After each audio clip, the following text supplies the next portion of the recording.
So they put us through the turnstiles and turned us loose inside. Ladies and gentlemen, boys and girls, visitors of all ages, the Bazuco Casino Circus proudly presents... Ladies and gents, this is the moment you've waited for. You're searching in the dark, your sweat soaking through the floor. Buried in your bones, there's an ache that you can't ignore. Taking your breath, stealing your mind, and all that was real is left behind. Don't fight it, it's coming for you, running at you. It's only this moment, don't care what comes after. You feel the dream, can't you see you getting closer to surrender, cause you feel the feeling taking over.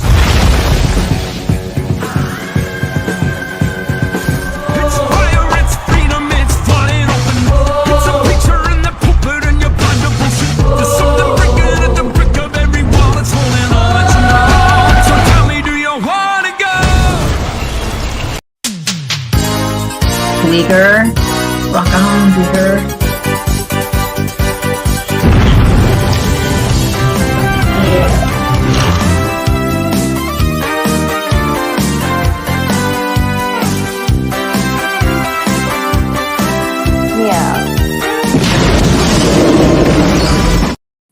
All right, we are alive and well. Is that what that feeling is? I think that's what that feeling is. I know everybody was probably up very late on CJ's stream, I would imagine. Probably. They were at a roll last night, and I was like, I gotta get out of here. This is too much. I need to sleep. Yes. There was a lot going on last night. It was a lot. It was very, very, very a lot. So if you didn't catch very, very much the latest Insomniac stream, go check that out. Yeah. I also feel like we've been streaming straight since Friday. Fuck, man, I really do. No break. I feel like we've been on the same fucking stream since Friday. I'm so tired. What happened? And I'm also, for whatever reason, I feel like I'm that hot Muppet from Animal Bands on the Muppet right now, and I'm feeling it. You're like, hey guys, just here to play the drum, just here to play the guitar. Yeah, that. You got that? What do you got? I feel like that. The saxophone guy. All right, yeah, man, let's do this, baby. Fuck yeah! It's way too much energy for me, right? He's got a lot of energy. You can't help it. Yeah, no, I'm down with the guitar chick. That chick, she was like a little stoner. I think. Hey man. Hey man, what's up, guys? Yeah, that's how I feel like right now. Exactly. I don't have no thingies in my hoodie. Where'd my thingy go? We got the people hanging out with us, K-pop. Look at these. Oh, we do. We have people. We got Las Cruces from New Mexico. Why you guys decide to hang with us? I don't know, because we are straight up dorks. I think it's obviously your beautiful hoodie. It's your hoodie. Oh, I know, right? Look at this shit. Oh, it's my pajama hoodie. So it's not even a great hoodie. It's just pajama hoodie. I also got at a concert way back when, and now it's oversized and baggy. Oh, now we're talking. Now I just look like the fucking bomber guy. Every time I wear this hoodie with these glasses, people are like, "You sort of look like the Unabomber." I'm like, "Fuck." It's god damn it, it's true. I hate that. All right. Las Cruces. It's just the glasses. It's just the glasses. How you doing, Las Cruces? Gave a bad rep to aviator glasses. I know, man. Come on, bro. You know, one guy destroyed a mustache, another guy destroyed aviators. It's getting really ridiculous, guys. Stop it.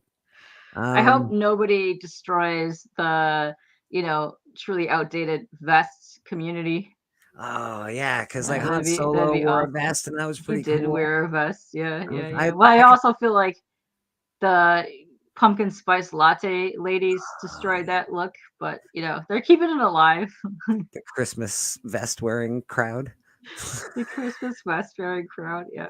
We had actual Dracula in the house. Spooky's in the house. What the Man, hell, Spooky? You're like, I'll be mm, right back last night, and then wha- you never came back. And what the hell was that about there? he fucked right off, didn't he? He did. He was like, I'm out of here. You buttholes. Get out of We here. definitely, yeah. Interesting that he did that because Yeah. usually he sticks Yeah. around. I think maybe it was too good a stream. You know what? That's what it was. It was just so high quality of a stream. He had to leave. Huh. But we do, obviously, we do follow Dracula, so. Let me explain. I work for Dracula. Count Dracula? It's the real fucking Dracula! That's a Wow. thing. I don't know. Wow. I don't know. Dracula, how you doing, The my man? real Dracula. Wow. See, I can afford to take my time going through this chat because there's not many people here at the moment. So I can do Yeah. this for like at least another 20 minutes. You know, amazing. Just amazing. give everybody a super big, super duper huge Wow, shout out. they're getting the super shout outs tonight, and they Dracula. haven't even gave their contributions to the church today. So wow, You're the best. you're the greatest host ever. So true. So true. This is amazing. Yeah, you know what? When you're right, you're right. K-pop, when you're right, you're right. No, what can I He say? says, "Did I miss anything? I feel like I didn't miss anything from last night." Drac, you were correct. We have Mr. Beckerman in the house with us, one of our fellow Yes. clergymen here at the church. Yes, He's also yes. a parishioner, but he's a clergyman. Let's be honest. He belongs on the panel. We love you, Beck. Mhm. Yeah. I did think I sent you a link at one point. So you know. You might have, but then also you might not have because That's we had to true. restart this twice. That's true. I did start the stream, and then I had to stop. It went through the whole thing. It went through all the numbers, and then I went, "Oh fuck! I didn't hit live." The numbers. Yeah, you know the numbers, the countdown thingy. You know the ones. Yeah, I know that. I know that All quite right. well. All right. Yeah. Hey, never mind. I've got a hot person that watches me now. Hannah, I hope you're watching me. Oh yeah, that's right. Thanks. That's I right. You appreciate got Hannah last night from the Yeah. auction. Yeah, Hannah, Yeah. she's the yeah. one. She came in. She wanted to buy you. This is amazing. I know she wanted to buy me. I was like, all right, fine. Yeah. What are we talking here, Hannah? What are we talking? Yeah. What's the price range on this? What? Yeah, am I painting your house or am I like painting your house? Like, what are we talking here? How much? How long? Yeah, that's all. This is what we're on about. GT Key Comics, boom, Woo! in the house, With waving the his thumbs low, up. giving his thumbs Yeah. up. He's got 2 thumbs up for us because he's got 2 hands. I Oh, hope he has 2 well, hands. It'd be weird if he We didn't, don't because that'd be know. mean, He might right? just have I'm the sorry. one. He might just have 1 hand. I'm sorry, Would have anybody been in an the one-handed unfortunate community. accident. That's I why do he's not apologize. clapping like Drac. Oh, he claps like Damn this. it. Called him out. He claps him like out. that. That's terrible. Yeah. Oh, yeah, he could do that. You know? Yeah, that thing. Yeah, you could do that. It's Aw. gonna be a gusher. Well. All right, I did send it, and he will be in there in a bit. Perfect. We could use a little bit of straight and narrow Beckerman because I think we're off the beaten The two path. of us here are this morning. not.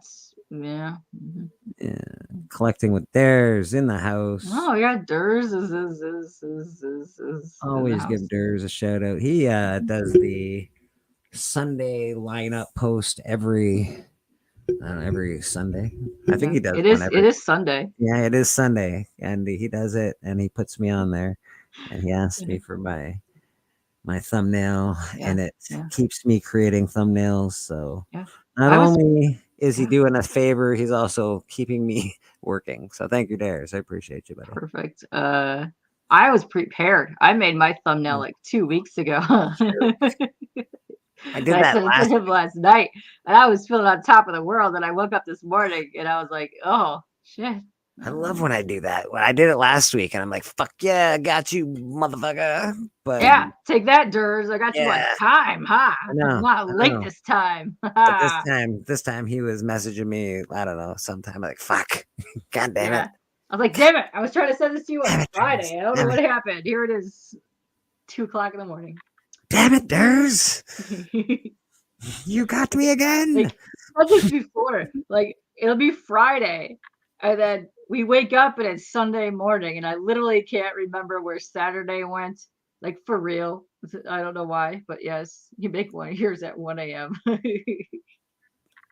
Yeah, I feel the same way, K-pop. Honestly, I got off work Friday evening. I worked till Friday night, and then it's fucking Sunday. I know Like, what happened. what the fuck happened between now and what happened? That there's like a day and a few hours that I'm missing. I'm like, where did this time go? Yes. I didn't nap. I didn't even nap. No. I also didn't nap. What the hell? And I love need a naps. nap today. I do love need naps. Today. I'm gonna need one. I woke up way too early for this. That's fair. I was like, I'm gonna make it because I missed the last 2 damn church sessions, and I need to repent like nobody has repented before. That's a terrible, fact, Jack. terrible. That's a fact, Jack. You need to repent. You're a sinner. Oh no. It's okay though. We love sinners here. Sinners are all welcome. Sinners and saints together, we unite. We're reading comment. I did a really good. We had a great auction last night. We did. It was lovely. I still have 2 $100 mystery boxes that are not in my presence at the moment because they're at the shop. But I still have 2 $100 mystery boxes for sale. Oh shit! Way to go, Ben. He can sell those for you. That'd be great. The mystery boxes were fucking dynamite, man. So you had some good stuff in there. Yeah, there's some really good stuff in there. These people are missing out. They don't know. 16 books, $100, and loaded with keys. I think Doc You hear that? Doc bought a couple last night. He got a First Jubilee mint condition. He got a what else did he get? Fuck, he got a ton of crap. Yeah, Wolverine 1 newsstand edition. He got a ton of shit. It was like the banger box. Yeah, he got good stuff. And it was fully loaded. Yeah, from Bleak. Doc, thank you very much for your donation to Bleecker Street Comics. We appreciate you, brother. You're driving at the moment. Stay safe, dude. Yeah, man. Stay safe. Don't pull a CJ and yell at everybody as you're driving. No, pull a CJ and yell at everybody while you're driving. Please. Yeah, but we can't see that, so that's not entertaining for us. So don't do that. Yeah, that's true. I almost half expected CJ to be awake for church this morning, but he probably not. You know, they went late. I don't know what time they got off, but I don't even remember what time I left. 3, 2. It was 3? a pretty fun stream. I left around 1:30ish, I think. Oh, okay. Then I left probably about 2 because I had enough. I was like, I want to go sleep. Which did not happen. I was like, oh shit. Yeah, I didn't sleep very well, but I had to get up for 7:30 or some bullshit. It was awful. It's so awful. Like, getting up in the morning it's no bueno. No bueno. No bueno. Yeah, man. But if you don't know, Who Dat and I do an auction once a month. It is a fandiddlyastic auction. It is, because run by yours truly. It is run. I know how to do the things. The mighty K-pop runs the auction. Yeah. She is wonderful, and we appreciate her very much. This needs to go down further. Think big. Think positive. Never show any sign of weakness. Always go for the throat. Buy low, sell high. Fear, that's the other guy's problem. Nothing you have ever experienced can prepare you for the unbridled carnage you're about to witness. The Super Bowl, the World Series, they don't know what pressure is. In this building, it's either kill or be killed. You make no friends in the pits and you take no prisoners. You son of a bitch.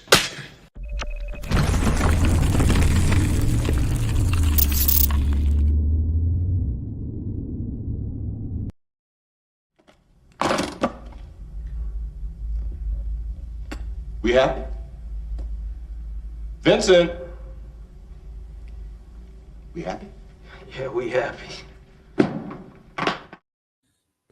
That's it, man. Band of Brothers auction. Yeah. The amount of oiled up, raging muscle meat that is in that one handshake, it's phenomenal. Gets you going. Gets you going. Gets me going. All Oh, right. it's head. Yeah. Yeah, it is a good hit. It's a good. It is the ultimate. Yeah, it's world pretty good. class of the century. Yes. It's not bad. I don't hate it. It is iconic. It's like, wow, that's something. Yes. We got aggressively relaxing with us. Wow, we got people popping it. Oh my goodness, they popped. It They popped. did. We got the Canadian survivalist hanging out What with is us. that? Working and lurking. lurking. Oh, it's we early, appreciate- bro, on a Sunday. We No, don't appreciate a do good that. worker, buddy. Yeah, man, you Yeah. should be surviving. And, I don't know. Go That's how he's survive. surviving. Don't work. Go get out there. No, you got to work. I have to work. Yeah.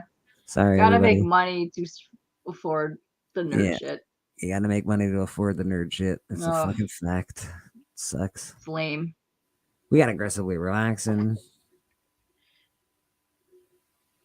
Nice. Vincent is looking at my comic spreadsheet in Pulp Fiction. Yes, Eggy. We should compare our comic spreadsheet sometime.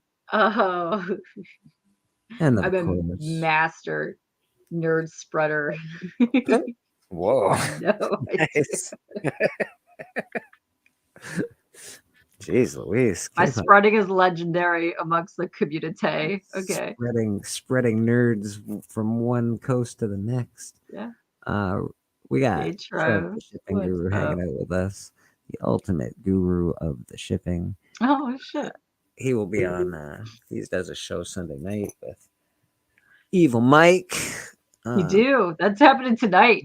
That is happening tonight. I know you're doing a show tonight as well. Yeah, 7.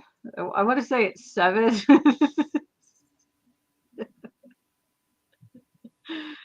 TTT Comics, man. Yeah, man. We got our own channel here, brother. We all have our own channels. If you did Most not of know us. that, Most of us. I have a channel. He has channel. Eckerman does not have a channel. He do have a channel. Does he have his own channel? Do not lie to him. Do not let him fool you. He says he does not have a channel, but he is the co-host on the Vikings channel. Oh, he does a co-host. He does all of his content on the Vikings channel. Don't let him fool you. Do not let the men fool you. Okay. Yeah, man. All right. Well, Beckerman, he'll be on in a bit. See? Look at Morning, Brian. Aggie, you have no idea. All right. I like it, man. Listen, I have an Excel spreadsheet for my Pokedex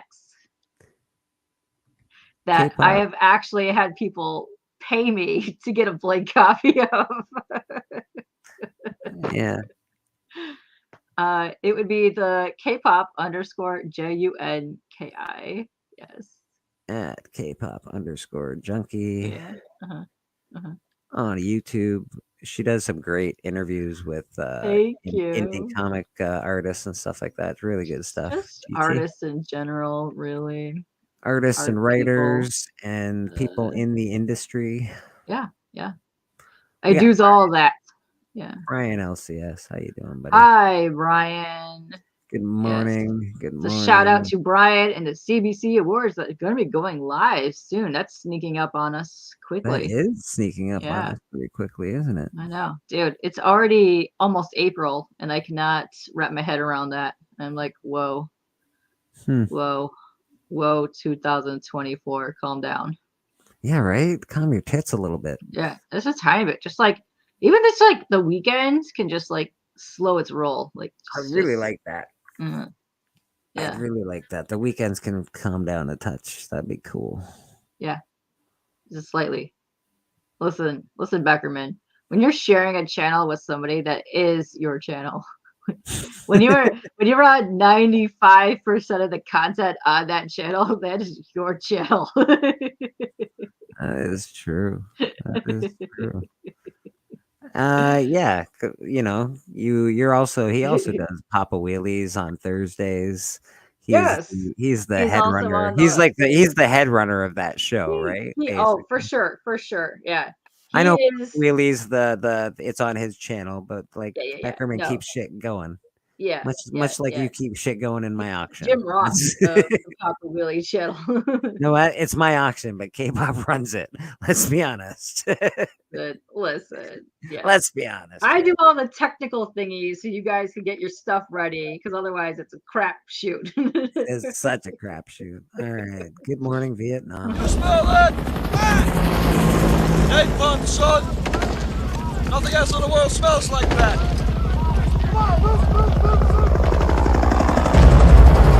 I love the smell of napalm in the morning. Good morning, Vietnam! Yeah, man. Yeah, man. Yes. K-pop, Mr. GT Key. Thank you. Subscribe to Thank you. you, G. Thank you. It's very nice. We appreciate you, brother. Yeah. Yeah. Yeah. Thank you very much for subscribing. And also Aggie. Mine is magnanimous. Magnanimous? Magnanimous. My spreading skills are magnanimous. Wow. Yes. I know. That's really. I thought you were talking about your boobs for a second. I'm like, yeah, magnanimous. That's what? But your spreading is magnanimous as well. Good for you. Good for you. Good for you. Becker is the eye candy on the Viking channel. This is correct. I know. I wish he'd be on here. He's the eye candy on church as well. Oh yes. The one above it. Trev's comment there. We were celebrating that last night on the Insomniac chat. Happy birthday to the Namen and to Aaron. Oh, right. Namen as well, too. I forgot about that. Yeah. Namen was a traitor last night. He was drinking bourbon and getting spicy. Drinking bourbon. He was going to other people's channels. I almost regret leaving at the end because he was getting more drinks, and I popped in again, and they were just like, just doing it up. Like, I can't come back and interrupt this love fest of the bros. Lady, how you doing? Apparently, Brian aggressively wants to do a spread off. So, oh my, yeah, I know. A whole stream dedicated to a spread Aggie, off. I'm down. When and where and what are we making our spreadsheets about? Oh my god! Also, did we say hi to the comic dude? Did we miss him? Did we miss? Oh, comic dude, how you doing? I think we might have missed the comic dude. Hi. Comic dude. Hello. And I can appreciate the fact that you put DOO dude because that is how I spell dude because it makes sense. Yeah, man. It's it's DUDE, but it's DOO dude. Yeah. Let's be honest. DOO dude. Yeah. Yeah. Exactly. Yeah. We got Caroline. Hi. Hello, Caroline. Namen and CJ get personal. Yeah. Oh. They got all up in all the things last night. It was super love fest. Namen is an alcoholic. I think yeah. He was celebrating his birthday. Listen, it's cultural. I don't know. I don't know how alcoholism works exactly, but he was for I'm not even saying it. Good morning, Roscoe, my man. What's up, Roscoe? Hi. One of the most fantastic artists in our community. Oh, snap. Best artist in the community. Also, the winner of last year's Artist Award for the CBC Awards. Roscoe in the house. Roscoe kicking ass and taking names. I think his schedule is full at the moment, but you can always reach out and see if you can get a commission done by Mr. Roscoe. He's a good one. Yeah. I think K-pop does the same thing, but her thing's full for now as well. Yeah, it is. She's full up, people. She's full up. Fuck off. Yeah. Eventually, I'll finish those, but not anything. right this second. Let me tell you. Oh What shit! do we got for You're gonna between get the lines? Snap foo of my lovely Hello Kitty PJs. The theme is wrestling. Oh, Wait, who's tomorrow's guest? who's Is it Pop? tomorrow's No, guest? Pop. Is it Papa There's a Wheelie? It's got to be wrestling Papa thing that's Wheelie. not Pops. No, he's like on the 15th or something. Oh, it's not Papa? Who's the guest, I Roscoe? don't know. Who I is like the wrestling. guest? Now I'm confused because Who do I that's wanna draw? amazing. There's more people doing wrestlers. Should I draw Sting? I probably should draw Sting. Oh, you probably should since you are Sting. It is true. It is true. Yeah. It's a fact. You know, I might want to draw a Razor Ramon or Shawn Michaels. I did crush Dustin, Two Brothers Comics. You did. The Hunt this Friday with my awesome Zorro book. What did you do? Crushed Dustin. I thought you said you did Crush, and I was like, "Whoa!" No, Who's I didn't Crush? do any Crush. I didn't do Crush. I know who's Crush. We need a The Crush. wrestler, the hot wrestler from we need a the Crush on the 80s, 90s. I don't know if he was hot, but sure. Oh, he was. But it was my mom's second favorite wrestler. He seemed like a old dude when I was a kid when I was watching Crush. Dude. I was like, why is this guy wrestling? No, he wasn't old. He was a young hot guy. Yeah, I don't know about that. Dude, Sid though, that guy was fucking nuts. He was awesome. Sid Vicious or Sid Psycho Sid, yeah. Yeah, he was intense. The comic book G-Man. What's going on, G-Man? Also, G-Man, hello and congrats. I saw the news that you be spreading all up in your chats. That is that's some fantastic news there. Were you even ready for that? G-Man, I said what I said. I said what I said. That's all I gotta say. No, good for you, buddy. Good for you. Way to go. I don't know if you want us to spread the news for you, but apparently K-pop loves to spread. So if you want us to spread things, we can spread things here today. Yeah. No, he's good, man. That's good for you, man. That's cool. He thinks about it and gets ladies pregnant. Jeez. I got a buddy like that. He walks by and ladies fucking I got another kid. Oh, no. Holy fuck, bro. Stay away from that guy. Yeah, for real. He's a fine-ish human being. Fine-ish human being, but now there's like a ton of them. You know, but he does a lot of cocaine and drinks a lot. Wow. All right, I haven't hung out with him for a long time, but he's got a lot of kids. This guy. That's probably a good thing. He does. He might have ended up with children. No, thank you. I said no, thank you. I said no, thank you. Yeah, well, it happens. I'm not sure you can say that when it happens, but try it, G-Man, if you want. I said no, thank you. Mm-hmm. Got a bunch of ladies pregnant during my cocaine days. Good for you, lady. That's hard to do for you. Yeah. It was a weird time in your life, but congrats. That's quite impressive that you were able to do that. That is impressive. Very impressive.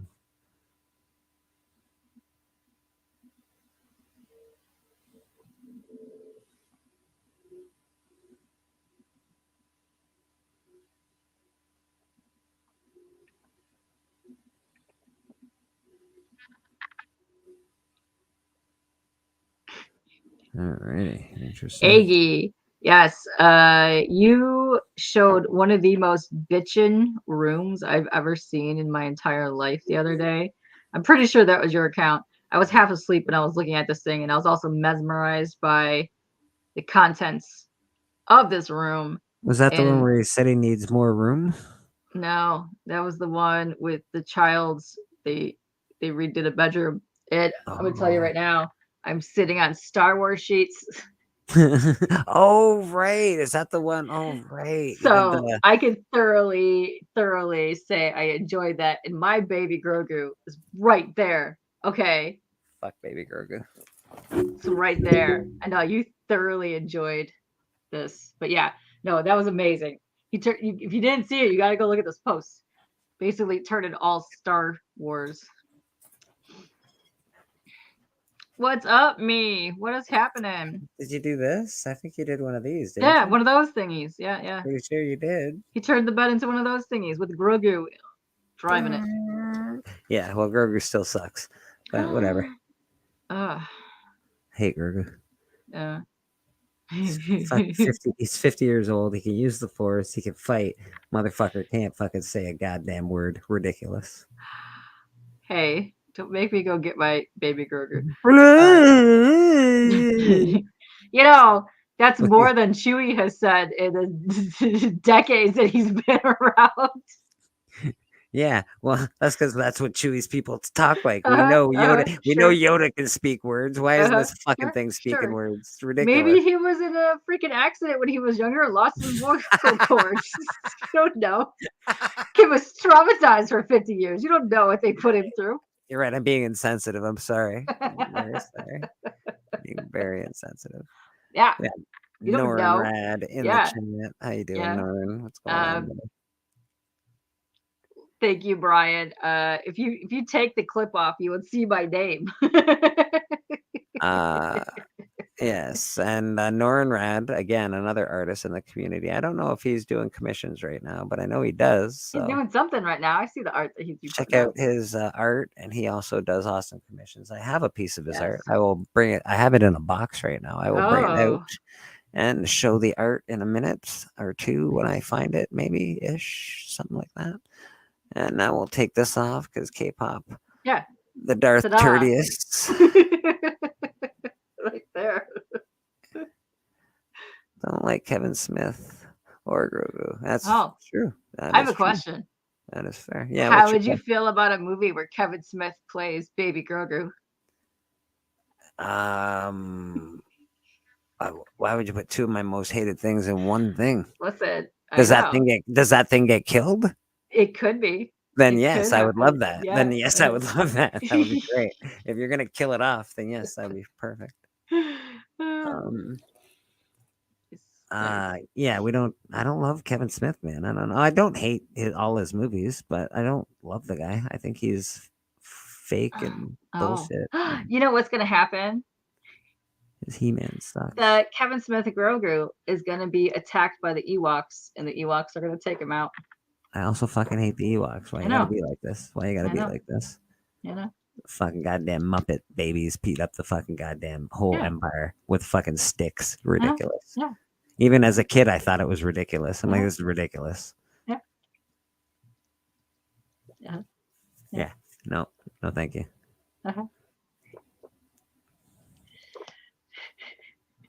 Yeah, I can't do it, man. I can't do it. Like, they're cute. Just like Baby Grogu is adorable. He's an adorable thing. He's adorable. But I don't like it. I don't like it. Not my Star Wars. Not my Star Wars, motherfucker. Oh shit. Although Mandalorian was fun. It was a good show. I enjoyed it. It was nice good times. Good times. It was nice to see Star Wars back being Star Wars. It was fun. I didn't hate all the new movies. I think some of them are pretty good. Some of them suck. Whatever. It is what it is. I love Mr. M just as much.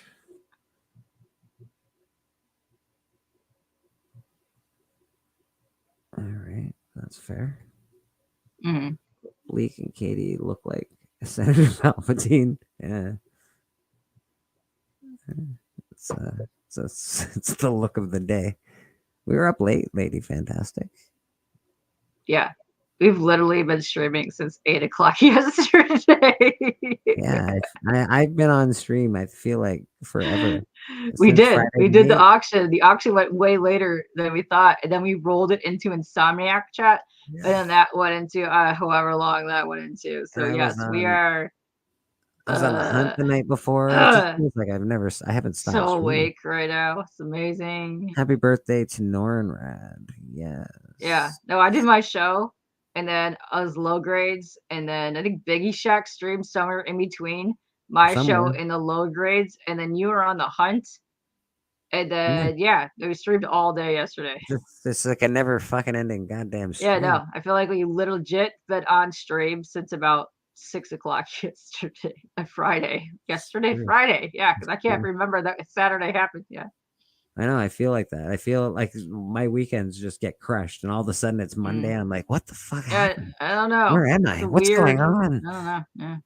Circumstances. How you doing, There you go. Marcus? If you don't watch There you go. FOC with circumstances, check that out. Mhm. And keep the no FOC alive. If you ever see that he's gonna do FOC, Oh, I just will. pop on. I will jump on there and be like, knock it off, bro. Yeah, that's bullshit. I had to use the power of the church. Couple like was it last week? I was like, no, this isn't happening. He almost got there. He was right there. He had it pulled up and everything. I was like, fuck, what the fuck is happening? Gotta zap that immediately. A close call. It was a close call. Yeah. It's okay. We got there. We did what we were supposed to You do. You did. Praise be Marcus. Mm-hmm. Power of the church. Yeah, man. We don't do no FOC and chill. We do chill. We do chill. FOC versus chill. Yeah. I think FOC is losing by quite a bit. Yeah. Your FOC is gonna be friends only chilling. Is what that means. Yeah. Friends only chilling. That's friends actually only chilling. Not bad. That's not bad. Did you just come up with that right off the top? I did. Yeah. I wonder how that works. Yeah. Bad. Pretty good. I'm sort of impressed. Mm-hmm. Yeah.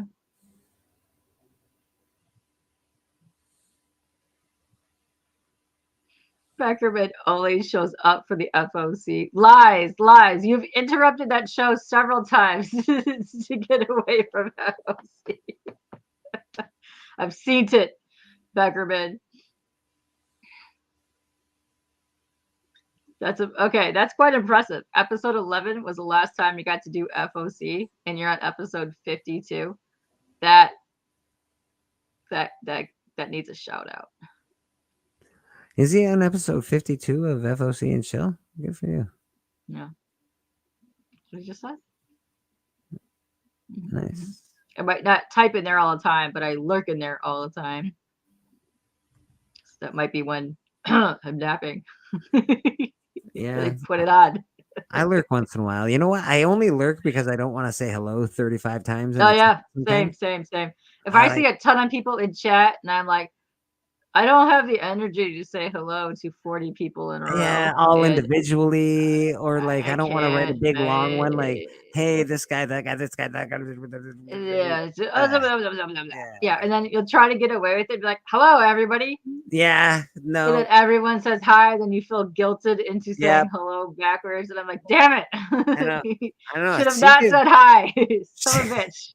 CJ's got a point with the no hellos. No hellos. I think CJ's onto something. What do we got here? Make sure you hit that like button, everyone. Oh, thanks, Roscoe. Appreciate you, brother. Yeah, hit the like button. Yeah, 1 year of FOC and chill. Nice. I have also hit the 1 year mark last month on my channel. Seems like eons ago, by the way, but it's only been a year. I think I hit the 1 year mark. I did a while back, but I don't really. What? How many? I think I'm at like 38 fartest features and like 47 kicking it with K-pops at this point. Yeah, I got a lot. I started off doing once a month. I got a lot of churches, so it's good. Church is good. We're working it out. Be the dad we never had. Jeez. Oh shit. You know, a lot of us did not have that, so thank you for doing Lurking that. ain't easy. Lurking ain't easy. Yeah, man. Lurking's all right. I don't mind lurking, but sometimes it's a pain in the ass because, you know, you want to say something. You're like, that's bullshit. I want to say something because you're talking about a movie I love or hate. Marcus ain't easy. Yeah. Especially not easy for him if you're gonna bring up Baby Grogu or Kevin Smith. Yeah, You fuck know those. he really wants to go fuck Kevin Smith, and he's like, "Damn it!" I Can't can't do not that. say fuck Kevin Smith whenever you bring up his name. I know. That's why I It's say. hard for me not to do That's it. why I bring up his name all the time. It's amazing. I know you're a jerk about it. I know it's like a trigger, and you know it. I know. It's great. It's like the best kind of friend. Watch this. Watch what I can make him do. That's why I'm really rooting for the Baby Grogu Kevin Smith movie to drop. Yeah. I hope they all get fucking landed on Endor and the fucking planet gets blown up by the Death Star. Fucking perfect end to that movie. Not gonna happen. Yeah, it'd be a great ending. It's not gonna happen though, ending. But you know. No.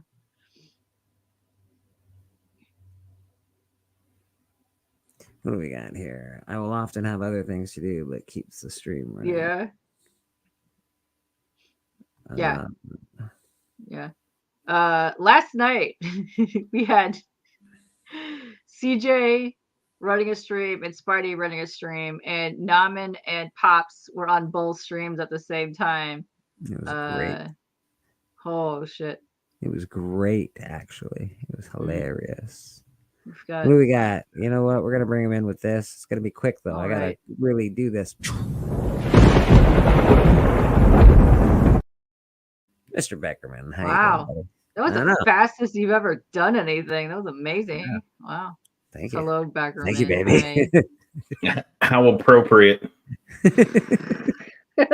I'm not about expending energy I don't need to. No, you know what it is? He said earlier that you are the studliest one on the panel. That's why it took him so fast to do that. Yeah. Yeah. Beckerman's I'm all about saving my energy. Like I've been resting for 44 years because I'm saving it all up for one burst of speed when it matters most. Oh, you could actually become Speedball at the time. Yeah, well, probably more like the Flash, I imagine, because I've really been resting. Yeah, so, don't underestimate the really resting. Wow. Like when I go to do whatever it is I do, like I imagine lightning will start crackling around That's me. gonna happen, and then you're just gonna be like slow mo going. You're like, in motion. Nice. Yeah, well rested. I might put that in my resume. Well rested. I like it. I like it. It means you're awake and alert at all times, ready for a challenge. I think as an employer, I'd be like, well rested. You don't want somebody that's sleeping really good. Yeah, no, because everybody's always like, I'm so tired all the time. Everybody says that all week, Monday through Friday at work. I'm so tired. Oh my God. I'm well rested. You're up for some work. You're ready to go. That's a breath of fresh air right there, Beckerman. I'm well rested. Yeah. I like it. Oh, shit. Aggressively. What you got, Sam? Saving energy that way. I haven't read that novel series. See? Nice. Yeah. It's a thing. I like Norrin Rad's take on it. Nice. I'll be ready. Perfect. When the world needs me. That's nice. That's the way to do it. That's the way to do it. It's nice to know that we have a friend like that. Somebody that's, that's the guy. No. I know a guy, I can say. And that'll be you. That'd be you. Like yes, Jill, I could get up right now and help you clean the house. But I am more society minded. You're already making your appearance on church, and that's needed. Yeah. That's big of you, Beckerman. That's big of you. Yeah, man. Selfless. It's really selfless. Selflessly resting.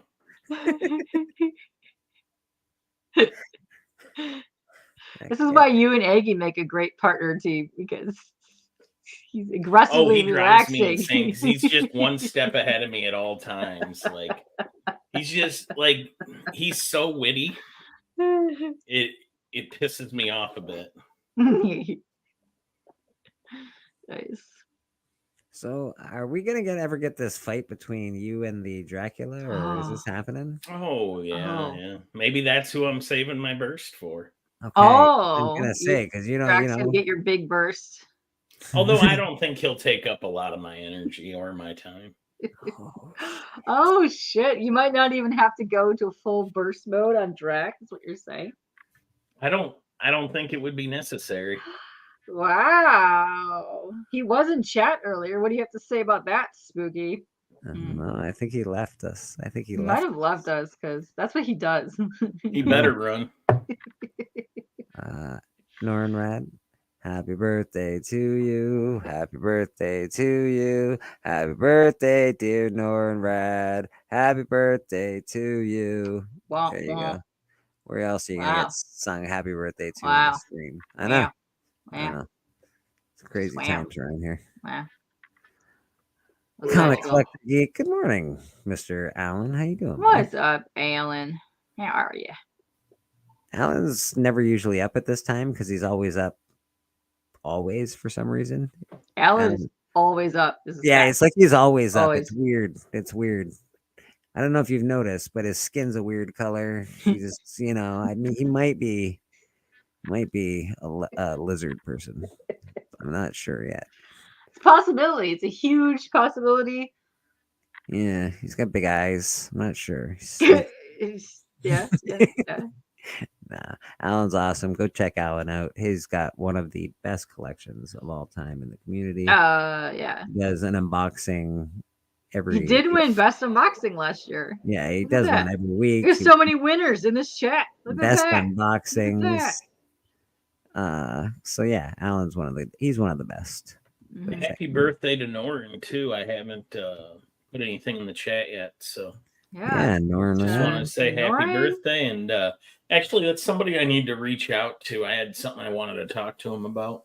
Oh, okay. Ooh. So I should do that today. You should do that today. Nice. Yeah, I know do it right now. Oh, hey, see? Look at this, dude. Look at this. Doing it at church. We're doing it at church, people. At the church. At the fucking church. Yeah, man. Yeah, happy birthday to Nam and Norin. Naman as well. He got pretty drunk last night. I don't. Oh, that's what we were celebrating last night. Yeah, I don't expect to see Naman until about 2 o'clock. I have never seen Naman down bourbon like that.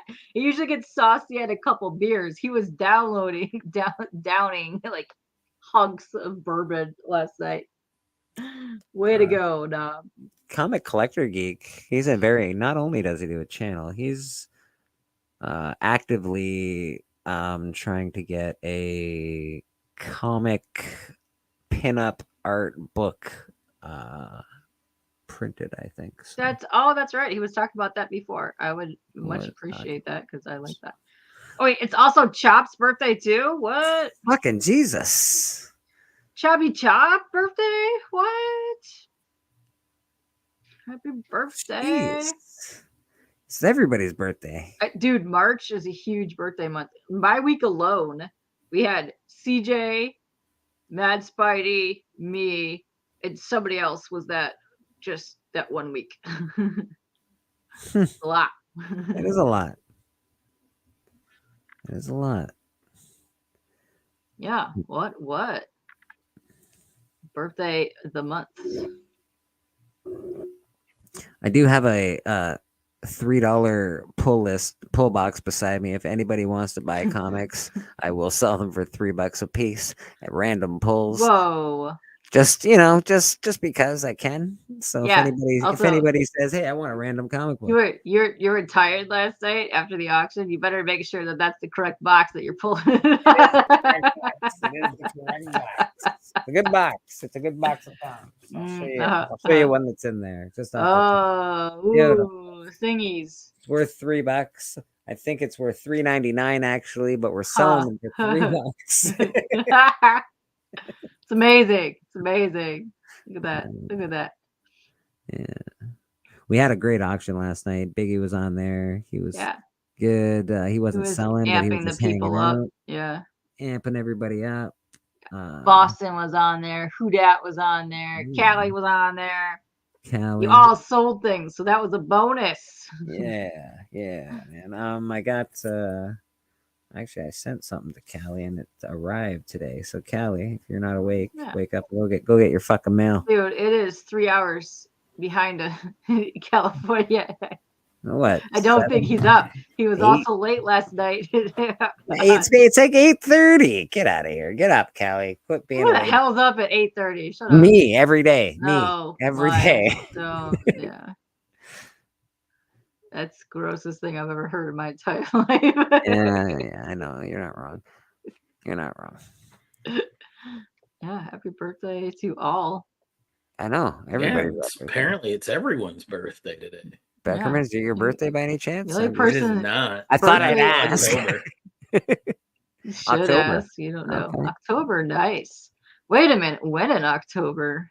There's a bunch of people have birthdays around that time. Mine is October 17th. Oh, nice, nice. I am on November 11th. Yeah, baby. you and Glenn are like twinning. Yeah, we're like a day apart. But not really, because he's celebrating because he's 5 hours ahead. So it's literally the same day.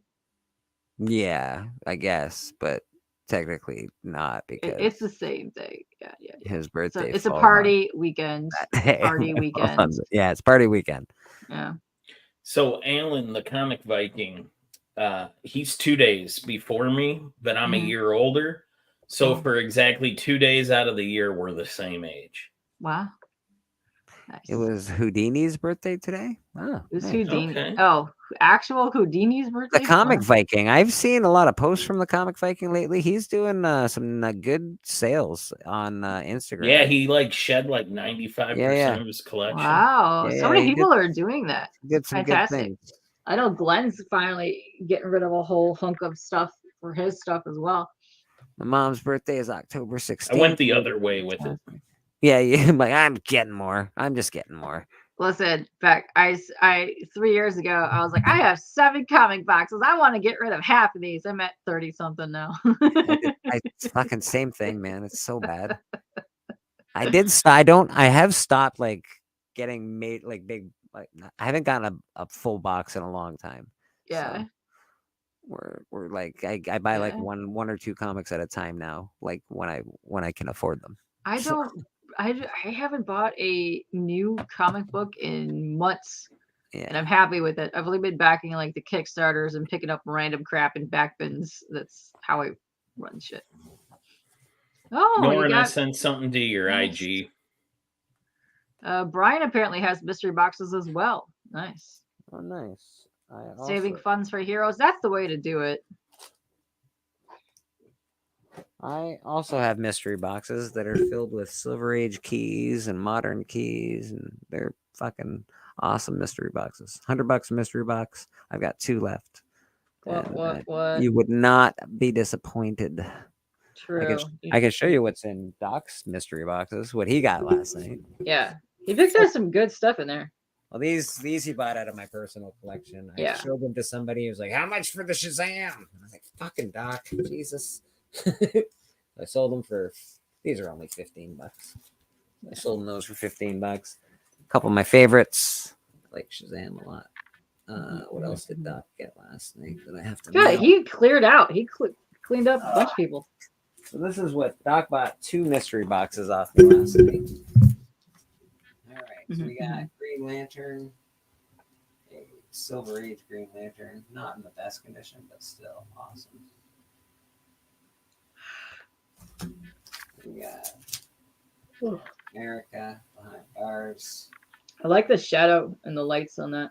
Cool. Yeah, these covers are great. There's a few of them, right? Spider-Man. There's just, I think they've all. Dude, gel covers and like crypt / cemetery covers are my favorite. Kitty Pryde action. This is in mint condition. Yeah, he cleaned out that box. Yeah, that's in mint condition as well. Nice. Yeah, Black Panther number 10, which is cool. Very cute. You got Werewolf by Night number 30. Nice. That's awesome. That skull cover is wicked. Oh yeah, that's dope. Big fan of the skull covers. Skull covers are great. Yeah. Grave covers are great. I love witch covers and weird ghosty covers. You got Amazing Spider-Man 171. Jesus. Yeah. Oh, nice. That's a good one, Doc. Jeez. That is a good one. Got Oh, you got the baby cover. Nice. Cool cover. Great cover. One of the best. He got that cool annual. Yeah. I love the orangies, bluesies. Yeah, I do love the annual. He got this Lady Death. Oh, he got the Lady Death. Okay, that's a good one. Yeah. Stephen Hughes was amazing. Ripped to a legend. Yeah, Uncanny X-Men. Nice. Yeah. Aliens #1. Nice, nice. You got Gold Key. Oh, cute. Yeah.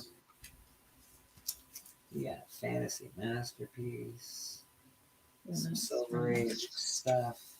We got the first, I don't know, I think it's first Robin suit. Those were Buddy.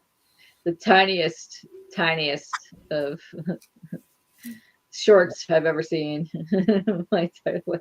Beautiful, perfect of Spawn #1. Nice. Man. Oh, Man Thing. Oh, he got some Adams Batman. All right. We got Team America #1. Mm-hmm. Got some Excalibur #1 All right. edition. Yeah, Attack. So when I put these boxes together, I tried to make them really even for what they were. Got Wolverine, Dope. Newsstand. I'm gonna take this out of this box. I have them one in each category, so I'm gonna take that out of Doc's box and I'm gonna give him a different comic. But for now, we got that in there. We got Space Adventures, which is super dope, actually. Spider-Man, the Clone Journal. We got a nice 25-cent Justice League of America. Got a nice Gold Key, Twilight Zone. World's Finest. And another Fantasy 12-cent masterpiece. So yeah, that's what Doc got. We got a lot of great keys. Good stuff. And that was 2 mystery boxes that he bought.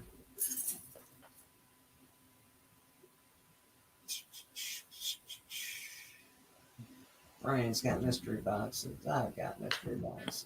We've all got mystery boxes. Lots of great stuff. Thanks, Comfort Geek. All kinds of peeps in the chat. What's up, Vaughn? What's happening? We got Scotty Vaughn up there. Scotty. Yeah, so those are the mystery boxes that we're doing at Bleecker Street Comics right now. They're loaded for bear. Now, Bleak, I know you're not going and I'm not going. Katie, are you going to Heroes? No, not this year. Yeah. I'm attempting to do it next year. Yeah, I'm going to attempt to do the 2020. Way too much bullshit happened. It's cool seeing everybody prep for it. The lineup looks great this year. However, you know what con like literally nobody's talking about, but I looked at the other day, and it is like the most well balanced. It for a modern con of like famous people I would actually want to meet and comic creators. C2E2 is like low key looking really good right now. Interesting. I've heard the Dallas. A lot of people. A lot of things for Dallas. Everybody crapped on it because the year that the community went was like coming out of COVID and nobody went to that. But they've rebounded this year. I'm gonna pull it up. Like it's a legit. Well, list. Yeah, didn't they? They also went. What? That was the acetate gate. No, that was the year Biggie and I was there that year. Biggie was there. The year before, like maybe 25 or so community members went. Yeah. That's fun. That's fun. I think. Are you on? You were on S Vaughn's show. Was it Monday? Monday. Yeah, dude. I feel like I've been. I know. I can't. It's all blending. So many times this week. I don't know. So K-pop was on S was Monday? Yeah, that was Monday. I think it Dude, was this Monday. I'm pretty sure. Now that I think I of it. have cranked so many things. It's the end of this month. My mind is like bloop. I don't know. Yeah, yeah. I know you're doing a lot. You're still working on your Roscoe. You're fucking doing Yeah. shows. You've got people I banging know. on My your hands are door. all.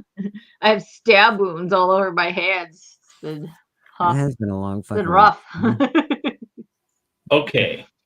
Christopher Lloyd and Christina Ricci would both be people I would want to meet.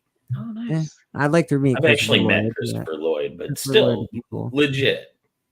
I do have a nice Harvey comics that he could sign for my collection. That'd be cool. Yeah, they came here. They did a whole Back to the Future thing here last year. I think Michael J. Fox was here as well. Lars and Mads Mikkelsen. Oh, hot. Yeah. Yeah, I like both of those say guys. meh? And then for wrestlers, MJF, Sting. Oh, Sting would be cool. Who else? Samoa Joe, awesome. Nice. I like watching him like get out of the way of people when they're jumping on him. It's funny. It's like, fuck you, gotcha. It is a great bit. Like, I ain't standing around for this. It's so funny. And then just the murderer's row of like both current and past like relevancy of comic creators. All right, give it to us. Adi Granov is going, and he hasn't done a con in a long time. Okay, all right. Anybody good? Like I'm just looking for people like I would be chasing after. As always, Chip Zdarsky does that con every year. That'd be somebody I'm always interested in getting stuff signed by. I need one by Frank Miller still. I know it's fuck. David Finch. I need one. one. He's fun. He's great to talk to.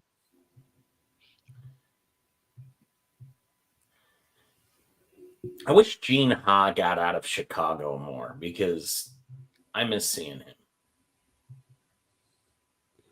I got my con here, I think at the end of June. It's nothing special though. Yours is pretty good. It's not Justin Birch's picture I just went by. I was like, Justin. It's not the best. I thought like there's three that I'm like, okay, there's three signatures I'll probably wind up grabbing. Keith Williams, there's a blast from the past. Which I guess it makes it cheaper for me, I guess. So that's happy times. There's no like good celebrities, but I don't really go for celebrities too much anyway. And we got somebody in the backstage with us today, hanging out at church. Let's bring him in the only way we know how. Big Biggie. Biggie. Biggie. Big Biggie. Mr. Biggie Shack, how you doing, buddy? Hey, what's up, man? Barely made it before the afternoon. That's all right. I got here early because I felt bad I missed the last two episodes. Oh, Oops. I stayed up till about 6:30. I don't know. Oh, shit. Good to see you this Biggie. morning, Biggie. Thank you very much for joining us on our auction last night. Good to have you. Bluetooth. God damn it. Who else you got at that con, Beckerman? Oh, I was looking at the names. I mean, feel free to look at it, people. I don't want to read like 50 names off of, but it was all like a lot of like, I wouldn't say straight indies, but a lot more indie people that it's like not the same old names over and over and over again, you know? Yeah. Yeah. There's a small one-day con here. It's Bill's going to be there, but it's got a bunch of these old school, like, art guys there too, and I want to go. It's pretty cool looking. Is that Astronomicon? No, that's one of my main cons. That one's amazing. That I'm excited for. The lineup for that is insane. Just the wrestlers and the horror people that are going to be there, I am like freaking out because they usually do really amazing panels on there. And last year was on my birthday, and I got food poisoning so bad from John Lovitz. I almost threw up on Bill, James O'Barr, and the guy I went to go get my sketch cover from. It was a great day, by the way. Yeah. That was a great day. That is the one that I'm looking forward to. Great day. James O'Barr will be there, or at least that's that's the deal. So I'm hoping to meet him. You gotta go meet James. He's amazing. Yeah. But yeah, he only played a whole fucking part in shaping the way I live and the way I look. Are you kidding me? Some interesting peeps coming. Wow, Thanks, James O'Barr. There's a guy you should see more often. Yeah, so this is the weird one-day one. It's like right down the street because Bill literally lives like right next to me. Wow. Yeah. So yeah, that one's interesting. I met Arvel once. I actually got a sketch from him. Oh, nice. Biggie, you back? You all right? My dumbass Bluetooth. I forgot to charge. I have 3 of them, and I don't know. Yeah, fair enough. Okay, so last year, right before Astronomicon, this was a whole mess. We had a 10-day ice storm power outage. Yeah, you did. Yeah, we did. Then on Friday, we had such a bad, wicked snowstorm that it blocked Kevin Smith from coming in, which caused them to have people riot because they pay like $250 for the Kevin Smith experience that they were not refunded for. So they ended up having to do a second Astronomicon later on when he could make it, just for the Kevin Smith experience. Didn't refund people their money? No, he would not. He didn't. Well, it wasn't on him. It was on the con. It was. I remember Bill told me about that. Yeah, it was also the snow just ruined a couple people. It also delayed Trish, but she ended up making it. And then, it was definitely the con thing because they were telling people if they missed out on the Kevin Smith thing that they were going to let them in at the door for the concert on Saturday. And then they told them no when they got there. So people ended up getting even more enraged about that. But then it all worked out for the Kevin Smith thing, like the second time that they did it. But no, it's amazing. That one they hold like right next to my work, which is pretty close. But it was the lineup for the horror and the wrestlers this year. I'm so excited. We got Kane and we got Mick Foley. Kane, that's a good one. That's a good one. Yeah, but then we also have Kane Hodder and all the Hatchet team, and then some other amazing peeps that are coming, so I'm so excited. But yeah, it's usually that one square where Bill is in there. It's usually Dirk, Bill, then you have either one of the other main guests, and then you have James. So you have that whole little 4 section right there of like just the awesome people. All the famous people I want to meet. All the wrestlers are super fucking expensive. They're like, no, I'm Dirk Manning. That is. Yeah, I'm Bret the Hitman Hart. I'm worth $200. I'm like, no, you're not. Yeah, you're Dirk's awesome. a homie. Okay, I ate pretzels with him at Metallica. Okay. You're great. You might be my dad, but you're not worth $200. Oh yeah, he's totally your dad. That's for sure. Yeah. I know. Look at me. I look just like the motherfucker. Yeah. So GT. So yeah. So because of all that, everyone was kind of sick. So I went up to him on the last day, and we were talking. I made John Lovitz giggle so hard he kind of laughed, snotted on me. And I think that's what did it when I got sick. But also, I have the most witnessing amazing thing of all time, where he gets up, walks across the hall, and just fist bumps Rikishi. And they have like this moment in the middle of the con. Great. Yeah. That's awesome. It is. Very cool. I was going to say about Dirk. I've noticed in the past you brought him up. I figured you were friends with him. Yeah. I'm not a fan, but it's not my feud. A friend of mine that's no longer with us and him had a major falling out. And because of it, like to the point where Dirk cost my friend work. Oh no. And I've got a bit of a grudge on it. And I get why it happened. Like they had a bad fall. Do you know the Anthony Lee situation? No. The colorist on Mr. Ree. Okay. Was a very dear friend of mine. He's no longer with us, and dude, I really I miss him a lot. Like, he was somebody I talked to a lot, even though we lived in different countries. Okay. And I've got a bit of a grudge against Dirk, so I won't read anything he writes. Which sucks because I really wanted to read his Tony Schiavone book, but he's got a lot of wrestling books, I know. Yeah, I know. It's unfortunate, but I won't touch any of them because I've got loyalty to my friends. That's understandable. Who are we talking about? Who's Dirk? Dirk Manning is a writer mainly for Source Point, right? Mainly for Source Point, yes. Yeah. He's been around a long time, like a long time. He does a lot of stuff with like ICP and some other things. Yeah. Boston, there's a link in the I don't know what chat it's in. Fuck, it's in a chat. You'll find it. You probably put him in the wrong chat this morning. And I sent a link to Collecto. Oh, there he is. And Collecto is here. Let's see if we can. I know. I gotta make a real one for Collecto. I did this one because it was funny, but I'm gonna play it anyway because I love Collecto. Sorry, Collecto, I love you. Hey, everybody! An old man's talking. Grandpa's the name. Did you know this tree dates back to frontier times? Wow. Shut up!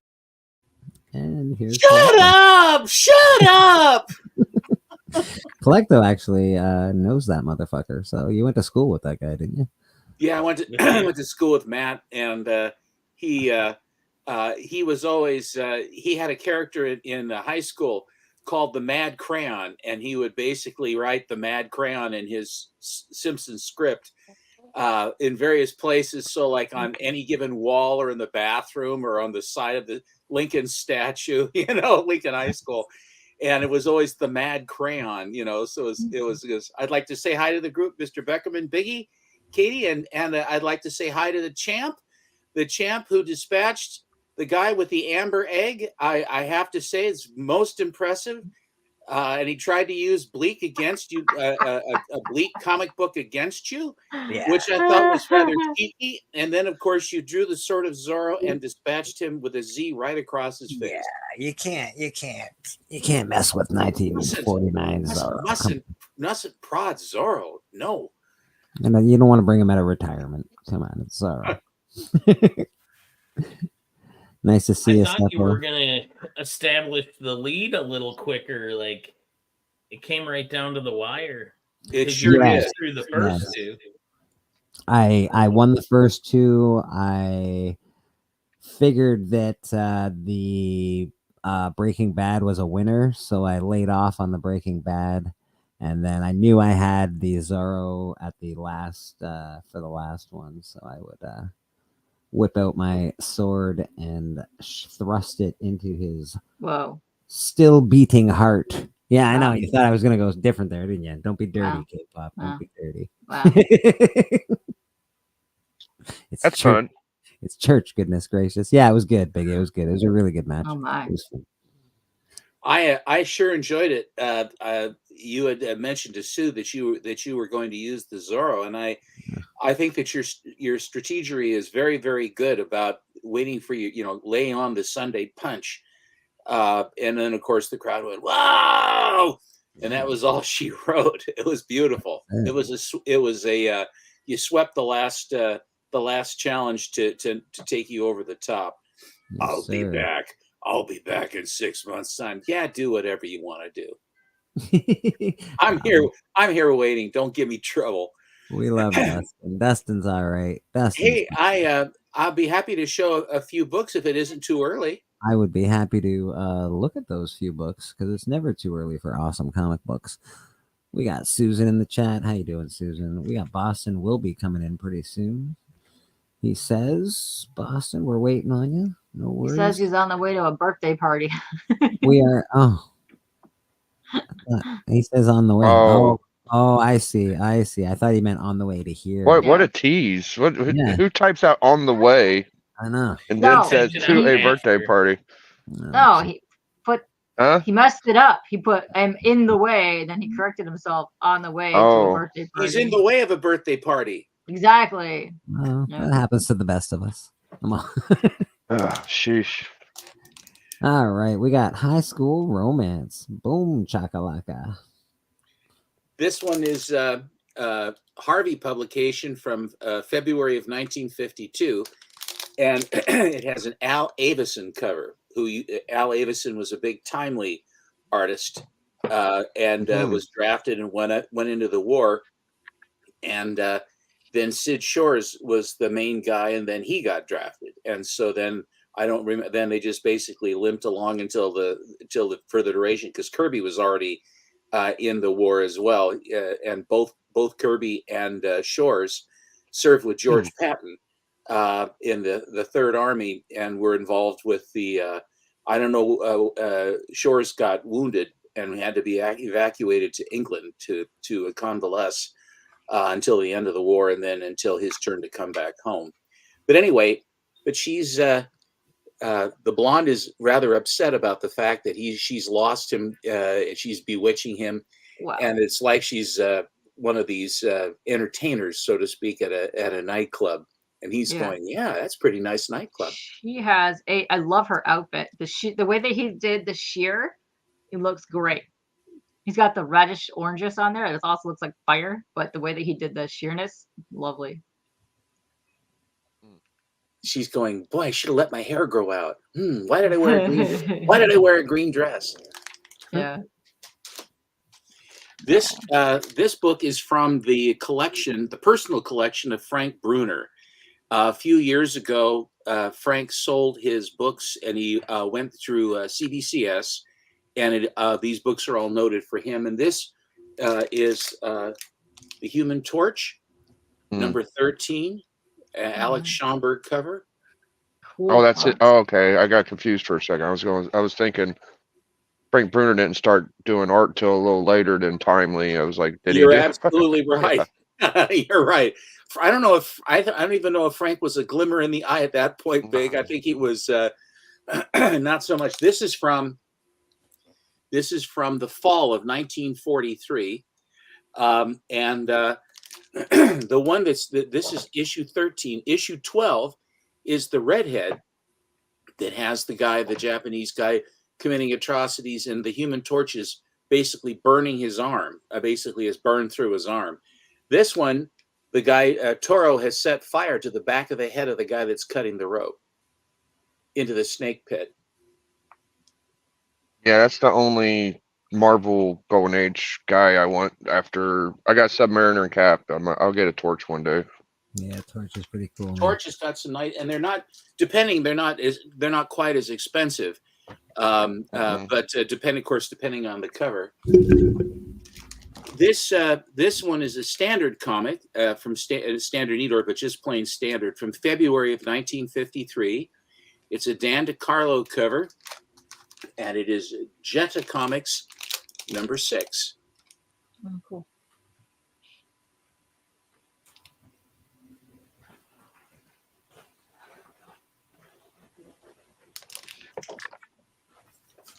And because it's Jetta number 6, here's Jetta number 7.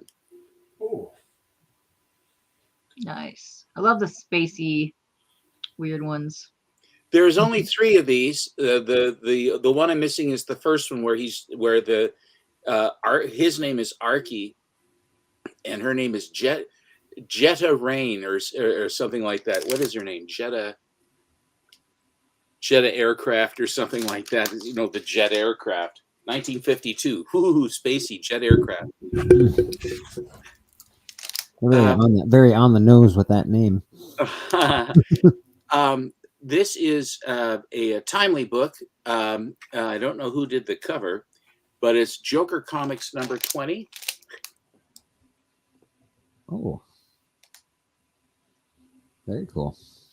And the Marine is stuck washing all the dishes while the girlfriend goes out with the Army guy. As Marines, yeah, that's what happens. Not to the Marines. No, I know, buddy. not to the Gyrenes. That's more of a Navy thing. Yeah. This is a number 1, although it's numbered number 36, Atlas Comics from September of 1950. This is a Russ Heath cover, Journey into Unknown Worlds, and it's a classic science fiction cover. No, I like that. I'm a big science fiction-y guy more so than the Good Girls. I like a mixed Good Girl science fiction. Ooh, hot. That's super hot. I'm a Heath guy. Yeah, Space Girls like for some reason. Heath is good, Biggie. I agree with you. Russ Heath, and he did a lot of really good stuff with the haunted tank. That don't look like a typical Heath though. It's a little pre his stride, I guess. Yes, it's well, he was in his stride, but he had not hit his niche. I think would be perhaps a better way. What do they call that? Dark shadowing? I can't remember the stuff he's good at. You know what I'm talking about? Oh yes, gray tone. Yeah, he did some beautiful. Russ Heath is surprising, but his haunted tank and enemy ace were both really good. He's like the gray tone guru. Sorry, Bleak. What was you saying? Okay, brother. That's okay. No, Comic Cap Collectibles in the house. Entropy and Comics. Just saying hello. Go ahead, Biggie. Sorry about that. I was talking about this with Alan the other day. Matt Baker first started because he could not go into the war because of he had a bad heart. And he very much wanted to go, but he could not. And there was a question whether or not when he was at the Eisner Eiger House of Art, when he started there, because both Kamen and Baker, all those wonderful Good Girl covers, jungle covers and what have you that they did, Alan was operating under the supposition that Mr. Baker was the younger pup who was in the thrall of Mr. Kamen, who was an older guy. But the fact was that Mr. Kamen was born in 1920 and Mr. Baker was born in 1921. So less than a year between them. And who started first, who was the one whose influence was felt before the other, because Kamen and Baker both, if you look at their artwork in the Fox stuff and what have you, and even Fiction House, it's sometimes it's quite hard to tell who did the work, if it was Baker or if it was Kamen. Well, this is the first appearance of Matt Baker art that is attributed to him specifically. And what it is the Sheena story, and all of the females in the story were drawn by Matt Baker. And the way that he got in at Eisner Eiger House of Art, was he only had one picture in his portfolio to show to try to get hired. And he spoke to Eisner, and he took out the picture, and it was a picture of a lovely gal. And Eisner took one look at that, and he hired him right on the spot. And so I extrapolated back for when Mr. Baker would have started, or actually when this art actually was first out. This book is dated November of 1944, and it would have been sometime in September, because it was a 2-month lead time for this monthly. This is a Joe Doolin cover too, beautiful green cover. The monkey is pointing where the spear should go. Oh. But so this would have been in September of 44. Jack Kamen didn't get back from the war until after it was over. The war ended on September 2nd, 1945. And then it wasn't until 1946 that the Operation Magic Carpet was able to bring him home. And he married his wife, Evelyn, in 1946. I think when he got back home, they had 4 children together. And so Mr. Kamen then went to work at Eiger. And so Matt Baker was there more than a year before Kamen was. So it was sort of turned on its head. And so the influence between the two of them, Mr. Baker was well established by that time. And then Mr. Kamen came in, and of course, his wonderful stuff too. Kamen was working for Western Publications prior to being inducted into the armed services. Hope it's not too. So I hope it's not too historical so early at church. Not at all, my friend. Not at all. It's always beautiful. That's a beautiful comic. One of the guys that was at Fox Features, and also with Eiger was Mr. Feldstein, and Al Feldstein had a certain very distinctive Good Girl style, and probably his best title, there are two titles that he did the whole thing, cover, interior art, everything, was Junior, and another one was Sunny. And here is Junior number 11 from January of 1948. Ooh. What's going on up there? And Junior's about to he's laughing at Dina, who has fallen on herself in her cute little red skating ice winter frock with her green mittens. And the snow is falling off the roof, is going to drill Junior. That's the first appearance of cracked ice and a tushy. With Saturn and the stars, right? Mm. So I like the anyway. spine. The spine is very creative. Yeah. The Junior's pretty good stuff. There's just something about the trade dress, like of that era, that is just nice. Like I don't really love it now. A lot of it. The old Batman, that Junior looks really good. Like there's just a few that just look really good. Biggie, here is a Jack Kirby for you that is kind of a rarity, and this is from. It was only a one shot for the company that did it, and the company's name is Girona Publications, and this is from October of 1945, which meant this would have come out before the end of the Second World War, and it's KO Comics number 1, and that's Jack Kirby. Oh. Yeah, sometimes I'll look up Jack Kirby images and it'll show like little weird things like that aren't very recognizable or whatever, but I'm not sure I've seen that. I might have. He did this other thing that was similar to that. Can't remember the name of it though. He was like a blonde-haired, very kind of Kurt Swanee art. Early superhero thing. That's neat though. What year is that? 45, October of 45, and it would seem to me then that Kirby had managed to get back in after the war. I don't know when he was mustered out.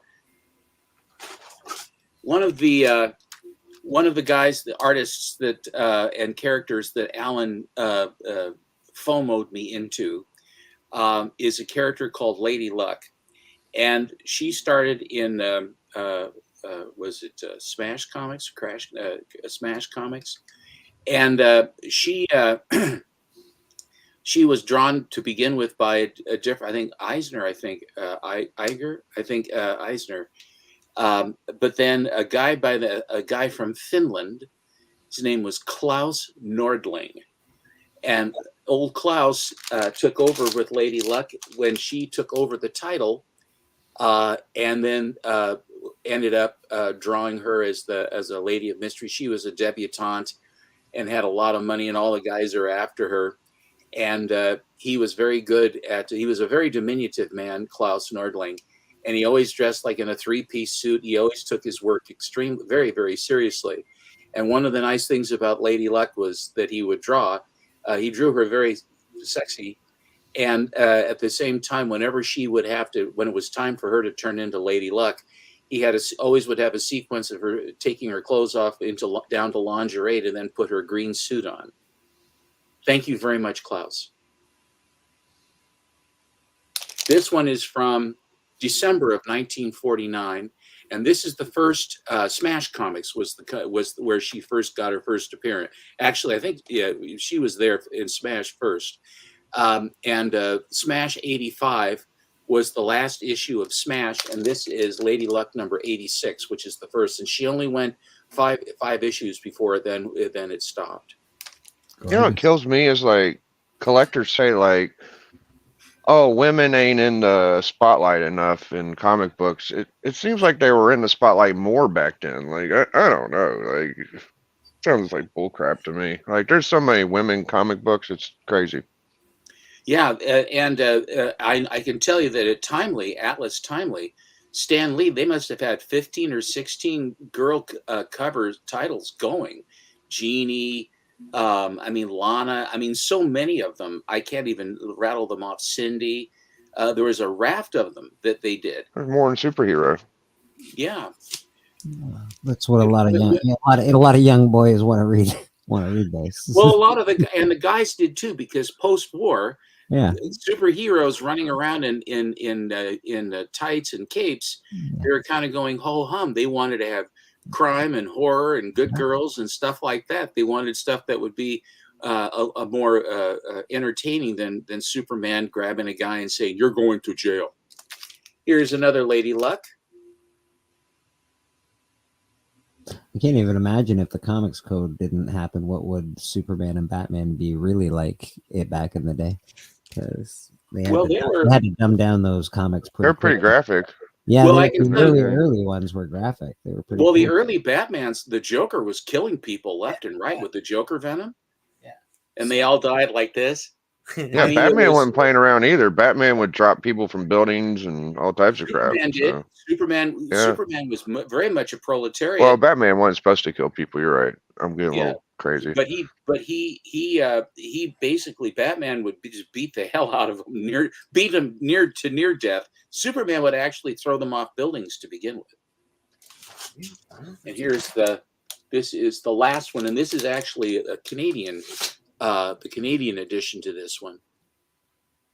Oh, nice.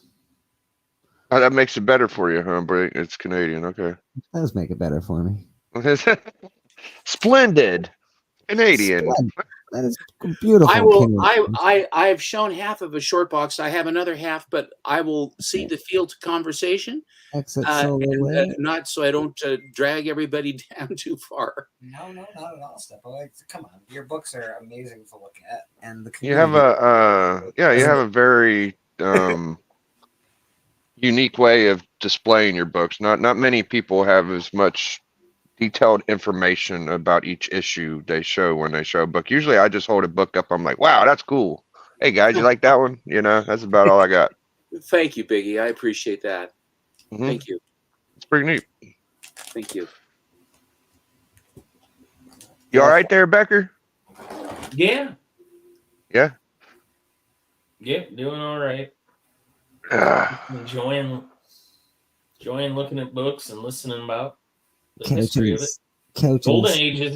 Golden Age isn't really where my history lies. No, not my specialty either. Me neither. That's most of what I know, like about of the guys he talked about, would have been like Russ Heath and the whole drama of what was it, Roy Lichtenstein or whatever. In the pop art thievery of comics. And most of my Russ Heath knowledge, like, I didn't even know he did stuff outside of war stuff. Yeah, right. I knew he was known for very detailed war art. One of his best images is that Revolutionary War, where they were selling those they call them flats, those really thin plastic soldiers. And they have the Revolutionary War where they have them marching over the hill, that back cover from the 60s, where they have the British soldiers and the officers on the horse and everything else. And that whole panel was created by Russ Heath, and it came up, that original art for that ad came up at, I think it was Heritage a few years back, and went for a substantial sum. It was on the backs of comics for millions of books. Yeah. I saw a really cool ad the other day. It's War Machine. I think. Well, okay, hold on. Let me get it right. Okay, so when Punisher turned into War.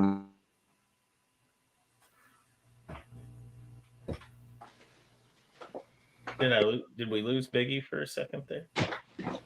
Yeah. Did y'all hear me though? Okay, so the Punisher, War Machine, Iron Man book, whatever it was, I had the book, but I never noticed the back cover was a Kubert School ad, and I'd like to just get that ad on a book. I'm sure I got it somewhere, but y'all know what ad I'm talking about, like the Kubert School enlisting ad. Yeah. Yes. Right.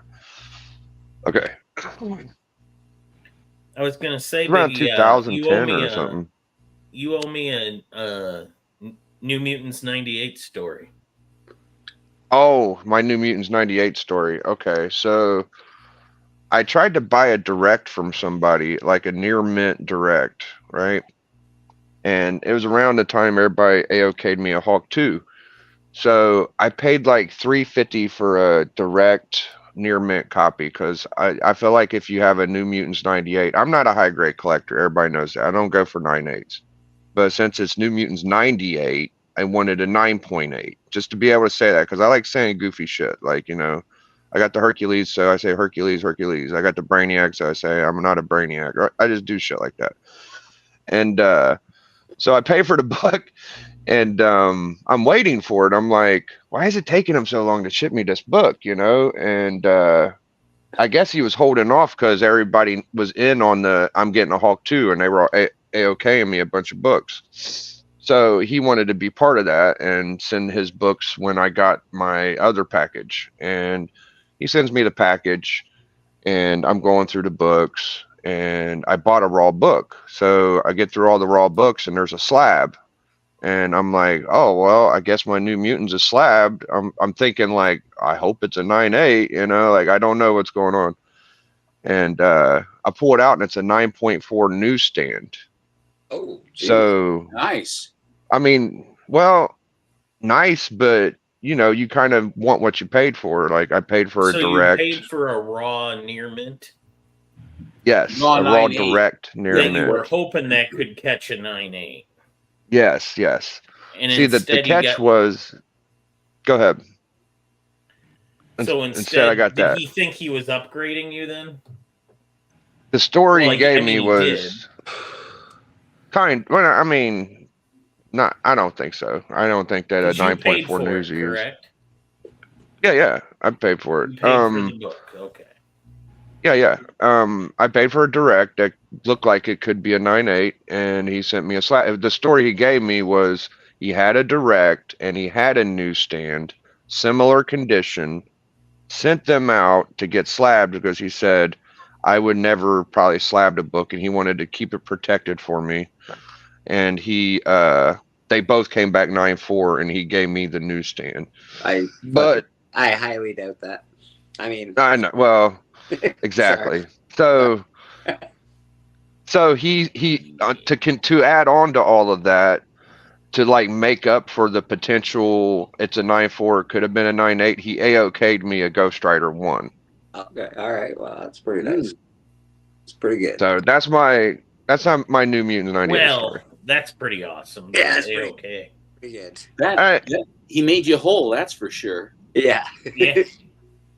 That was his reasoning, was like, you got a 9.4, and this is like a $400 to $500 book. It makes up the difference from a 9.4 to 9.8, and this and that. But it's like you pay for one thing, you kind of want that one thing. Like I would have probably traded that and just bought me a Ghost Rider 1 later, honestly. So you would still rather have your 9.8 first New Mutants or whatever, New Mutants 98. Yeah, we were all swapping New Mutants 98 stories last night because mine's a little weird. New Mutants 98 is one of the first books I ever actively pursued at the age, I was like 13, 14, but it wasn't to do with Deadpool. It was 100% to do with Gideon because he became an early villain for the New Warriors, and those storylines were seeded in his first appearance, New Mutants 98. There's a New Warriors reference at the beginning of the book where he has his assistant giving him his itinerary for the day, and he's got a meeting with members of the Taylor Foundation. And the Taylor Foundation is the foundation started by Night Thrasher's father before he was murdered. Jesus. And Night Thrasher was the head of the board at that time. So anyway, well, actually Dwayne Cord was. Yeah. Oh. Okay. Yeah, sorry, Joe. I know a and lot New about Mutants 98s are, well, it's also the first Domino, and I've said this before, like, if you didn't know anything about either character, you might be more interested in Gideon. If you look at the cover, it's like, okay, there's Deadpool, and then there's this guy in this Japanese garb with a sword. Yeah, it's like, who's that guy, Yeah, the Gideon had a long storyline in the New Warriors. He beat him up pretty bad. I have that page on my wall, actually, from New Warriors issue 19. But Fabian, of course, was writing both books, and Rob, Rob Liefeld was supposed to be the artist of the New Warriors when the project was called New Avengers, and then they decided that it wasn't going to be ready quick enough for him, so they fed him New Mutants, and the first book he does that cover, with Rusty and the Vulture. What is that? New Mutants 85, maybe? The Vulture, you can tell Todd McFarlane was working on the cover with Rob, because the Vulture is definitely a Todd McFarlane Vulture. But in that book, it's an Act of Vengeance tie-in, and you find out the Vulture was not assigned the New Mutants to go after. He was assigned a character called Speedball, but thought it was beneath him. So Rob was putting in Easter eggs himself for the future New Warriors project. This level of detail for the newer stuff is fascinating to me. I didn't know any of this stuff. Yeah. Well, I mean, I came about at that time, so I tried to learn everything about it, But you have that information just right there to impart. It's impressive as hell. Oh, dude, Becker does this. Like, if you want to talk about modern artists and comic creators and people who even worked in the office, like, Becker's your guy. Yeah, my knowledge kind of kicks in the Marvel Comics era. Like, once the 60s hit, I can hang with most conversations, but that Golden Age stuff, it was never a focus of mine. Well, I tell you, not that I don't respect it, but it's but your knowledge of the new stuff. I've heard you go off on stuff like that before. It's your inside information. Your study on this is truly outstanding. I learn a lot listening to you. I really do. Yeah, I was. I think I brought it up the other night for the first New York Comic Con. In what year was it? 63 or 64. There's a really fantastic book if you ever want to dive into that, and the ties it had to the comic book Mystery in Space, because that's where all the guys who did that con, that's where they all met, was in the letter pages. Like, the letters pages were the original, that's where the newsletters got started, and then from the newsletters Comic Cons came, because all these guys who were corresponding with each other were like, hey, we should all meet up. That's so cool. And of course, New York would be the logical place, because that's where they all were. Well, so two of the guys that helped form the convention were actually from Florida, but they agreed to bus up because so many of the people were in the Northeast. So they were, and then plus it made sense because they had gotten Steve Ditko to be their guest of honor. Wow. And that is the only, he decided he didn't like Comic Cons after that. He was at the first one, and he decided he did not like signing for multiple people in a line. So he didn't do any after that, but he did the cover of the book and I can send you a link to it. Steppo, are you on Instagram? Yes, sir. Collecto6. Okay, I will. I'll send you a link to it. It's only like a $20 book on Amazon.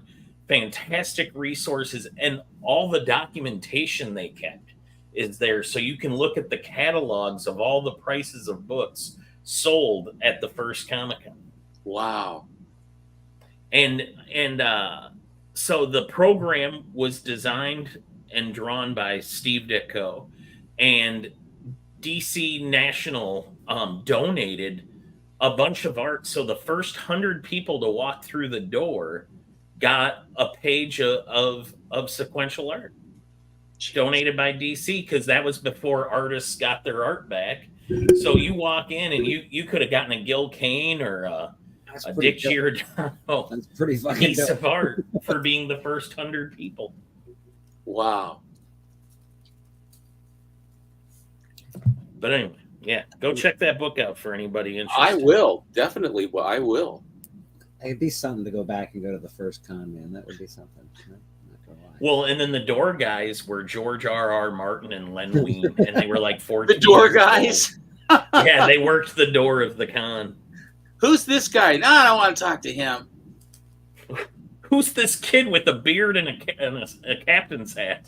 Yeah, That's yeah, the greeter, yeah. Why is he telling me I can't get in yet? That's funny. That is funny. I have some. You know, it would be funny if there was like a third door guy that never wrote anything and had aspirations, and like, how come you're the only door guy that didn't become famous? Oh God, that's brutal. That guy probably drinks. He's all like, "Man, these assholes! I could have been famous too." I'll show them. Where was the first Comic-Con? New York, yes.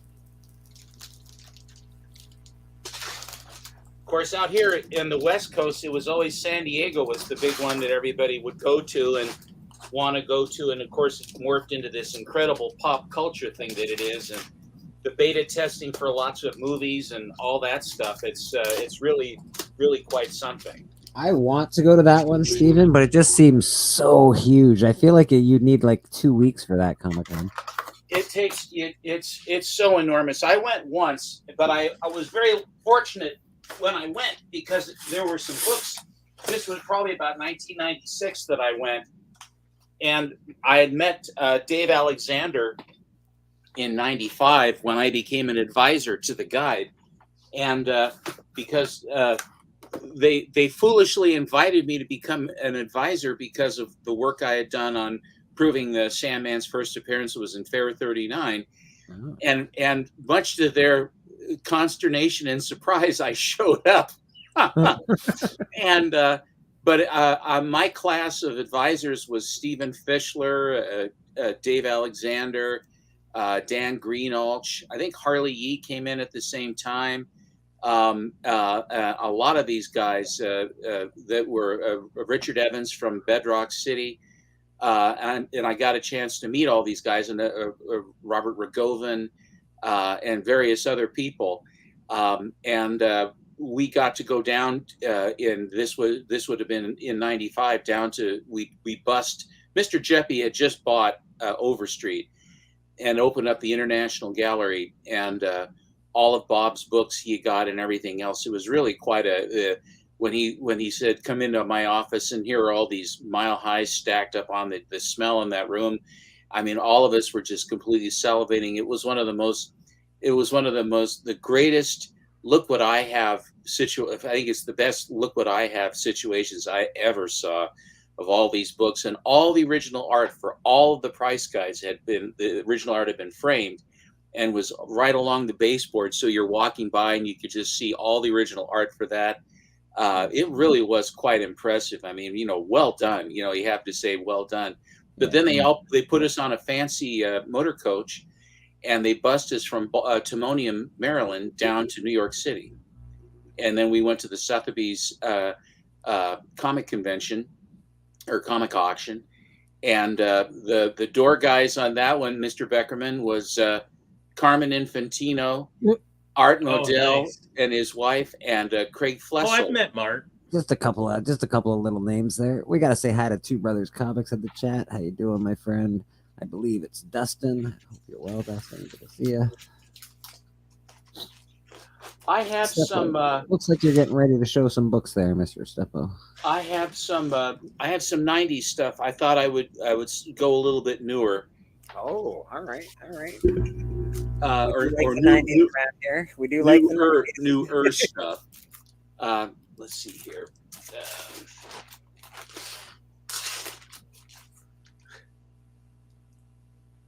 These are a lot newer.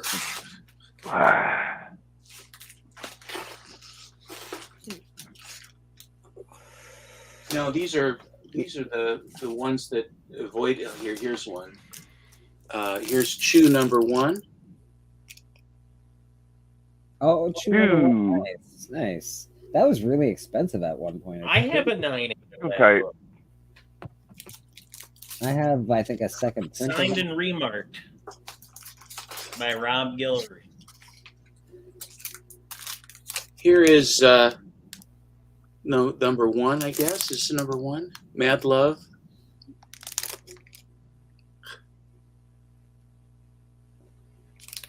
So, Susan, Entropy in Comics is he's our local rep for all the movies. He works. Oh, look at that fucking beauty! What's that? Wow, it's the first. That's okay. Not that gorgeous. Yeah, it's the first. Whatchamacallit, though. It's my favorite. Yeah, Batman Beyond. You love it. Yeah, it's my favorite rendition of Batman, dude. I can't help it. You said beauty. I'm like, what am I missing? Yeah, that's fair. That's fair. This I have a whole bunch of Bruce Timm animation cells that he signed as well. I've showed those once before. I love that book. That's nice. Man, I should have sold some books with y'all last night, Bleak. Man, I missed out on a couple of dollars. Good Lord. Yeah, we did pretty well last night. We did all right. Did you do okay with the auction, Bleeker? Yeah, did you sell? we did pretty good. Yeah, I sold a couple of mystery boxes. And, good. I sold a really cheap copy of Secret Wars 8, which is depressing, but that's okay. You win some, you lose some. And then, yeah, we did okay, though. We did okay. Everybody made some money, which was really nice. Gotta really thank Man Cave for that. He comes to the auction. And he has the Tech 31 and 38 now.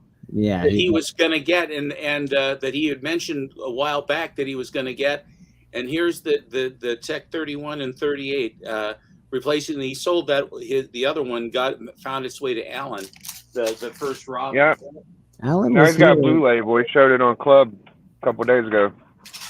Steppo Alan was here earlier in the chat earlier, and he's got. I'm sure glad he got out of the way. Jeez, yeah, Louise, that guy just won't leave me alone. No, we got Real Rude. Oh, that's one of my faves right there. That's a beauty.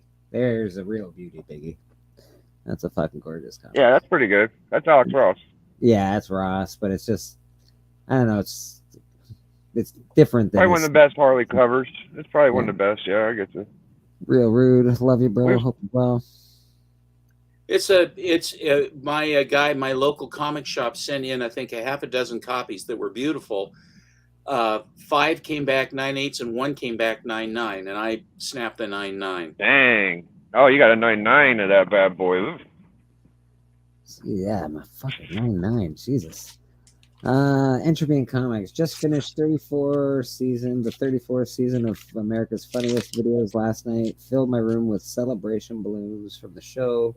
Received annual visit from Mickey and Minnie. Nice. Entropy does work in Hollywood. I don't know exactly what he does, but he's like he's a set guy. Wow. So he does like sound and stuff like that. I don't know exactly. Obviously a popular guy to get that kind of hey, how are you stuff going on. Visits from Mickey and Minnie. That's a big deal. Oh, man. I have that book, but it's certainly not a fucking 9/8. I'll tell you that. That's a beauty, Steven. First He-Man, first Skeletor in comic. Actually, that's not necessarily true. There are mini comics that did come with the toys at one point in time. So if you are looking for the real first appearance, they're like these 4 miniature books that came with the toys. It's like Hellboy's floating in the Italian press, whatever it is. You know. Maybe Sorry. You say it. You say it. Oh, I was starting to think it's kind of hard to find like a one-on-one competition for the club, and I'm starting to think. I was thinking of other guys, but maybe I'll make a trilogy out of Alan if he shows up again. Maybe we'll do a rematch. Just do a different category this time. Yeah, I mean, I just want to see. Maybe it's. I could battle D or Ask You or something or Lady, but I've already battled D a lot. D's hard to fight, man. The chat loves that guy. This is the first. He really is good. This is the first appearance of the Dark Knight, and also the first appearance of the Watchmen, Alan Moore, and this was a giveaway comic book celebrating 50 years. And but it predates those, so it was just a giveaway book. Why do you gotta show me things that now I need in my life, Steven? No, I knew about that. That's a dope Oh, key. it's the It's a second bunch one of he's done first in like appearances. 3 days. I gotta get the Warriors comic now. I need that fucking comic. It's not hard to get though, Bleak. It's not that expensive. I have that one. I got there you that go. It's a tough I don't one. have that. I got that guy. This I one's didn't- signed by Mignolo. You know what? I don't hate him, but I don't love his art. I really just don't. I really do like it. I like it a lot. He screwed up fucking a Conan cover. I got it and I was like, this is awful. What has happened to Conan? I was watching J Hood critique artists. It was like an artist battle, and they picked Mignola over McFarlane. I'm like, are you for real? Like it was one of the M's. I can't remember if it was Mignola or another guy, but I don't know. They're artists though. I'm not an artist, so. His first Hellboy. Yeah. That's a bad boy right there. Yeah. There's one better though. There's the Dime Press 6 or whatever. Dime 6. There's one I like a little more. That's the one that is the one that the Italian one where he's floating in space. A lot of DC. Capulu or something did it. A lot of 9/8s coming out of this box you got going on, Steven. Well, all the rest of them, I basically sold when I got my bat one. I was trying to recoup somewhat. Yeah. I stopped in the 80s. From the 80s up, I kept, but the 90s back, 90s up, I took. I basically sold a whole bunch just to help defray the cost. Gotta hurt.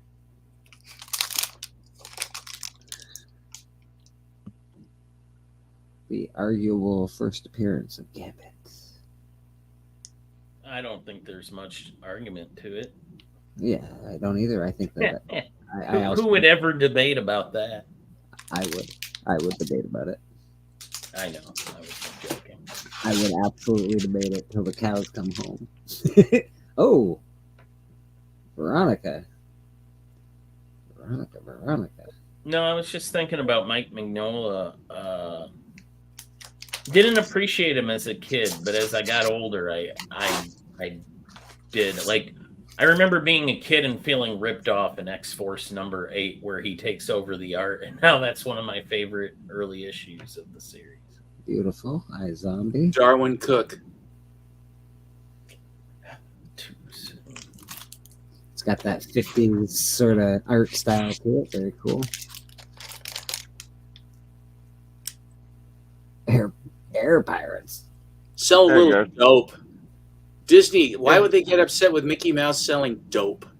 Is Mignola the one they say does a lot of he like homages stuff a lot and he steals people's covers, or is there another guy that did that? I don't know. I don't really love Mignola, but people do like him. Here's a Will Jack cover. Oh, that's hot. Oh, Transformers. Nobody got it. Okay, no problem. Wow, Entropy, very cool. Thank you. Because of location, I am fortunate enough to have many comic artists and creators that live near me. I am frequently meeting with many. Yeah. Another Darwin Cook. This guy is always, Entropy is always meeting with artists and getting shit signed. He's got a pretty interesting collection. Well, J. Scott signed J. Scott Campbell. I think that's one of my very favorite Catwoman, or Black Cat or whatever cover. La Mole Comic Con. All the little kitties that are all kind of boiling around behind her. I think it's fun.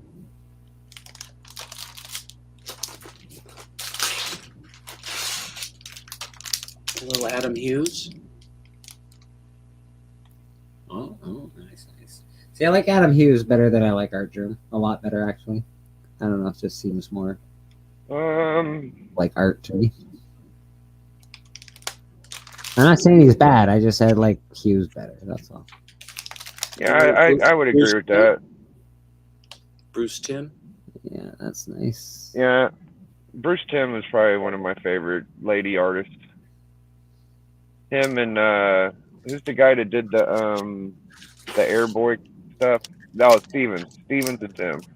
Oh yeah, Dave Stevens is awesome.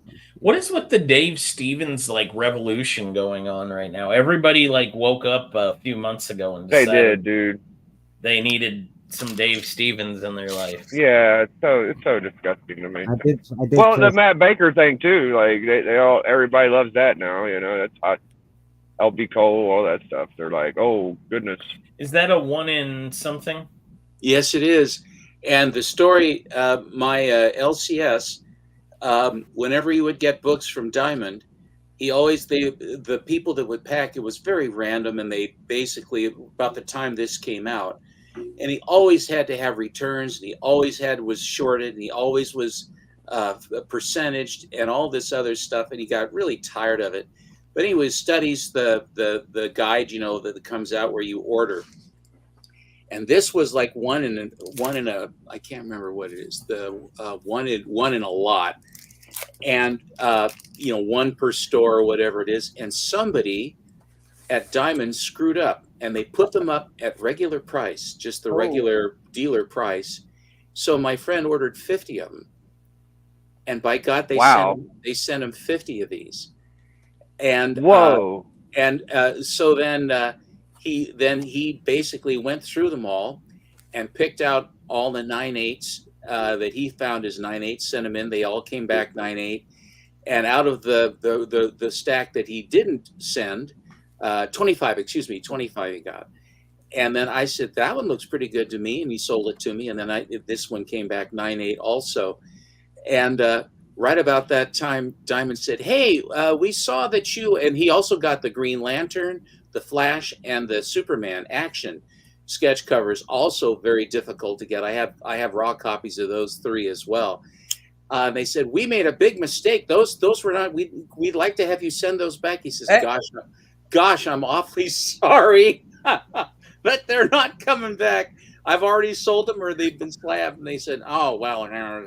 So that's how I got this Capullo. That's nice. I have Batman Zero signed by Capullo, but that is nice. That's my box of 90s stuff. That's the slabs. Well, it's a nice box of 90s stuff, Steve.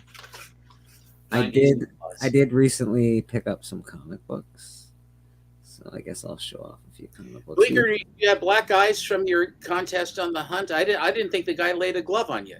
He's got some tough fists, but no, I'm just you know what? I'm always squinting because of the light. And my eyes are bad anyway, so it's easier for me to read the chat, and I'm not squinting at all while I got my sunglasses on, so it's a little better for me with the sunglasses. That's the only reason I'm wearing them. I'm also very tired. My eyes probably look like I'm 100 years old today. All right. Well, maybe 95, not 100. Let's see. Oh, so bright. So these came from a very good friend of mine. We're pretty happy to have them in our collection. This is a beautiful, beautiful copy. Hey!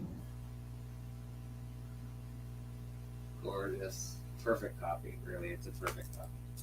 So we're going to send that away to CGC at some point in time. We're definitely sending that away to CGC. I like the ruby ring. Is that garnet or a ruby there, Bleak? It's a garnet. Garnet, yeah. And then this is really cool. I actually really dig the first the Goons. So this is a 1 in 1,000. Oh. Goon number 32. Really, really. Again, all these books are really, really nifty. And then we picked up a copy of this. Yeah. This guy is the crown jewel of the collection at this point in time. This is a beautiful, beautiful, beautiful copy. Boom. Oh, yeah, there you go. Oh, nice. I've been getting that book thrown in my face a lot lately. Callie was on Journeys last night, and I was like, yeah, I've got all the books I want. What about Spotlight 5? I'm like, fucking fuck Spotlight 5. I didn't know it was Callie at the time. I was like, how did this guy size me up so quick? Like, how did he know I didn't have that book out of all the dumbass books? I gotta pop out for a minute. I'll see you guys in a bit. I'll be back. Nice to see you. Come on back. Don't leave us, Becker. Don't leave us, man. No. Yeah, Biggie, you want to show off that 181? Do you have it close? We always want to see. Yeah, let's see that. Let's see your 181. We always want to see. I'm currently in my car. In the car. All right. We always like to. Don't. In that case, don't. We like to bask in our friends' happiness when they pick up something cool. The church hasn't seen the 181 yet. I will for sure pop it up in a moment. Church definitely needs a 181 showing on it to grace its inner sanctum. Yes. Glenn, we got Glenn in the chat. How you doing, Glenn? Good to see you, brother. I was trying to get a match out of Journey, but he explained why he hasn't been around a while, and I'm not going to hassle Journey right now. I feel bad for what's going on, and I understand completely why he's busy.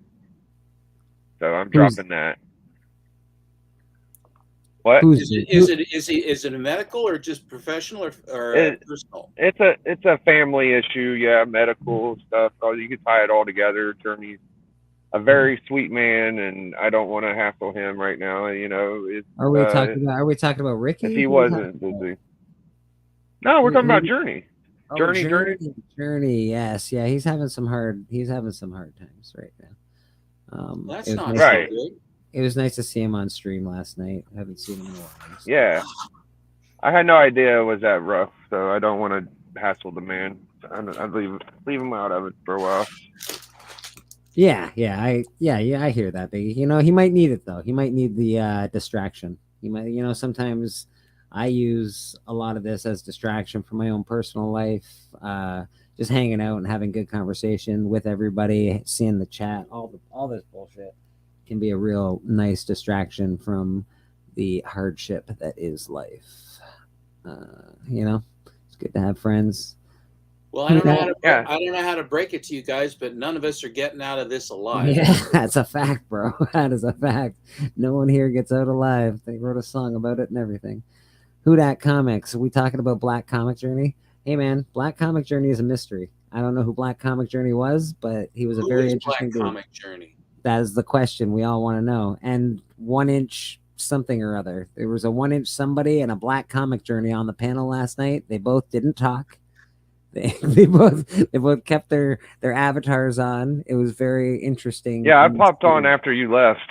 I was trying to get on there with you and do that and them, and I got on right after you guys popped out. Yeah, I buggered off. I had to go to bed because church this morning, and I had to get up to go to the market and open up and everything. So, but other than that, yeah, I would have been on all night probably because I was on way too late. Yeah, it was like 6:30 or something.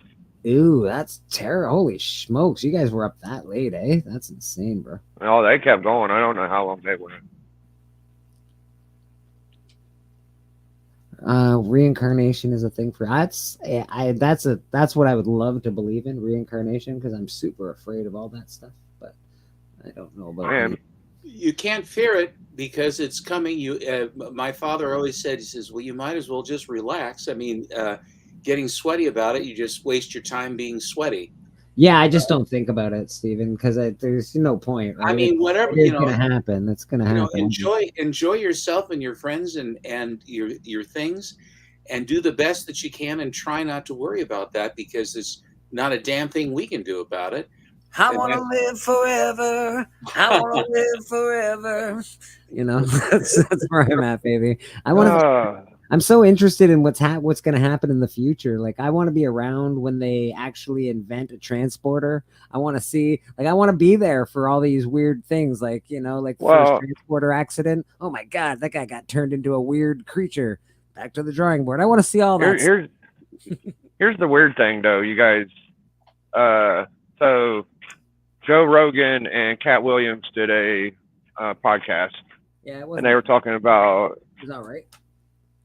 They were talking about longevity in life, Yeah. And they were saying this in so many words. They weren't just flat out saying it, but you can pretty much get yourself cloned and use all the body organs. Yeah, but do you have the memories though? Like that's the only thing. Yeah. Like, you can't be that. Yeah. Okay. So you that's can, very good. so you're making the point of what the movie The Island was about. They used to like to clone people and then take their organs and fix all the people on that pay for these clones. That's very plausible.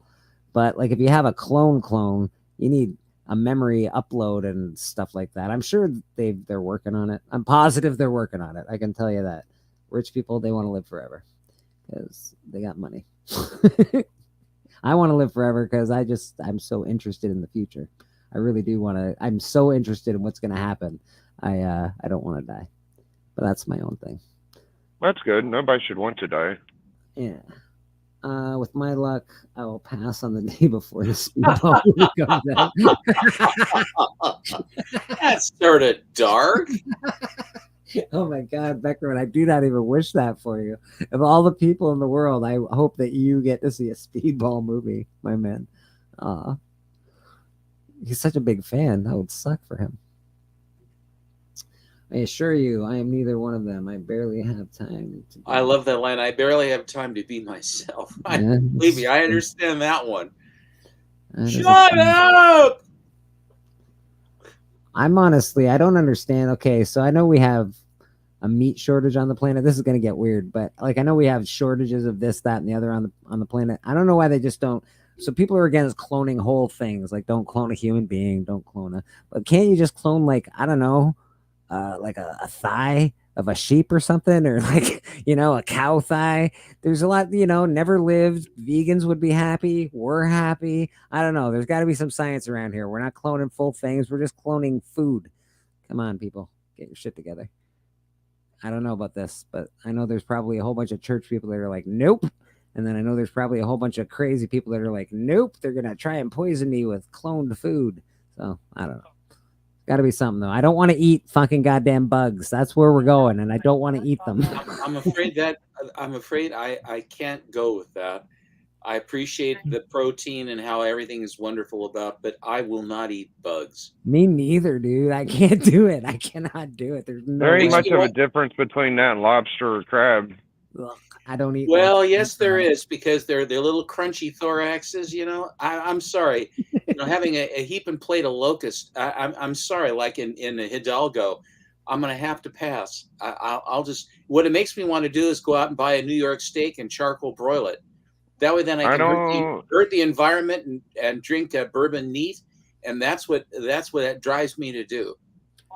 People thought that lobster were disgusting until a few people started saying they were delicious. But if you look at them, they are gross as hell. Like I don't know.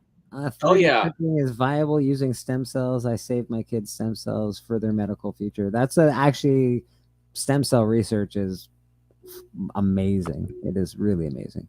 Well, when they bring Walt Disney back, then I'll believe it. That's a whole different thing. I don't know if they can. Didn't he get his head chopped off or some bullshit? Yeah, he's frozen. Didn't he get his head removed though, or was that? Yeah, he's cryogenics. Yeah, I think that Ted Williams, the ball player, is also frozen. Dude, right? Yeah. Yeah, I don't know. Beckerman, one of the greatest hitters in the Speedball movie. Beckerman should be in the Speedball movie, even if he's just like a clerk, something just like a pizza delivery guy. Beckerman should be in that fucking movie. Squeeze Entropy or whatever that guy that's got the inn. Squeeze him and say, "You got to get me in there. Let me just walk by on the sidewalk or something." The past is history. The future. I agree with Free Key. Absolutely. And the gift of today is truly a gift, and enjoy the gift of today. Tomorrow may never come, and then reflect on the past that has come before you, and remember and keep the people that are dear to you alive in your mind from before, because that's where they will continue, how they will continue to live. That's why they call it present, because it is a present. I know. I didn't know Free Key was. You're right, Big. Right up, straight up. It is a present. The present. You're absolutely right. I'm real rude. I've been to the future. It's ugly. Men get pregnant. Not this one. Not this one. Women rule the world. Oh my God. Don't they already? Yeah, that's what I thought. I always thought I think they have already established that a long time ago. we got Mr. Freaky in the chat. I don't know if you've I think we've all seen this, but when Freaky's around, we like to play it because we appreciate it and we appreciate Freaky Louie. Straight from Canada, bro. Canada, bro. Straight from Canada, bro. From uncharted regions of the YouTubeverse comes a legend. The legend of Bleeker, Reverend of the YouTube Church. A mighty member, subbed by good, feared by haters. As Bleeker's legend grew, peace settled across the YouTube stream. In Bleeker's church, a YouTube alliance was formed.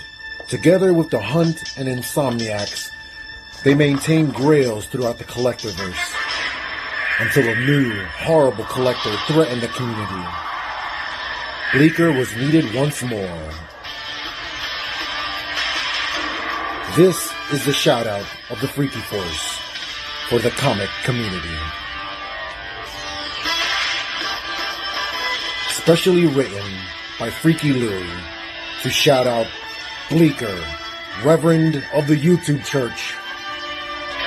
Bleeker, Reverend of the YouTube Church. Appreciate you very much, Mr. Freaky Louie. Freaky had a fantastic club episode when he came on. He did have a good episode. He was very good. Yeah, he's top 5 episode from last year for sure. There was a Metarog versus Dracula, which was one of my favorite, and then the Freaky episode was good, and all the Ragians are good. So I might have to dabble in those. I got the club chat to where about 15% of the people in it actually compete. I'm just kind of like, you guys are loafing a lot, man. I don't know. Bunch of loafers. In the club, the chat needs to be to get up a little more oomph, but I think the battles are pretty good. I'm getting more consistency, but not as much activity from everybody. So I got some guys that don't pop up, but it's just like a lot of guys are just there chilling. Like, I don't know that I could get Big B or Ricky to hop on. Like, if I just asked them. Ricky hopped on before. He's hopped on before. But he's got a family and stuff, right? It's hard to get. Yeah, Ricky said that he's getting tired of the YouTube shit. I don't want to ask him. Like, I just watched his video where he's like, "Oh, I'm trying to do 1 or 2 videos a week." I see guys get busy and just lay back, you know. Lunch Money's a big deal. He's like a 3,000 sub guy. I don't want to hassle him. Phil's Treehouse in the chat. How you doing, Phil? Good to see you. If you're not checking out Phil, give him a follow. He does some good shit. I think he's been on Spinetix lately a bit. Watch Spinetix. Always good on Saturday nights. I think, what is it? Spidey and the Spidey people are on Saturday nights as well. Mad Spidey is on with his spider people. I think he Big B's doing the thing with Bronze Age Nerd now too. That's like a big deal. Yeah. That's what I hear. We always like Big B. He's a good dude. His art's really good. I like. Over here, baby. Over here. He's got his phone over a sewer grate. Like, man, this is fun. I don't know. Fun, son. You might. Oh, that. Yeah. Get that fucking phone away from there. Yeah. What are you doing? Collector, you might know. Does Big B do commission artwork? I don't know for sure. I think that he actually is much more giving of art than he is selling of art. Okay. I'm sure that if someone asked him, I don't think he would reject it out of hand. Fair, Bob. But but Brian's a good man and a good heart and a stand-up guy. He really is. We've had Sue and I have had him over from the many miles away. I picked up this enormous collection of Zombie Tramp from him. I got all those Lois Lanes. Yeah. I had no idea that Zombie Tramp was so expensive. And that's a FOMO from Alan with his insidious Zombie Tramp stuff. He's always insinuating Zombie Tramp into everything. I get that. It's well, Zombie Tramp's pretty good stuff. Come on, Bob. Good stuff. It is. Yeah. I got a few. I have a. Let me finish up this gold box and then just throw a little more pictures to people. We'll get you some. We'll get some gold comics right now. Once you're in line, you can get out of me. Steppo, the man himself. Here is from Ziff Davis Publications from April, May of 1951. It's Lars of Mars. Ooh. Men are from Mars, I hear. Nice painted cover. Who did the cover, Stephen? The cover was by the artist. Let's see. It's his name is Alan Anderson.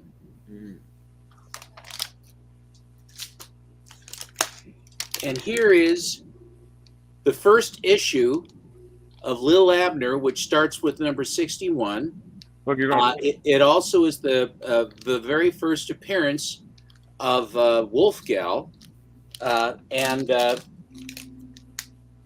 it's got Al Cap. First cover. Wolfgal. Everybody's after the first Wolfgal. It's hard. Toby Press. It's a really tough one. And in this one, they're having the Sadie Hawkins Day dance before the race, and Wolfgal's dancing with, because the story of Wolfgal is that she always wants to invite her suitors back to the house to have dinner with the family. The thing is that they become the dinner because she lives with wolves, and so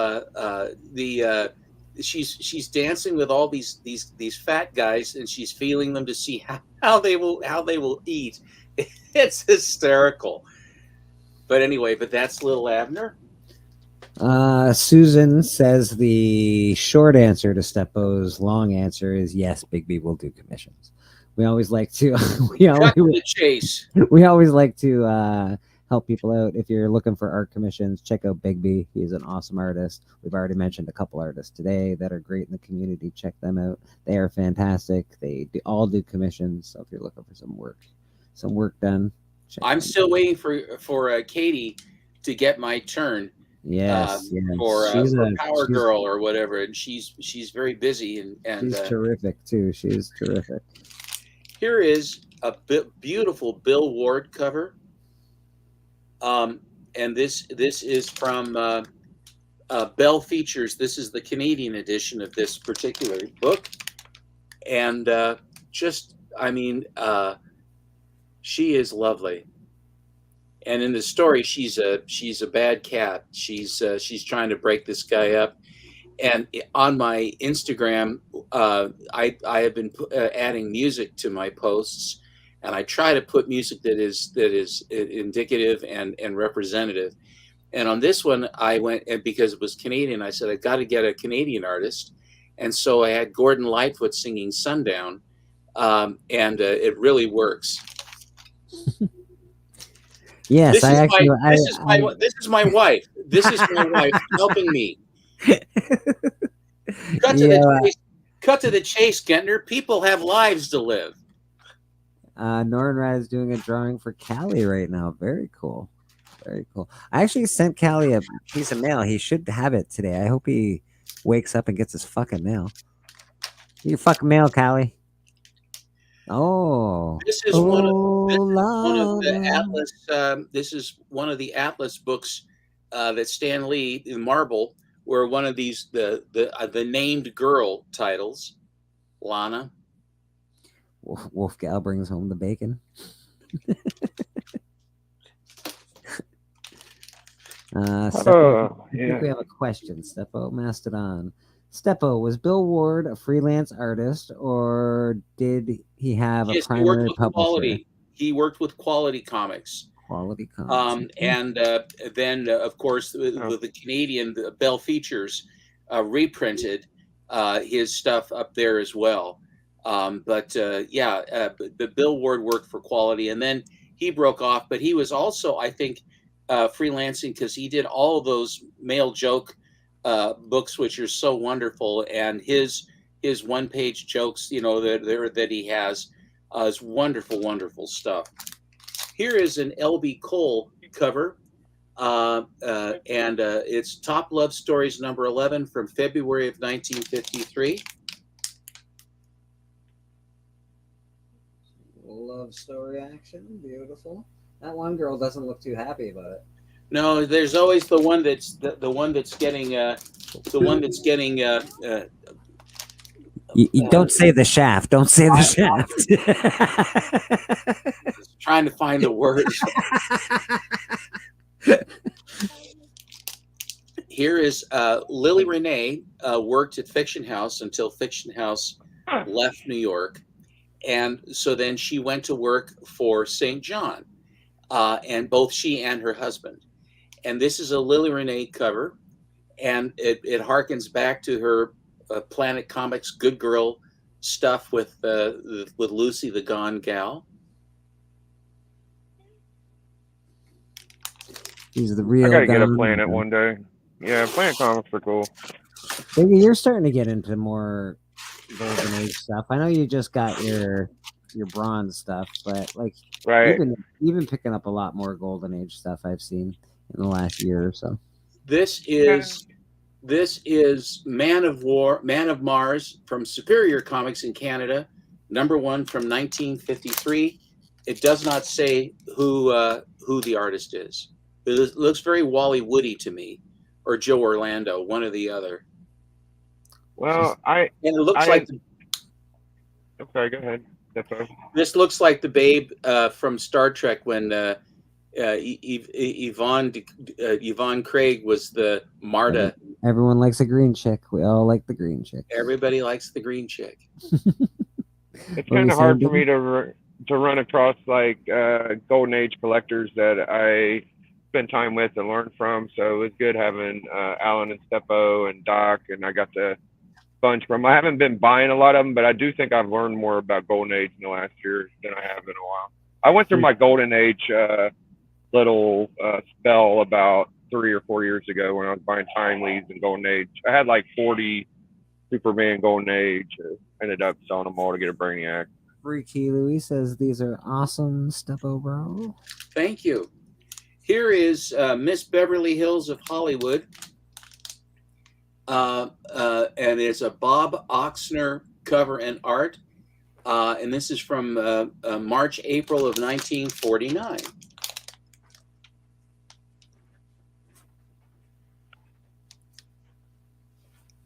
Fun stuff. Nice little Beverly Hills action.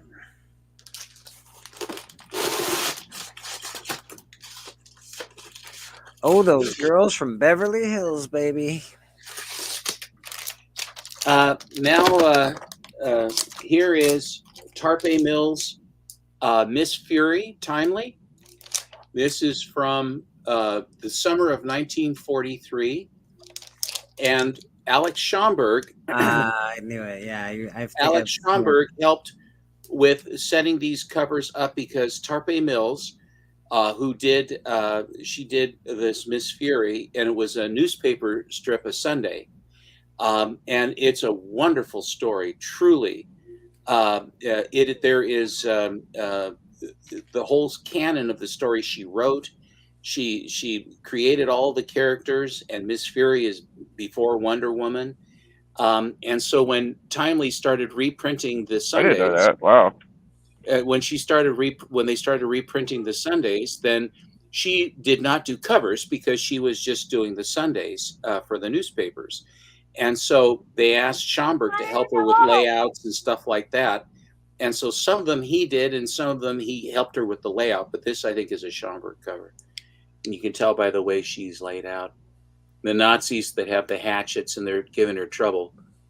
Those Nazis are troublemakers. Them Nazis. Them Nazis are nasty. And here is another one. And I think that this one was a conglomeration of both Tarpe Mills and Schomburg. This is Miss Fury number 4 from the summer of 1944, where she looks very much like Schomburg, but I think that when you look at Schomburg's stereotypes of Japanese or German soldiers, these look somewhat different. And I think that she had a hand in that. And Hitler's pictures on the wall. Yeah, well, why not? Why not? You gotta have Just Have the beautiful. fear. Just the Miss Fury stuff is just beautiful stuff. Here's another. Yeah, man. Here is from winter of 1945, and this is an Alex Schomburg cover. Are you noticing a pattern there, Bleeker? As far as what goes, Biggie? The Miss Fury positioning of her body. I not like I know she's been in swinging and then she's been in that. She's here. Yeah, we got it. Okay. She looks, pretty long-legged. And here is from the fall of 1945, and I think this one actually might be a Tarpe Mills cover. Okay. Her cape kind of comes and goes. It changes color. She had a tail to begin with. So what am I? A bit of a slorper. Why am I supposed to be noticing her? She's always kind of like planting. She's getting ready to land on the ground. She's kind of like planting and slurping. She's very, very slurpy. It's not like in a stagnant position. She's kind of landing. Yeah, that's the thing about old comic books. That's why I love older comic books, because they're not so stagnant. Like most new comic books, it's like a picture, like a I don't know. It doesn't look as good. There's no action to a lot of new comics. It doesn't tell a story. No, almost never. And it doesn't tell you, certainly it doesn't tell you what's happening in the book. It doesn't, I don't know. It's just like fancy artist did this headshot of Superman. It's cool, but it's not like, I don't know. It's not that. That is action. Here is Carmen Infantino for you, Biggie. Mystery in Space #5. Space is where I dwell. I love the space stuff, man. That's cool shit. Nice black cover, DC. Yeah, kind of Aquamanish. Nice. I just like all the old spaceships that they used to draw. They're fun. Improbable. I love it. The 50s. Yeah. Ridiculous stuff. It's so funny. Love it. The bubble helmets and stuff is great. And the last one I've got here for you is I just got this one recently. Another Ziff Davis. This is Nightmare Comics #2 from the fall of 1952, and it's a Walter Pop cover. Nightmare. Oh, that's beautiful, Steven. That's really nice. I like horror stuff a lot. Very cool.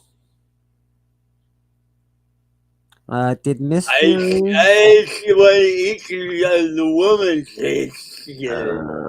Did Miss Fury and Black Terror ever appear in a book together, or were they different publications? Black Terror was standard Nidor, and Miss Fury was Timely. So no, there was never any commingling in the day.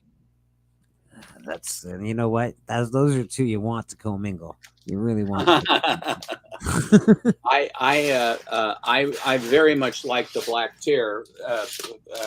Very much. I enjoy his the Schomburg stuff. So, but well, you got great taste. You got great taste in books, Stephen. You've got a great collection. Come on. Oh, well, thank you. It's fun to share with the church and everybody. It's fun to show, and I love to do it. We love it. We love it, my man. We love it. Biggie, wearing the toque today. Must be cold down there. I'm a wimp. How cold is it there? He says it's not cold at all. He's just being a wimp. Right. Maybe you got just a hat maybe from just where. Canadians just wear them because it's Canada. They're like, I'm a toque guy. Just wear them everywhere. Summertime toques. Got the big long duster. This is actually like a nice one though. It's like I like it. You're looking like you got your Hitman action going on. Yeah. Nice. Very good. Nice. Where you at, Big? Are you in like a comic book store or something? Make doodles. No, all of my comic shops are closed on Sunday. I'm comicless in my town. Fucking hate that about Sundays. They're the same here. They're nothing open on Sundays. Nothing. Saturdays they're open, but I'm usually busy. This is my comic book entertainment for Sunday because everything's closed. It looks like Kevin Smith. Come on, man. Like Kevin Smith. Thank you. Yeah, come on, Rad. Come on. You know I hate Kevin Smith. Biggie doesn't look like Kevin Smith. I don't think so. Well, that's better than what Hialeah says. He says I look like that goofball from wrestling, whatever. That's true. Well, I don't know, man. We looked him up one night. I was like, geez, fuck. Yeah, I don't know. What's Biggie gonna say now? I would disagree. That's fair. That's fair. You're entitled. If you start collecting from a kid, as a kid, 24/7, you eventually get a good collection. Yeah, that's true. That's true. Although Well, you could collect for 20 years and still not have a collection like mine because people just have bad taste. Well, yeah, like, but it also depends. It also depends on when you start collecting too. I'm just kidding. I'm just like, kidding. I could collect as a kid, but I'm never gonna have books from the 40s and 50s. And You're a young man. You still may yet. That's true. That's true. Some guy's going to walk in with a whole box of this stuff, and they go, "I want to get rid of them," and then you're going to have them. That would be nice. Nice. I do have a starting point here. I do have the Mark of Zorro. It's a pretty good, starting point for a Golden Age collection. I do have this is, I've got a couple Golden Age books, but this one's that's your cornerstone. Nice. Cornerstone of my Golden Age collection. Well, that book was a kill shot. Yeah, absolutely. It's a fun shot. Yeah. I think K-pop is asleep. I feel like I haven't heard. I hope she's gone. She's gone to bed. I am not asleep. I'm not asleep. No, I'm dealing with stuff right now. Whatever. Say that about me. No worries. Sorry, K-pop. Two brothers. What is? Oh. Was that trash? What does that mean? Oh, that's because I beat him up with it on the hunt. Oh, his sword. Yeah, man, he doesn't like Zara, I don't think. See, good old Hunt. Susan loves Zara. Sorry, buddy. Good old fashioned Hunt. Yeah, man. That's great. Sometimes you got to play a Golden Age book to get the win. Yeah. He's just not understanding the chat as much as he thought he did. I guess I don't know. You can't just judge your performance on the way the chat reacts. You gotta be able to be open minded and. Actually, I thought he did. To be honest, I thought he did really well. He had a whole He had a whole thing with the fucking amber. Trying to beat you with a Bleak cover. I thought that was. Was it the book that I had? He tried to beat me. He did a whole thing with amber first, and he did like a whole thing with the Jurassic Park thing, and he showed a piece of amber, and then he showed. Oh my god! The amber variant, and it was a whole thing, and I was like, man, I gotta shut this motherfucker down. So I played the labyrinth, and that worked. It's like, whew, that was a close call. The labyrinth. What in the hell is going on? And then. And then he played Breaking Bad. It all. He played Breaking Bad, and I was like, "Fuck, that's a good one." I don't think I can take that one just yet. So he got me with the Breaking Bad, but then I spanked him with some Zara. It was fun. Jurassic Park. I'm just saying, what was the Bleaker book? That's what I shoot. He played a like a, I don't know, 1-in-1 Sting. WWE 4 signed, slabbed. Yeah. Yeah, that was a sucker punch he tried to pull on you, and you rolled with it beautifully. Yeah, that's nice. You show. I'm looking pretty good. Yeah. You look a picture of me. I'm looking pretty good on that cover. Very nice. Now I must destroy you. Later, Kevin, Entropy and Comics. Go check Kevin out. He does his show. I can't remember the name of it, Kevin, if you could put it in the chat. I'm terrible with names and stuff. I'm awful. That's why K-pop is like, she helps me a lot. She's like, I'm like, that thing with those people, they do that stuff around that place. The thing. And then she tells me what the thing is. Yeah, then she's like, oh, the thing. Oh, yeah, and she knows. Oh, I'm with you. Yeah. Yeah. No, what I was saying about like not having a chat is like, okay, so you could probably perform better than somebody and still get voted against. So I'm not sure that, I don't know what happened with Bleak and Desperado, but yeah. That is a thing. Like, if the chat just don't want you to win, they just won't let you win. I Come on, perform Bob. I perform pretty well on your show, and I get fucking voted against every show, man. So it's just I don't know. Yeah, the club is a little vicious, man. Like, club is mean. Club's kind of, mean. club's tough. Well, you don't bring your whole Sting gimmick either. No, we don't push it or ask for people to come and vote. It's just whoever's there. What do you mean? What's the number? It's 213, bub. Hop in. There you go. There you go, buddy. Yeah. You know, man. He's super pumped. We got club this week, right? I think. Yeah. I'm excited. I like the whole 5-book aspect thing, and I like Alan's a really good sport. Like, I rolled him up pretty bad last time, but I don't doubt he'll come back for more because he's a sweetheart. Well, that's the thing. You beat him bad last time, but he wound up winning the whole thing. He ended up winning the whole thing, yeah, and it's fun that way. You know, I like second chances and stuff, and he's a competitor, man. That dude Alan, bro, he showed a bunch of homages and was trying to get him over. What were we trying to say? He's no joke. He'll fucking kick you right in the teeth if he can. He is a sneaky little bugger, and he's good at it too. He plays comic books. He knows what he's doing. Variant. Yeah, it was his timid attitude. That's a lie. He's a mean, ruthless man with a knife in his pocket, is what he is. He knows kung fu. Absolutely not variant. He's like, oh no, this is a variant. This is a variant of what? Variants. He wasn't playing variants. He was playing reprints. Yeah, Alan was lying. Regular cover.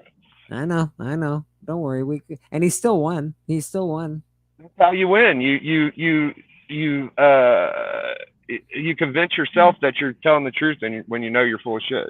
Well, listen. When I school him on what Silver Age comics are next time again. Well, that was an epic win. Yeah. I'm just kidding, Alan. I know you're smarter than me in all. I love Alan. Yeah, the young Avengers when he's like, he's a pill. I think that's what's his name? The Hulk from it wasn't Hulkling. He was like fighting it. He said it was Sanchez, and I'm like, oh yeah, old Dirty Sanchez. I remember Dirty Sanchez in that book. He's going, what? He says, what is it? He says, really, you don't know? For heaven's sake. Come on, Alan. Come on, buddy. Even in Ottawa, they've got that one figured out. What? Yeah, what? Man. What? Alan. We give him a hard time, but he is a very hard competitor on the club. I love the guy. Yeah, he's the greatest. Yeah, man. Yeah, he's a smart dude. He knows his shit. He got a first Deadshot recently. First Deadshot, nice. He did, yeah. That's a gnarly book. I was giving him hell about it about a month ago. I was like, "You got a first Deadshot?" He was like, "No, I don't have one." Always, yeah, sure enough, got it. Huh. That's very cool. Yeah, you have to basically just tell him about something or show him a book that he doesn't have, and it's a key. He'll be like, what the fuck is that you got there? And then all of a sudden he'll be like, look what I got, motherfucker. He does that. Vicious. I can't afford or buy a bunch of these books, but if I suggest them to Alan, he might buy them, and I could be happy for that. You know, like, there you go. Got a Legion of Comics in the chat. How you doing, brother? Good to see you. He was on the Spidey people last night, I believe. I got a new top 50. I got a new top 50 coming soon. Yeah, I'm pretty excited about it because I got my Hulk 181. Well, yeah, you would, right? You got your Hulk 181. You gotta have a new top 50. But I don't think your last top 50 was a real top 50. I think you just sort of went, "These are 50 of my favorite books." No, that was pretty legit. Okay. All right. Yeah, I think so. That was about as good as I had. I didn't really have any regrets after I did it. I might have missed one or two books after thinking about it, but Alan tagged me, so it wasn't like I'm just doing it just to do it. But yeah, he tagged me before I got my book. Now that I got it, I want to see like what my smallest top 50 book is. That interests me, you know, because I see a lot of guys do top 50s. I'm like, oh, okay, X-Men 1 Jim Lee, that's crap, you know. Like I want to see like a real good top 50. You don't think the Steppo's wraparound top 50 variant would be is crazy. top 50? Come on, man. No. Yeah, I know. Yeah, I'm not going to show that. Yeah, I don't think you would. You've got X-Force 1. You got a much better collection. So I'm completing runs this year. Shazam is done this week. Nice. Gentlemen, I'm going to bounce and head up and visit with my spouse. I wanted to come to church and to represent and say hi Biggie and hi Katie, and again Champ. I want to say it was a beautiful thing to watch. You take him down in the hunt, and he was so serious and everything else. And then you dispatched him and smiled, which is of course the beautiful thing to see. So I will see everybody. Take care. Have a great Sunday. Yeah. Have a great rest of your day. Appreciate you coming by, man. I'll see you guys later. Peace, brother. Later, dude. And that was Steppo's Comics. He doesn't do anything on his own channel, but he's always on Alan's channel. He's on Big B's channel. Yeah. So you can find Steppo around when he's not on church. He does the Collector Club from time to time. So yeah, man, he's everywhere. Yeah, he's been off the last couple of weeks. He might pop back someday, but he's taking a little sabbatical for now. That's all. Perfectly normal. Doc don't come on every episode, so a lot of guys don't come on a lot. Well, sometimes it's, again, I was just talking about this with K-pop this morning. Sometimes it becomes just too much. Like, I get home Friday night. I do a show every Friday with either you or The Hunt or whatever.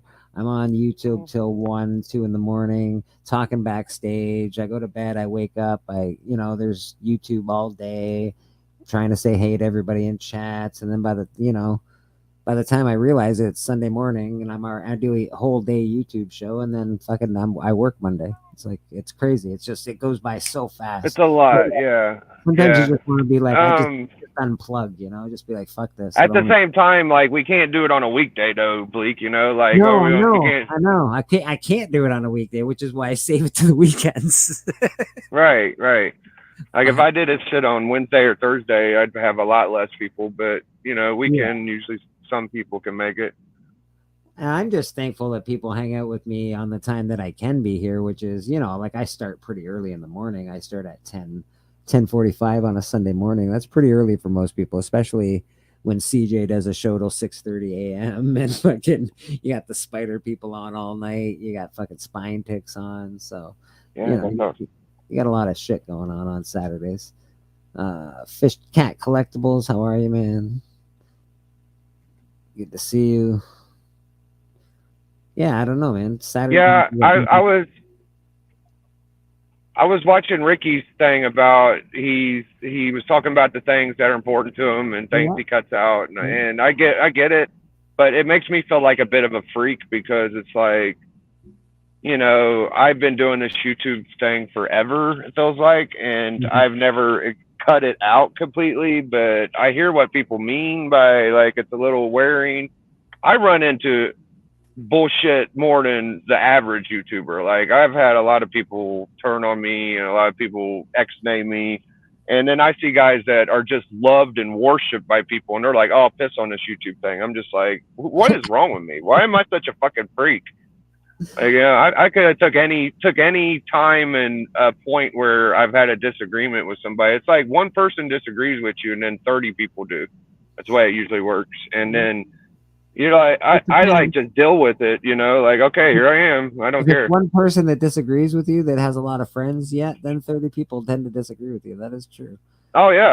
Everybody turns on you once you have one influential one problem. Person. Yeah, if you have an influential person that you have a problem with, it becomes a bit of an issue. It definitely does. But then I'm just like, oh, give me more. Like I don't exactly turn away from it because I'm just like I don't take it that serious. This shit. I just feel like it's a fun thing, and that's what I'm trying to do. So when people turn it into like this personal weird bullshit, like that's their fucking problem, Legion says, I disagree with you, Biggie, just for sport. That's it. Just for sport? Okay. Just for sport. That's why. Everybody likes to disagree with me. Don't worry, Legion. Like I'm the most easily disagreeable person there is. Also, I can take you at Tekken. Wow. Who the fuck said that? Legion Get the said fuck in that. here. Legion said that. A while, bro. Yeah. You better watch yourself, Legion. You better watch it, buddy.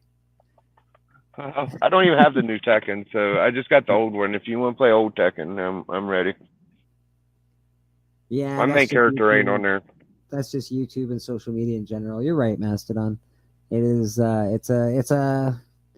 It's something you have to balance, right? Well, even Freaky Louie, he's got a balance. I think he used to have a Saturday show that he consistently did that he has to do different now because I guess, he's got kids and all the rest of the nonsense that goes along with fucking being an adult, right?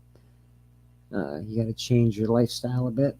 I think my infinity of love for you comic book collectors is a lot higher than what people would think. So I could deal with a couple naysayers of they don't think I'm the greatest fucking person, like it's okay. I've had people that do enjoy me and I just say fuck it, like I'm not in this whole any of y'all are better than anybody else. Like I'm pretty fair and treat everybody pretty good, I think.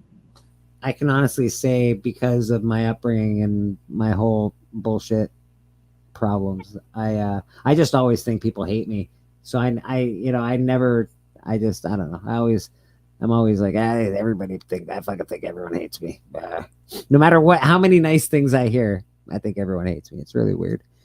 But I try. I can understand that. Yeah, it's weird. I don't like it, but it happens. Everything I say is so rock solid that there's no disagreeing with me. That's aggressively relaxing. Yeah, that sounds right. Aggressively relaxing. Biggie, I don't play no Tekken. Legion says, Biggie, I don't play no Tekken. All right. So he's just all riled up. Faust Smith, manga, aesthetic, comics in general, really contentious because there are very strong emotions involved. Yeah, you're not wrong. You're not wrong. People get really hardcore on comic books, on the movies. We all have opinions and we're all right. It's really weird. And we're not all wrong, but it's people have a hard time being. We're all a little bit different than most. It's acceptable. We're not the most beautiful people, It's like we're comic collectors. That's why I get a little pissed off whenever the cliquish shit happens, and it's like, oh, fuck them and all that shit. It's like let's just accept each other, unless somebody's being a complete douche, which I don't want to fuck with people like that anyway. Yeah, I've only encountered it a couple times where somebody's just being an asshole just for the sake of being an asshole. But most of the time, it's been a pretty decent community to be a part of. I'm sure if I've done anything really that bad, everybody would fucking know by now. The only thing anybody's ever said was Sticky Goose said I cheated on a fucking giveaway. Like, give me a fucking break, bro. Well, I don't like your 98 story either. I think that's riddled with. I'd be upset, honestly, if I were you. I know you got an extra comic book that pays for the difference, but I don't know. I'd still be pretty pissed. I wasn't the happiest. It's a hell of a story. Like I wanted a near mint, but I'm a very forgiving person. Like the guy that did that to me, man, he had a lot of depression and he kind of got ex-nayed from the community. I hate that to have names. Okay, yeah, okay, I see. All right, so you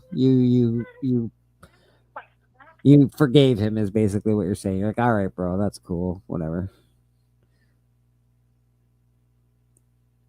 I don't see. Wait, what's going on here? I don't see what you're talking about, Bleaker. If you don't like someone, I don't communicate with them. Yeah, that's fair, Mastodon. I don't know. It's just the whole way I was raised, buddy. My parents and shit. If you don't like somebody, you don't. Yeah, that's fine. But I always give people a fair chance, even if I think they're annoying or their personality. I try to be open-minded because some of your best friendships could come from people that you may not like at first. Fishcat says he's beautiful. And yes, you are, Fishcat. You're beautiful. I was in commission sales 15 years. I always expected rude treatment from people. Most people were surprisingly nice to me. Yeah, that's nice. never takes it personally. No, I try not to take anything personally, but it happens. Yeah, I'm with Fish Cat. Even with this haircut, I'm a 9. I'll be a 10 when my hair turns white. Nice. Aggressively relaxing.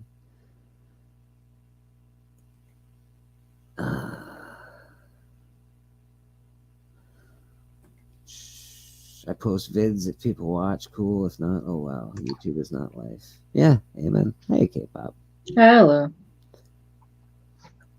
You're back in fine For now. For now. Yep. For now.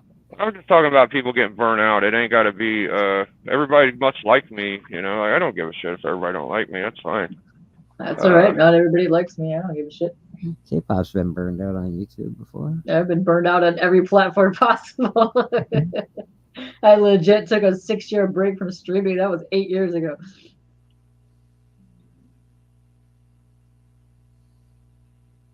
Yeah, that's fair, Mastodon. I just, you get around. Everybody in the world is so fake these days. It's hard to know what's true. Yeah, there's a few people that you won't know until later that have. Some of your best buddies might want to have sex with your girlfriend. You know what That's I mean? also true. You know what I mean? That's always true. Yeah. There's a couple people I would say that have dual personalities. Yeah, and I want to be. I like meeting people and being friends with them. Sometimes I don't know. I just have a very I got a wall. I got a wall that I put Let me up. tell you, some of my best friends and people that are in my chat to this day started out as trolls trying to troll me on Blog TV and YouNow, and have become my best friends that I've met in person. Okay. You don't get enough trolls, actually. I don't. I miss the porn bots. I see the porn bots. Oh. Here we go, Blake. I'm gonna get my 181. I don't have one at the time there, Legion. Thanks. All right, so here should be. At the moment, I don't. Well, Hannah seems like she wanted to apply. Hannah might apply. I don't see her today, but she might be around tomorrow. This is 180. Blow me up so I can get my book on the church. Okay, so thank you. This is Warlock 180. This is not what I was going to show, but kind of cool.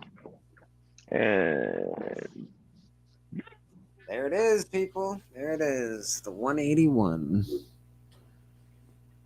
Beautiful. Yeah, I'm ready for the movie. I'm a Deadpool fan, and Deadpool has Wolverine in his movie, and that's not exactly why I got the book, but it is part of it.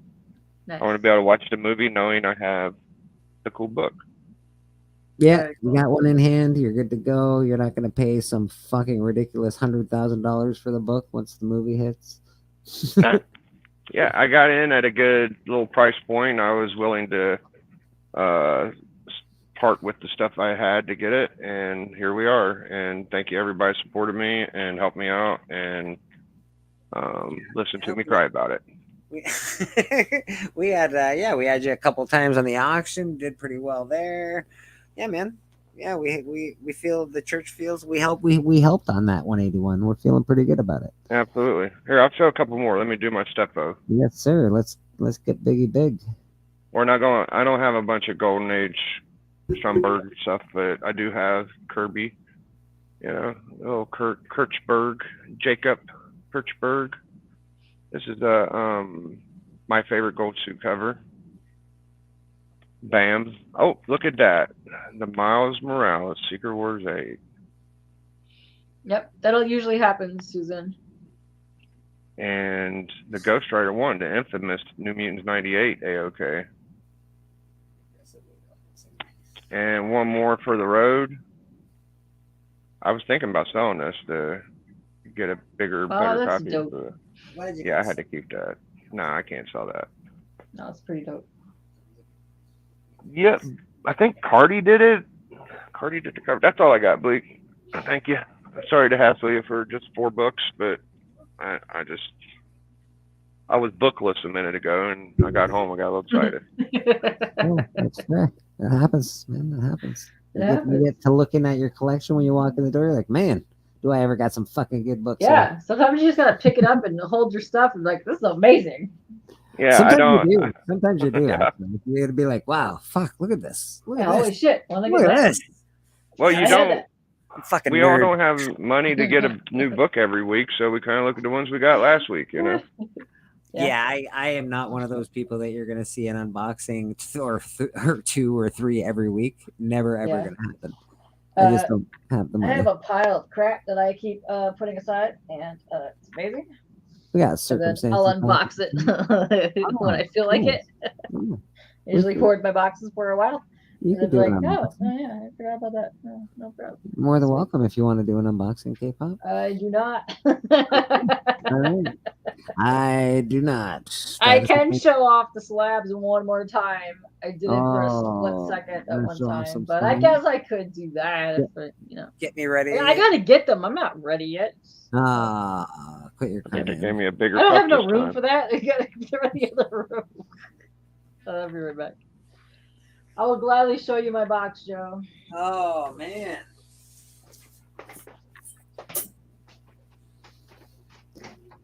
Joe. Right away. Yeah, sure. Shirt today.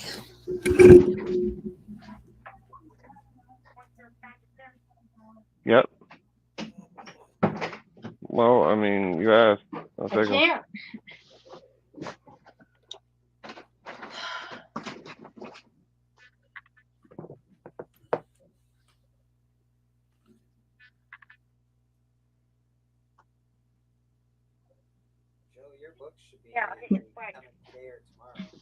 Mark, Kyle has done that several times. Have you seen Kyle's unboxing? He'll make himself a box and then he'll do like an unboxing on his channel, and it'll be just crap that he put in his own box. But the faces that he makes, you're like, oh my god, what is the best? It's so good. Promiscuous is a very creative He is. guy. I miss his streams so bad. They were just amazing. I suppose I could do that. Just box up all my own comic books. That's not bad. That's not bad.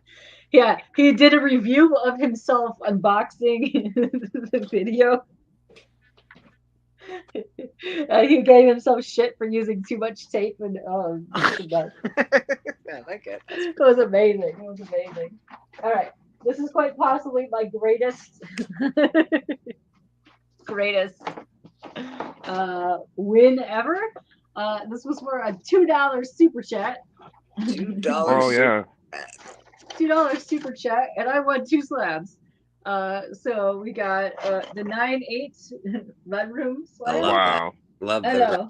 That's the variant cover, and then we got the Yes, regular cover. That's 9/8. That's better. I like the A cover the best out of that. Yeah, it's great. So yeah, $2. I won 2 slabs. Boom. Suck that, bitches. I always wanted to win a big prize. I've won 2. I won a first Gambit double sig 9.4, which was crazy, and then I won a Golden Age book from Doc, which was nice too. So it was Marines. Yeah. Promiscuous is in the trailer for a Stranger Comics documentary. Yeah, he's awesome. Yeah, my other thing that I won that I'm very proud of is also my stream mascot. Is this from the same channel, by the way? Would be my San Diego Comic-Con 2022 RoboCop and ED209 doodad. But this right here is my favorite thing of all time, and I play with him every day. That reminded me. Every day, let me tell you. Lisa Check this out, Blake. No idea. You gotta see this thing I got, dude. It's a test toy for a Happy Meal. This thing right here is super rare, and it's the Dozers from Fraggle Rock. This is like an $80 figure. Dozers. How do you know it's a test figure? What's up, Lisa? Thank you. Because the regular Fraggle Rock toys were just the ones with the cookies as wheels and carrots and shit. This didn't come out in everybody's Happy Meal toy. I don't know how I got it. I just found it at Goodwill, but look it up on eBay, and it's a test figure, supposedly. It's super rare. amazing. I am huge into buying stuff off Ed of. Pisker's in trouble for messing with a 17. Oh shit. Oh, Well, then I'm not buying any of his shit no more. He can go suck it. I didn't know that. I didn't know that either. I also did not know that, but hey, still an epic win.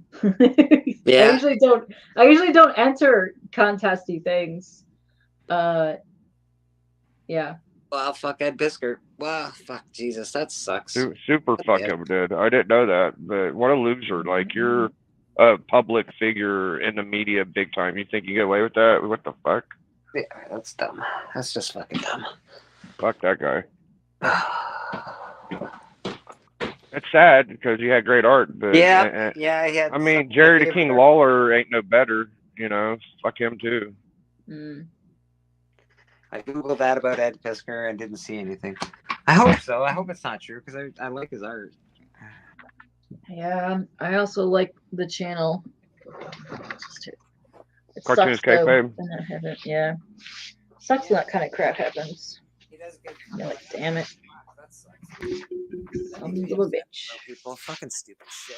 Fucking assholes. Yeah, don't do stupid shit, people. Yeah, man, be fucking normal. What the fuck's wrong with you? Be normal. I mean, be weird, but be normal weird. Fine, but be fucking normal, man. What the fuck's wrong with you? Be normal weird. Yeah. Yeah. Do that. Don't be a fucking creep. That's the last line you crossed right there. Never be a creep. Never be a creep. Oh man. Don't do that. Sure. Yes, Lisa says very nice wins. I agree. Yeah. Awesome wins.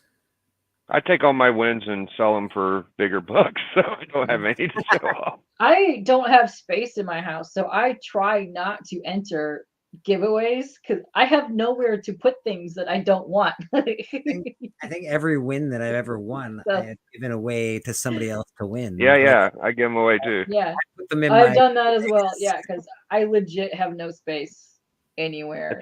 If it went for AOKs, I wouldn't have half the books I got, honestly. Like, that's because I keep all my gnarly AOKs and they're fucking awesome. I'm thinking May is the month I'll be able to mail out a bunch of stuff that people did win from me. So just in case you're wondering where it is, it's all sitting on a shelf right there. It's all right there. It's all right there. It's just gonna cost me a lot of money to send it out, so that's why I haven't. Oh, good.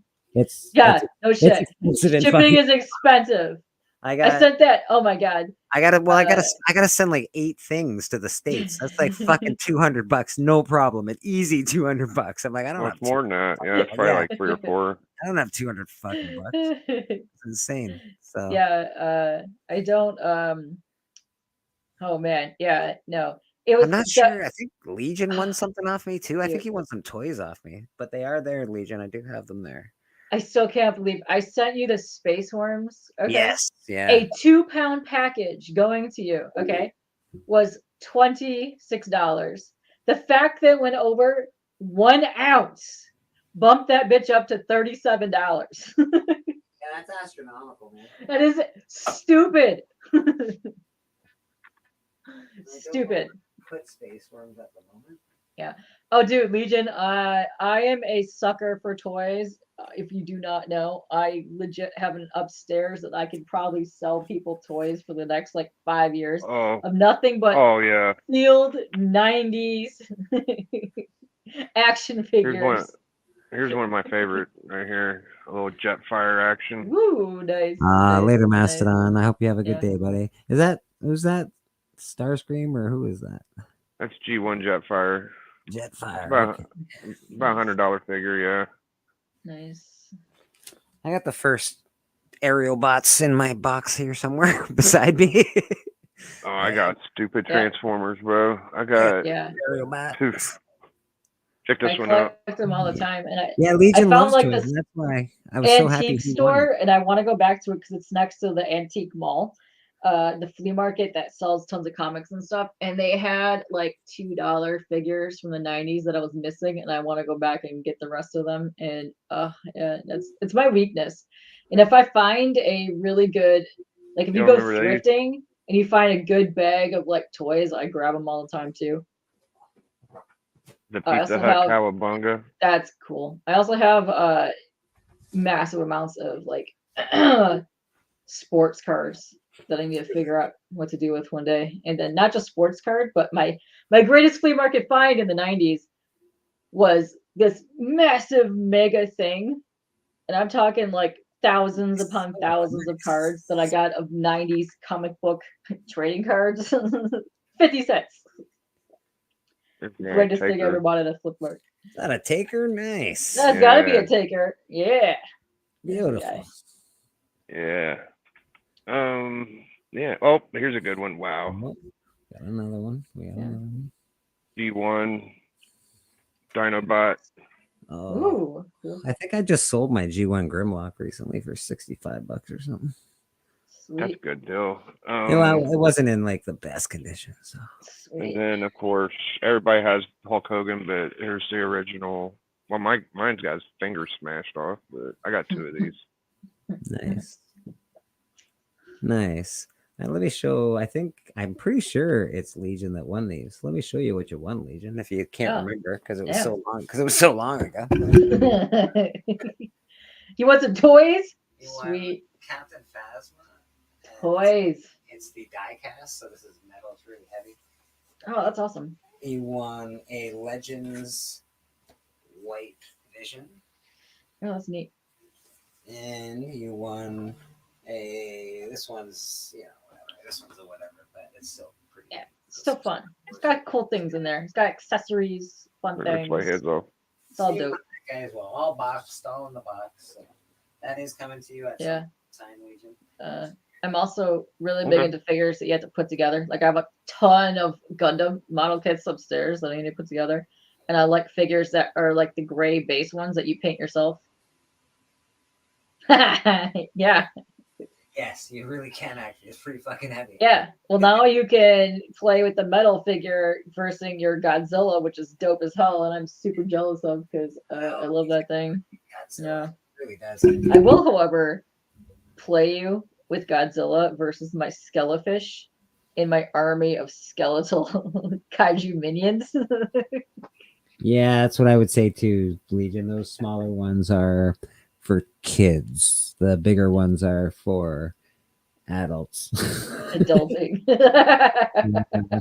Adult nerds. That's the one where you distract the children. You go, here you go. Here you have the crappier toy. I keep the nicer toy. Why don't you just wear that around, Biggie? You should wear that thing all the time. Oh, that thing's dope. Whoa. Yeah, Awesome. You should be streamed with that thing. That thing's fucking great. Yeah. I had an Infinity Gauntlet. For sure. How are you not streaming with this like every day? This is why people like this one, because you can flip it off. Yeah. There you go, Papa. Up yours, Papa. Oh, damn. I had to get that because my kid's a Thanos guy. That's why I got first Thanos too. But yeah. That's awesome, dude. That's awesome. Listen, Aggie, every single time I go to a thrift store, there's several things that I buy because I will mod them myself, and that would be any Nerf gun that you can unscrew to take apart to modify. Also, you could go back and get yourself some sexy Voltron swords that have voice boxes in them and that extend and light up and stuff. And I buy them every single time because they're amazing if you want to modify them and take them apart and paint them. Every time. That's fair. Yeah, that's perfectly fair. Yes. Gotta do that. You gotta do that. Blackmailed by the embarrassing large number of just toy lightsabers in my house, owned by an adult. Yeah, well. Listen, I have a couple. I've got a couple aggressively. We're all right. We're fine. Oh, you have an entire fucking helmet shelf. I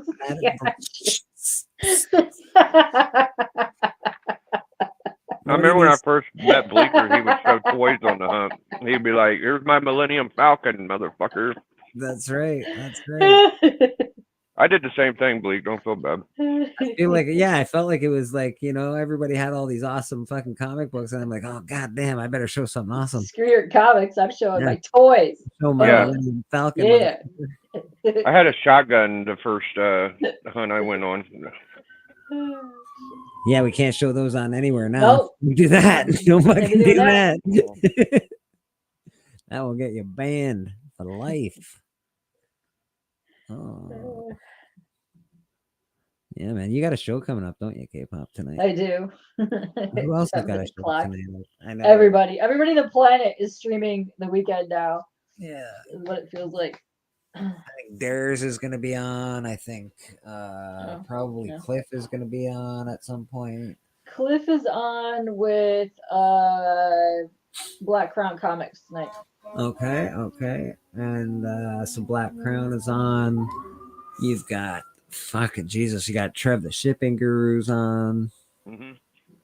Holy smokes! Yeah, there's a big lineup tonight. So if you're not doing anything today, you got nothing to do, nothing to watch. You got a lot to watch. Everybody's out there for your viewing pleasure. My last video, I stuck my tongue through a 181 marble stamp hole, so go check that out. Yeah, man, check out Biggie's content. He's on, I think you do video game streams too, Biggie. So if you're into video games, check out some Biggie video game streams. He does the Tekken. Yeah, I guess. Melody wants to show something fucking weird. Melody, what are you showing, Melody? Let me make you big. Give me 1 second, Melody. There you go. What is that little tiny thing? I didn't see it. Fucking never mind. It's a Lego figure. She's like, Oh, a little arm. That is the tiniest fucking Lego figure in the. Oh, it's a little arm. Okay, nice. Oh, that's it. Okay. Little Lego arm. All right. Yeah. Yeah, Mark. When I started streaming on YouTube, my OG streams were always Sundays at 6 o'clock, and then the one happened, and we did well, besides all the late nights I used to do at Tricky, that was like my original show, and then I forgot it was Super Bowl one time, then I moved it to Friday at 6. But yeah, my shows are always Friday and Sunday at 6 p.m. But I've been trying to move them back to 7 because everybody is streaming now. Yeah. Like, I only used to interrupt one person that I actually followed, and I can't remember who it was. Who was it? House of Nerd, which I don't see Sergio at all anymore. I don't even see him online. Does anybody know what happened to Sergio? Did he do a name change? Like, where is he? Because so they used to go on Sundays around the time that I went on, but I figured we had a different group. Oh yeah, it was totally different. He was doing like interviews and comic hangouts. This is just whatever hangout. I didn't really know him, so I didn't really feel bad about it. Like I wouldn't go. No way, y'all are ending. No, we're not ending, Papa. We're not ending. We're just talking about shit. It's happening later. But yeah. Years and years, I've ran at week's end at Sundays at 8:30. Others come and go. Kingdoms rise and fall. Yeah, but it's kind of hard. Like, so you guys have like hangouts though, but I'm dealing people globally that have weird time zones. Yeah. So I can't always keep most of the time the same time slot. Like my guy today is not from the States. And then he kept forgetting that his time zone, he thought it was the 25th, which is the 25th for him because it is the 25th there. Right. And then he was like, oh shit, I realized that's happening now, not tomorrow. Yeah, you're dealing with artists as well, and artists can be pretty fucking. So I'm kind of at like whenever they're ready. It's like I'm ready whenever, but you know what I mean. Yeah, my show is at the same time every week. Same, that's what we try to do. I know it's not a hangout, but I'm saying it's not like an interview show. You know what I mean? No, like you guys just pick a date and time, and you all like kind of show up and talk about whatever. But I have like guests that I'm trying to book like out of the country. Yeah, we know you're better than us, K-pop. No, you do a very professional thing, Pop. No, seriously. I think he's being sarcastic, but honestly, like, you're dealing with people that are in the industry and stuff a lot of the time, and it's a different point of view than a lot of us. We just do. Yeah. I think the church has evolved into just what the chat wanted it to be, kind of. Yeah, absolutely. Yeah. Well, there's also like when I book a guest too, like they'll be like, okay, I'm good with this date, but then I won't know. It's like a day or two before the exact time that we're doing it on because they don't know when they're free with other interviews. Like it's weird. So, and I did mention it earlier, when I am at church now, I will have a short box beside me that I will do $3 pulls from. So if anybody wants $3 pulls from a pull box, I am more than willing to do that. It's a great little box of comics. Yeah, we're just always evolving here. We're always evolving. But if somebody wants a pull box of comics, let me know, man. Or pull of comics, let me know. Yeah. And Nice. and I might sell some stuff too if I feel jumpy or froggy, but might sell I'm some just stuff. lazy right now. Yeah. Have you thought about booking pros from America? I think there's probably plenty. I have. I've had many pros on my show. Yeah, absolutely. But I have 2 different streams, if you did not know. Oh, Church is amazing. Yes, Church is amazing. Thank you, Papa. But my one is strictly campaign promotions because my other stream got so popular I had to split the 2. But my other stream that I have for Fartist Feature, I've had many industry pros on, and I will have even more on it coming up soon. Yeah, if you pay for the shipping for the comic books, I absolutely will pay. We'll send your toys with them, no problem. Oh, perfect. It'll be, I don't know, let's say $15 shipping. Phil has seen me up close at Cap City running around harassing dudes and inviting them on my show. Never cross the stream. I try not to cross the streams. I really do try not to. Once in a while I do. We run long here at church every now and again. Okay. Unless you're doing what Scotty does on Mondays and you book time slots for an hour each, and then you end each stream when the other one streams, you won't be crossing streams. But if everyone starts half an hour and you're running for 4 hours, you're crossing everyone's streams. Yeah, that's true. Well, fuck everybody. Scotty is the only one that ends an hour so he can go to the Scotty does it on stream. purpose. He's like, okay, between the lines of starting, you guys can go over there. Dude, Motor City, here we come. I've already up to about 8 people locally that you're going to be meeting. Might have more. And we're going to be hanging around some comic nerds. Can you send the link to Papa? I don't know if I've sent Sure. a link if he wants to come on anyway. He's in the chat. Damn it, Pops. You're making me. We usually have a Papa wheelie. I did have the Hulk 181 endorphins, but my damn laptop getting smashed, very depressing, bro. Oh, dude, that sucked. That's right. I forgot about that. Yeah. How did it happen exactly? Because we were on stream when it happened. How the fuck did it happen? It fell off the thing. Like if you go back, you can watch the blue, blue, blue, blah. Little Shaq kept beating on the door, and he came in, and I went to go get him, and then I tripped. But the main thing is, like, I reached 3K. Like, I could try to monetize, but I don't feel comfortable doing it without my laptop for some reason. Like, I want to just scroll through my shit. I'm going to tell you right now, hurry up and go apply because it's going to take a process and you might lose the hours in the meantime. So it takes a while. It takes a minute. K-pop something has happened to K-pop. If I apply and they see a lot of copyright shit, they could just take the whole damn channel is the problem. No, they won't take the channel down. You just can't monetize any of the stuff. Oh. They like all the videos that you've done so far can't be monetized. Like if you get 1 billion views on one video that is copywritten, all that money goes to the copyright. I thought it'd say that if they looked through it and they found a lot of copyright stuff, you are at risk of losing your whole channel. No, they won't do that. They just won't monetize it. That's all. Or it just won't be monetized. Those videos won't be monetized. That's all. Well, maybe I'll give it a shot. All I gotta do is hit the damn button. Yeah, YouTube is funny. It's weird. The monetization is weird. The making money on it is a little weird. I don't know. I don't try to make money on YouTube, to be honest. I'm just here to have fun at church and enjoy people's company. I'm still very proud that I got to that 3K. Like it took, even if I haven't hit the apply button, at least I did it, But I would like to sell comic books though. So like if I'm, as far as making money on YouTube, selling comic books, that's what I do. You do great, Biggie. 3,000 fucking hours. That's awesome. Yeah, I finally made it. I'm at like 3,020 right now. So I've been over 3,000 for a week now. I didn't go away the first day or first week. So I'm doing all right. I'll tell you that I am at 3,842 hours. Not that I look every day or anything.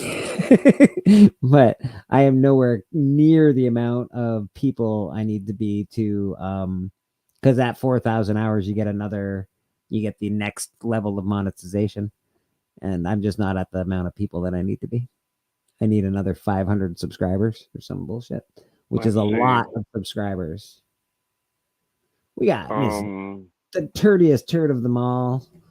There she is. What happens, Pop? I want to be nice. Send you the link. Like, is that what happened? All right, let me bring that's what in. happened. That's what happened. Yeah. Mr.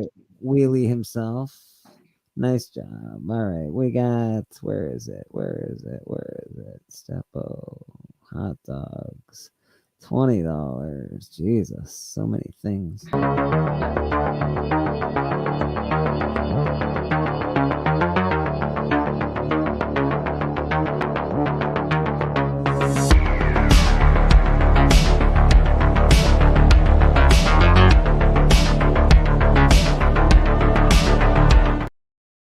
It's Mr. Papa Wheelie in the house. Papa, how you doing, brother? What's up, Pops? Yeah. Right to you, Pops. Look at that. Boom. It's all your fault. Oh yeah, hot shot. Yeah, that's what I think too, Freaky. It's a Okay. creative outlet, which allows me to do a lot of editing. Nice. Wait a sec. What is this? We need this on big screen, Biggie. It's a good way to have fun. What's yes, up? there you go. Papa Willie. Yeah. What's up, buddy? You want to flip me off, huh? Up yours. Yours. That's at 325. I will be clipping that. Nice. Yeah. Can't beat that. Just in case Papa gives me some grief. Comic bookworm, Naman, how you doing? I knew you'd be up around 2:00. Did I not say? Are you hungover tonight? Is that what's happening?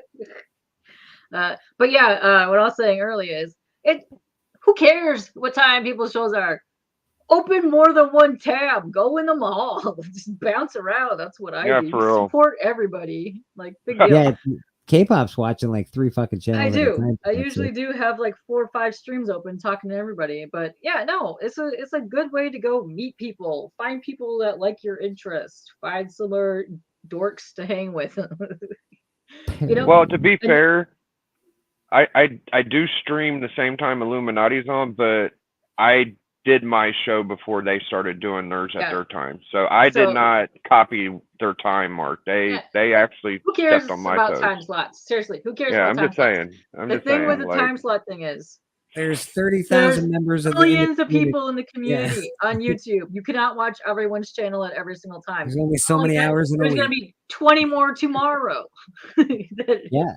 There's going to be new ones tomorrow. Everybody that comes Can't into the watch something community. live, go watch it on the rewind, or just hop back. Well, in it's a and real out. thing though, Pop. It's like when I do my club, I was trying to do an anti-week of the hunt because I don't want to have 2 competition shows the same night, and you don't want to do the same hour, another big show people watch. But at the same time, like, we all only got so many damn hours. Like, we got to do what we want, like people like Bleecker don't get home till 9 o'clock. So I was doing it at 8, so I pushed it back to 9, but it's just the way the world works out. You can't help it. Yeah. Some people work during the day, some people work during the nighttime. I mean, you can't help the time slots that you have free, But no, there are some people, I'm not going to name names, will send you hate mail for streaming anywhere remotely near their stream. I've had do it all the time. hate mail sent to me about that. But what I can't get around is if you are in a stream and you are live streaming, okay? Do not hop in that person's stream. Go, this person's stream sucks. Here's my link. Come watch my show. It's better. But be serious about it. They're serious about it. They're not joking around. They're serious about it. This has happened multiple times to me from my friends. I like Comics Explained. Don't do that. Either way, I try not to step on my friends' toes. Some people I don't know. There's thousands of people doing this. There's so many people. Not only just on YouTube. There's other shows on other platforms that people do this exact same thing on. Yeah. I love Comic Pop. Yeah, I'm a huge fan of what is it? Comic Explained is really good. Yeah, there's a bunch of them that have like a ton of If you like comics explained, Norrad, try watching the Russian comic collector geek. He does basically read along movies, and he's got other people, so it's like actors reading these voiceovers of these comic books. It's fucking great. And this is for all the people that don't want their comic movies changed. If you don't want your movies changed, go watch that guy. It's all the comic book. Perfect rendition because it's the comic book. You don't have to worry about them changing your characters. Yeah, that guy's pretty cool. Plus, you don't own YouTube. Yeah, people don't own YouTube. You're not. I wrong, own Pat. YouTube. I own the motherfucker. Biggie is YouTube. Yeah. I suspect some members join the chat right before they do a live stream to subliminally remind you that they exist. Yeah, that's fair. That's fair. I do that. Yeah. I've also several times, as I would go live, would get an email from somebody. Hey, I'm live. Come check me out. Like as I just started my stream, I'm like, I can't. Like, what do you want me? How am I supposed to do that? Yeah, his gore vid was really good, and he did Gore and the God something Gore, the God Butcher, and another one in the same vein. It was really good. He's done a few. They're really good. You're going out with the family. Oh, yike. Stream sniping will get you banned in the gaming Yep. community. That is a big no-no on Twitch. Like if you want to shout people out on your channel and be like, hey, so-and-so else is live, go for it. But do not go in someone else's stream. Be like, this stream sucks. Come to my stream instead. Do not do that. That's bullshit. Have fun, guys, going out with the family. What? No, man. You go out with the family? That's a thing for you? Yeah, he's over in wherever he was streaming from last night. He was drinking his kid's liquor.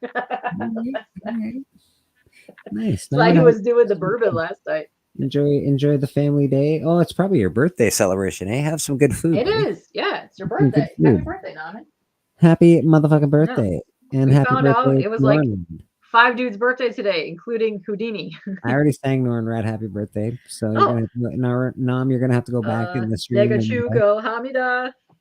Oh shit, K-pop. She's got her Korean down. Papa Wheelie, what are you on about, Papa? Trying to listen, be on 2 streams is hard. What you can do is still support them, which I do as well, is mute all of them, and then I'll just unmute the one that I'm going to at that time to chat, and then I'll go back and forth, but I'll still have their streams up, and I'll go back to watch to see what they're doing while I'm chatting in the other one. So I'll have a bunch of them going at once. Mark, once a week. Bro, Nam, I would ditch the stream right now to go party with you and have drinks in Seattle on your birthday. Some sake? Is that what we're doing? Oh, they're getting sushi. You're gonna have sake, but if you want to hit up the Korean barbecue and get some soju, we will get completely smashed. Keep your fucking sushi, but I'll take some sake though, bud. So I just dropped the link in the damn chat. Everybody wants a link. Yeah, you might as well. Can I just no? Damn. No, I said yo. Yeah. Oh, yeah. I thought you said no. I was like, whoa. It was fun hanging out with Nauman and Callie last night. Nauman was trolling everybody. Rude was there. Dude. Callie was awesome. I think I left at 2 a.m. You guys were just, he was funny as fuck last night. Riley get up last night. We have the man himself, Oh. Mr. We Are Legion. Coming to hang out with us. Let's see if I got something appropriate for Legion. Oh. Oh, no tears, please. It's a waste of good suffering. There is Legion. How you doing, buddy? Very appropriate, I guess. Process that and learn to live with it, but I want to accept it. No worries. So, well, you know, Legion, something about demons. I don't know. So, also, Pops, you can mute StreamYard when you have 2 different StreamYards open. You just mute the tab on top. Haha. I remember like how I used to be like worried trying to watch, like early when I started finding stuff on YouTube. I used to try to watch everything. I'm like, dude, you can't. It's and impossible. when I started making content, I realized that I don't care if someone watches all my stuff. So why am I like if they care that I watch everything, like there's something wrong. Like I catch what I can. I know. But there are a couple people, I will not name names, will DM you, be like, you haven't been in my chat for so long. Why aren't you in my chat? Like, life, bro.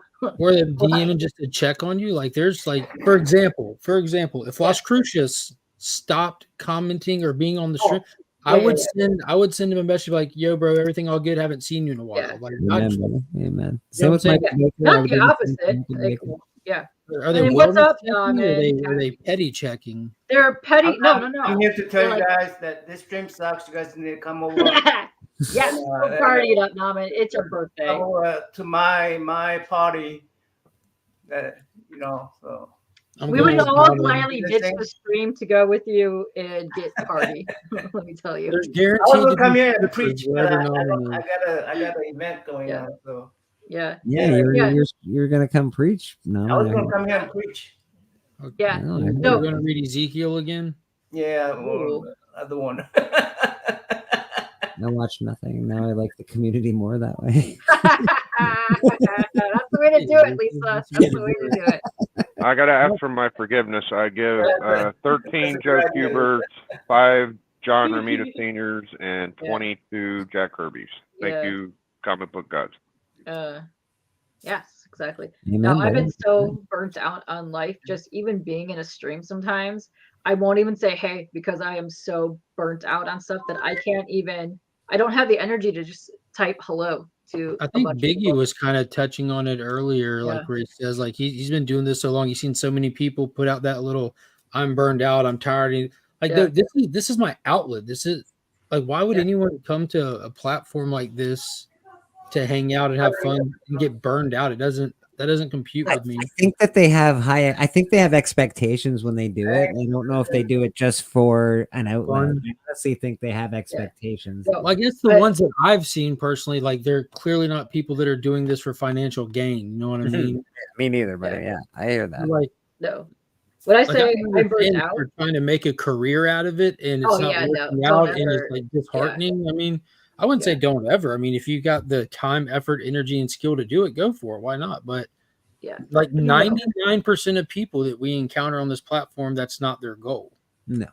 But you also can't get discouraged after I can like it's I tell, like, I got nieces, we all have little kids, fucking all family members. I'm like, I want to be YouTube famous. I'm like, dude, it's not as easy as you think. It's a lot of work. There is a lot of work that goes into being a YouTube star. Naman, are you waving goodbye or are you just waving hello? No, just people who are saying happy birthday. Thank you, guys. I'm just waving. I'm just waving, bro. I feel like I'm in a parade, I'm in a parade, just waving, I know the show is somewhere else, but I'm waving anyways. So. No, that's perfect. You're still perfect. hungover, I think. You're still hungover from last night, I'm pretty sure. How can he be hungover if he's still drunk? That might be true, too. That might be true. I may need to drink more just to get over the hungover. Anyway, I'm going to go. Just want to come in and say hi. Happy birthday. Happy birthday, Naman. Yeah, and I want to hear that. But don't. Is it really his birthday? Yeah, it's Naman's birthday today. Yeah. I can never tell anymore with people on YouTube, so I just say it anyway. That's my girlfriend's mom's birthday too. Happy birthday! Happy birthday to her and you, Biggie. And Norin. It's also And Norin Rad. It's Norin Rad. Happy birthday, Pop. Apparently, it's also Chop's birthday. Happy today, birthday, too. Legion. Thank you, Biggie. Thank you, brother. Happy birthday, K-Pop. Happy birthday, Mark. Bye, guys. I'll leave it like that and kick me out anytime you want. Okay. Oh, you don't know how to get out of here. You can't. You probably can't see the button to leave. I'll get you out of here, buddy. He's tried to click it 10 times already and gave up. How's everyone doing today? Pretty good. Not bad, buddy. Not bad. I'm tired. All right. Had a pretty good auction last night, so I feel pretty good about that. Yeah, you did. You did. Yeah, I sold some, just some couple $100 mystery boxes, some old Shazam stuff, pretty decent stuff. So did all right there. Everybody did pretty good on the auction. It will be being held, I think, on my channel regularly now. and Whodat will be airing it. I don't know, fucking, the way that technology works, they're gonna put it out there on their channels as well. But it's gonna be on my channel once a month. Yeah, it should be fun. Nice. Yeah. I have a place to sell books now. That's awesome. Yes, you do. Yes, you. Yay. Try to keep it small. Try to keep it to a low number of people, but we'll see. The sellers, yeah. Yeah, we try to keep it streaming thing doesn't it doesn't compute with me like like if someone because when Whatnot got fired up and people were leaving Instagram to go over there, leaving YouTube to go over there, they would fire up their Whatnot stream and they would fire up a YouTube stream that was silent that was titled "Go Find Me on Whatnot" so you can get your audience in one place. Like this dual streaming thing is counterproductive, and I don't know how nobody's seeing that. For You should just be saying, go live, and you should be like putting the link to the actual auction pin it in your chat, and keep the audience there where they can see each other bid against. You know what I'm saying? Like it just. So what we did last night is because I can run StreamYard. I'm able to put everyone's things on there, and it was actually more profitable doing it on both streams. Probably was. Having a good audience that can't see each other's comments. That's why we're highlighting it and leaving it. Yeah, but they're not really talking in the auction as soon as they came up. No, when you're gonna stream to, because I've seen people do the auctions before, which is it angered people so many times when they would be in the YouTube trying to bid, and then the host would be like, "No, you have to come to Drip," which means they had to sign up for Drip and Whatnot in order to That's get even bid on there. Yeah, I would never do that. I just get out of that auction. I'm like, okay, see ya. No, people rage quit and left, and they actually unfollowed people because this was big back in the time. But when you're doing the auction, it makes sense to do it because you're trying to, first of all, you're starting a new auction on different channels right now. But it was fine. It worked out great. When we let people know ahead of time that that's what we were doing, and we just left the comments up longer so that people know where it was coming from and who they were. Yeah, but doesn't that serve the same purpose as still you're going live and it's alerting all of your audience and you're giving them the link to get it's versus making them interact in separate most people won't go into the other auction. That's why. Okay. And some people don't follow other people, yada yada yada. Some people trust me. I've been doing the backstage auction thing for years. So is Whodat. Like that's how I started on YouTube. But it actually worked out well for auctions. I wouldn't do it for a church stream. I wouldn't do it for like a regular stream because regular stream, no.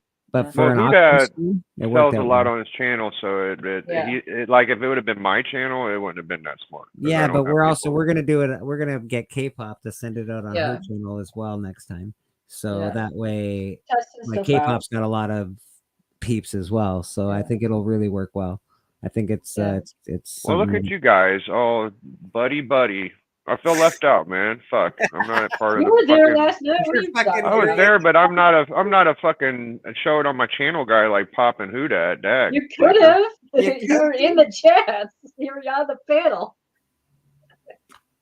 It's not the same. You know it's not. It's not the same. Piggy. Don't play me. That's all right. It's all right. But yeah.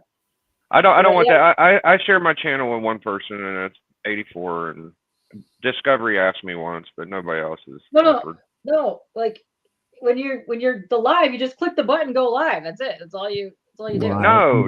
You're saying you guys share it on your like.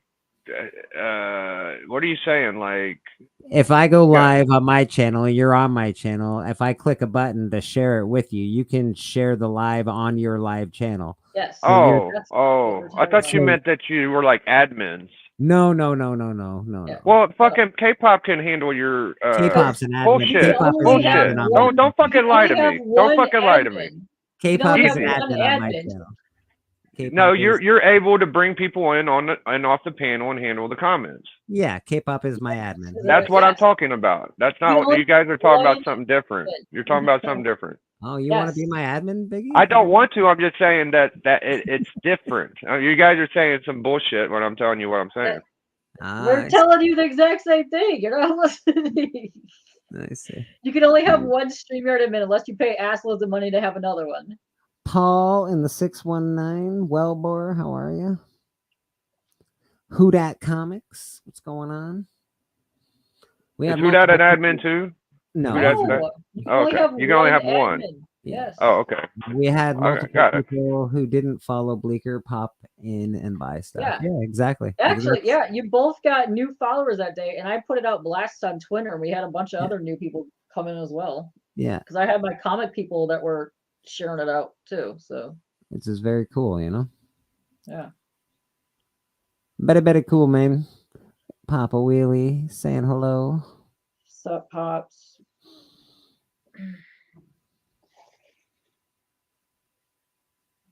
Oh. Man, they changed the size of my pizza sauce cup on me, and I bitched to the owner yesterday. He decided to. I was like, "Why is my pizza cup so small?" And he's like, "Well, that's what they are now." And I'm like, "Well, I'm paying for a cup size that I got last week, and now it's smaller." He said, "Yeah, it's changed." I'm like, "You cheap, tight ass motherfucker."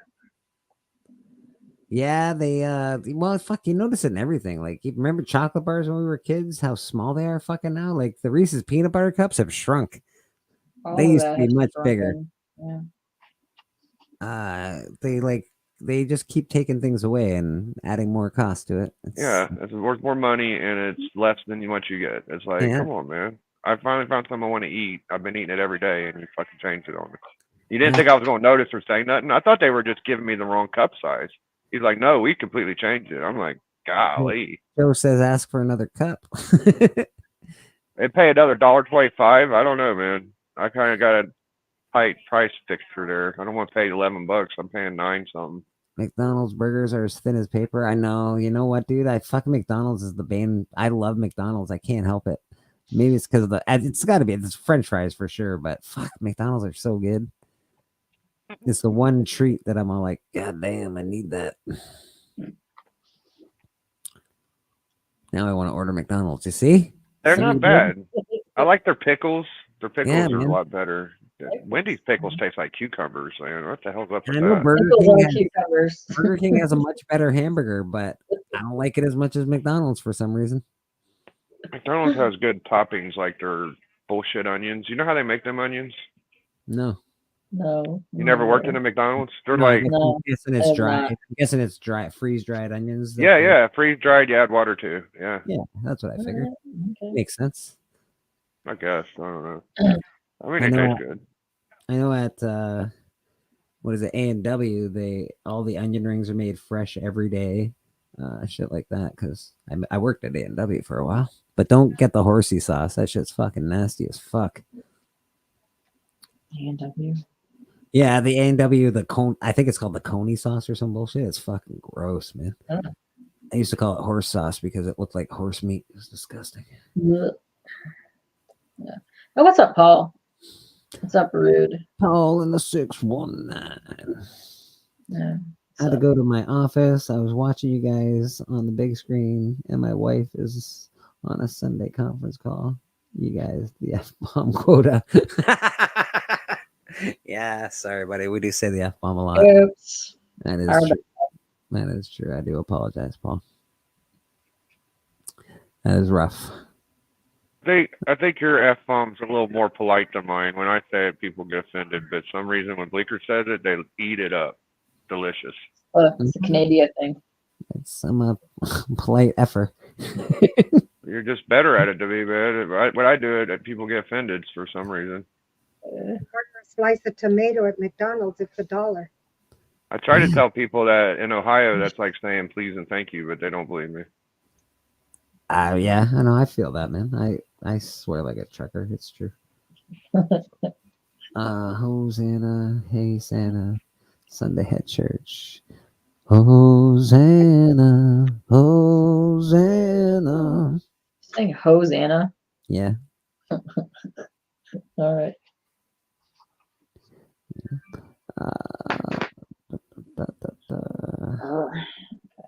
Don't apologize. Keep that shit real. Yeah, well, fuck. Yeah, it's true, man. We do have dirty mouths here, but Papa's the worst of us. Papa is terrible. Yeah, he's terrible. His mouth is worse. I've actually laid back on my cursing, believe it or not. I don't try to curse. It just sort of happens. I do. I sometimes I should be able to not, because when kids are around and when I'm like around real adults, I know I'm an adult, but when I'm around real adults, I'm like, whoop, I shut that shit down, man. I'm as good as a Christian lad can be. Uh-huh. I was a trucker for 9 years, so all right. That's fair. I swear, like a trucker during hockey season. Yeah. That's a thing. I swear like a trucker during Trump season, or sorry, during Trudeau season. Trudeau season. Oh, yeah, they were not happy with him. All the truckers were mad. Ooh. Yeah. Harsh. Yeah, they were unhappy group of people. Well, usually when people start being all super polite and all wincy and fucking talking like proper and things, I expect a lie to come out of their mouth, or they're trying to get over some kind of play. When somebody says a couple F-bombs and GDs, I'm like, okay, this guy really means what he's saying. Brother Joe in the house. How you doing, Brother Joe? Yeah. Hello. I was told cursing was ignorant language. I like to think of it as colorful. Yeah. I was told that cursing actually makes you smarter, so I'm just trying to be smart. Don't hold it back. Well, they like to say increase your vocabulary and try not to use F for every word, and I think that's somewhat right. I don't know. Well, F works for everything, though. F works for everything. I knew people that would go to say F, stop themselves and go fudge or something stupid just because they didn't want to say it. But I'm like, you're causing yourself more stress. Just say fuck. Like, what? Just do it. Yeah. It works for everything. You can replace a lot of words with the F bomb. Yes. You know, get colorful with your. Yeah, it adds a lot to your sentence. It does. It could mean so many things as well. Yeah. You know, forget about it, as they say. Oh. Forget about it. That's right. Let's forget about it. Let's forget about it.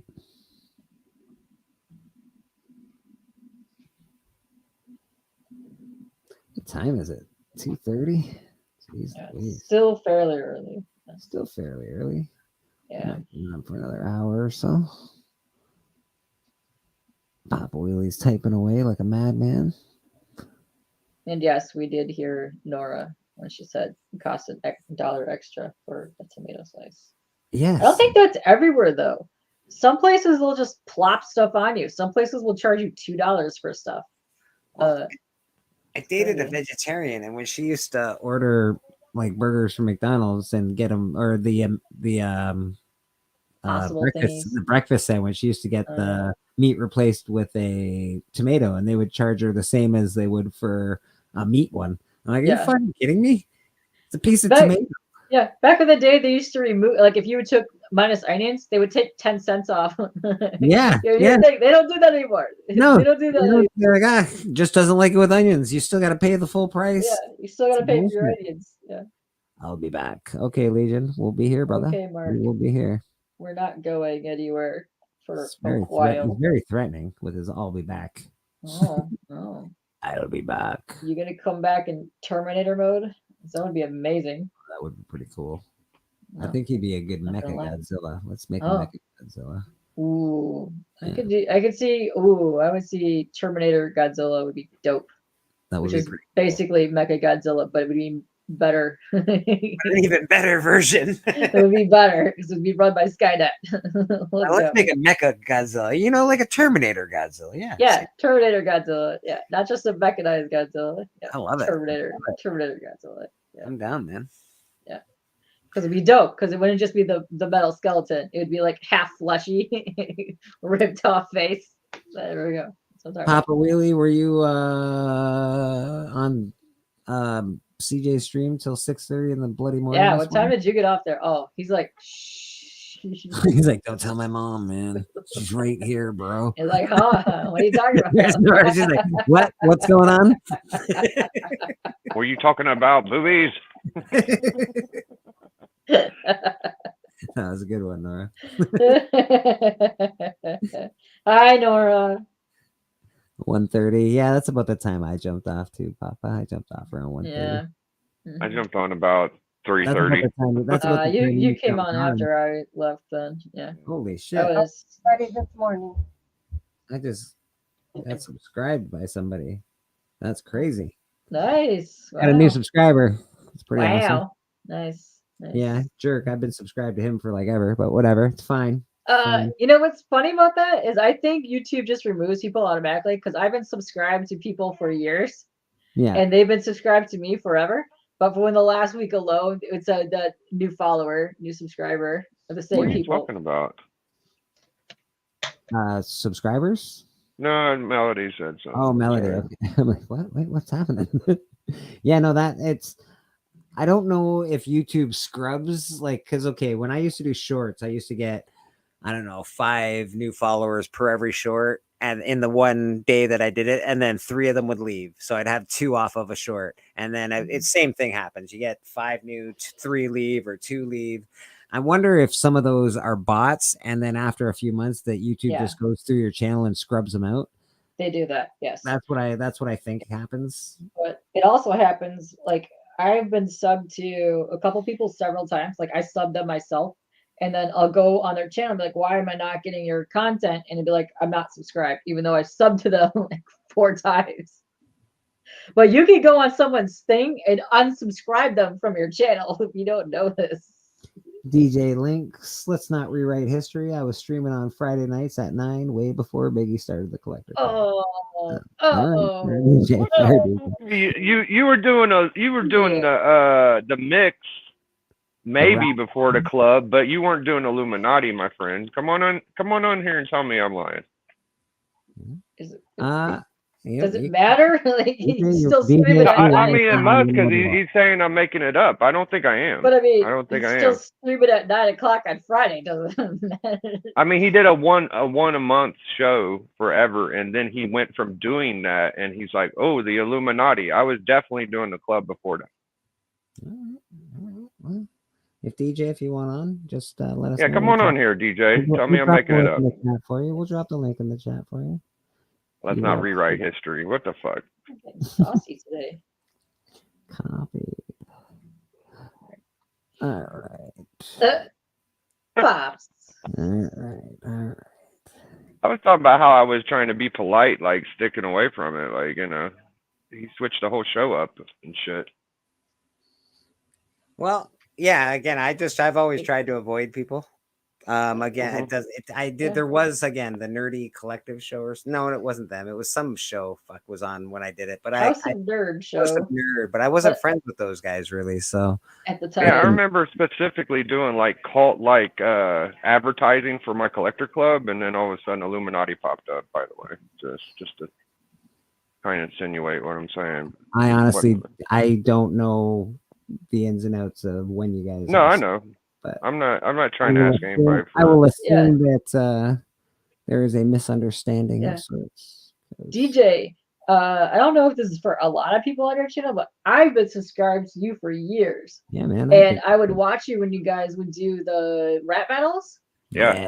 I'm telling you right now, up until like a week ago, it would never show your channel as on my left side that you were live. And I would refresh it, try to look for your content. And half the time it still never does it. There's probably like 10 people that I subscribe to that I will never get a notification for, or it'll show up that they're live in my thing, like ever. That's how I started watching DJ because Biggie was in a rap battle on. That's what I watched. Yeah, for the first time. That's when I started watching DJ. Drac and Biggie. Yes, and then Pythons. Let's go. Yeah. And I remember Biggie making a rap with what was it? It was not 84, was it? Yeah, probably. I don't even know. Let me see how long my club's been on. I don't even know, but it was probably after the mix started. Like he did the mix probably before the club. But the Illuminati shit. Still the same show. He was still always. It's not the same. It's not the same. The Illuminati's once a week. Time slot. I don't think it's the same with the a once a month show ain't like the same as a once a week show. It's different. What? Completely different. The Mix ain't the fucking Illuminati. Yeah.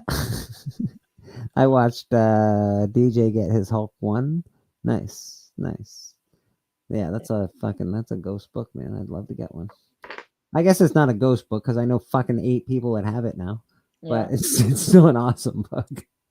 Callie's got one, for Christ's sake. Jerk. Kelly has a ton of stuff. He has stuff that he doesn't tell people because he doesn't want people to know. Yeah, he's got some good shit. He's basically like a he's like a LCS. He's the Barasuda Bandits. Like, wouldn't that be counted as a team? Like, it ain't just his collection. A lot of it is just his. But is it like a team, or am I crazy? Yeah, it's a team. Right, it's a team. Well, that's when they're selling. But his own stuff, when he sells his stuff, like his own comics that he owns. Yeah, I don't think he was selling for Basura Bandits last No, night. he was just helping them when they were on Sands and stuff and some other places. But it's not. Oh, shit. I've done in the mix Friday at 9 since April 1st, 2021.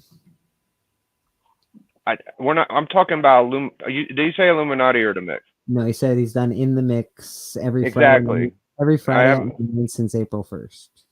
Every Friday. Okay, so I was talking about specifically the Illuminati. But isn't the Illuminati on in the mix? I don't know when he switched the Mix to Illuminati and doing once a week, but I thought that his announcement was Illuminati's once a week. The Mix was a once a month show. But in the Mix is just the Illuminati show. It's not different. It's the same show. Okay. I guess. I don't know how long he did it that way, but I've been doing my shit for like 2 or 3 years too.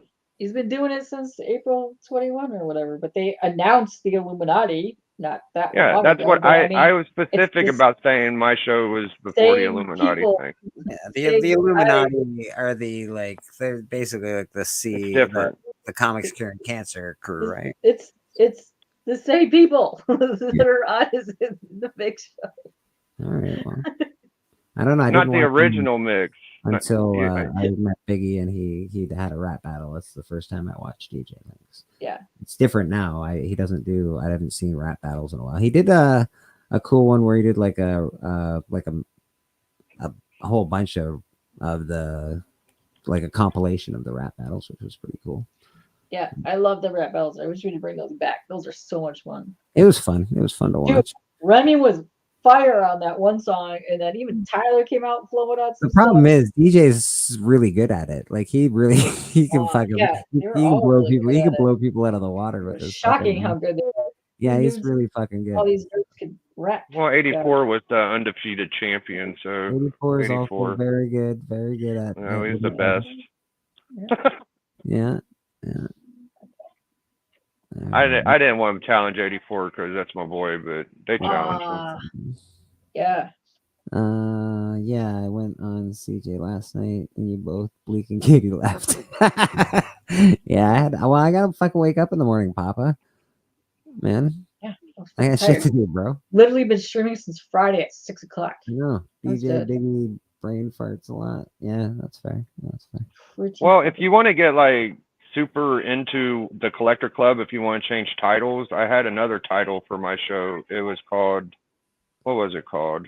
Was it Slab? Or it was something me and Puff did for a while before that too, but I forget the title of it. So I had a different title to my show too, but I'm not going to count that. Do a rap battle. Okay, yeah, I'd like to see Louis do a rap battle. That would be fun. Wasn't he in a rap battle? I know he was in the Toast Mustard thing with Giraffe. Yeah, well, I don't think that was part of the rap battle, but I know, but I mean, I know he's done that and some other stuff, but wasn't he on the actual rap battle thing? Yeah, he was. Louis was in the first one. Was he? Yeah. Oh, cool. That's what I thought. That's what I thought. Because you guys got cool videos on those.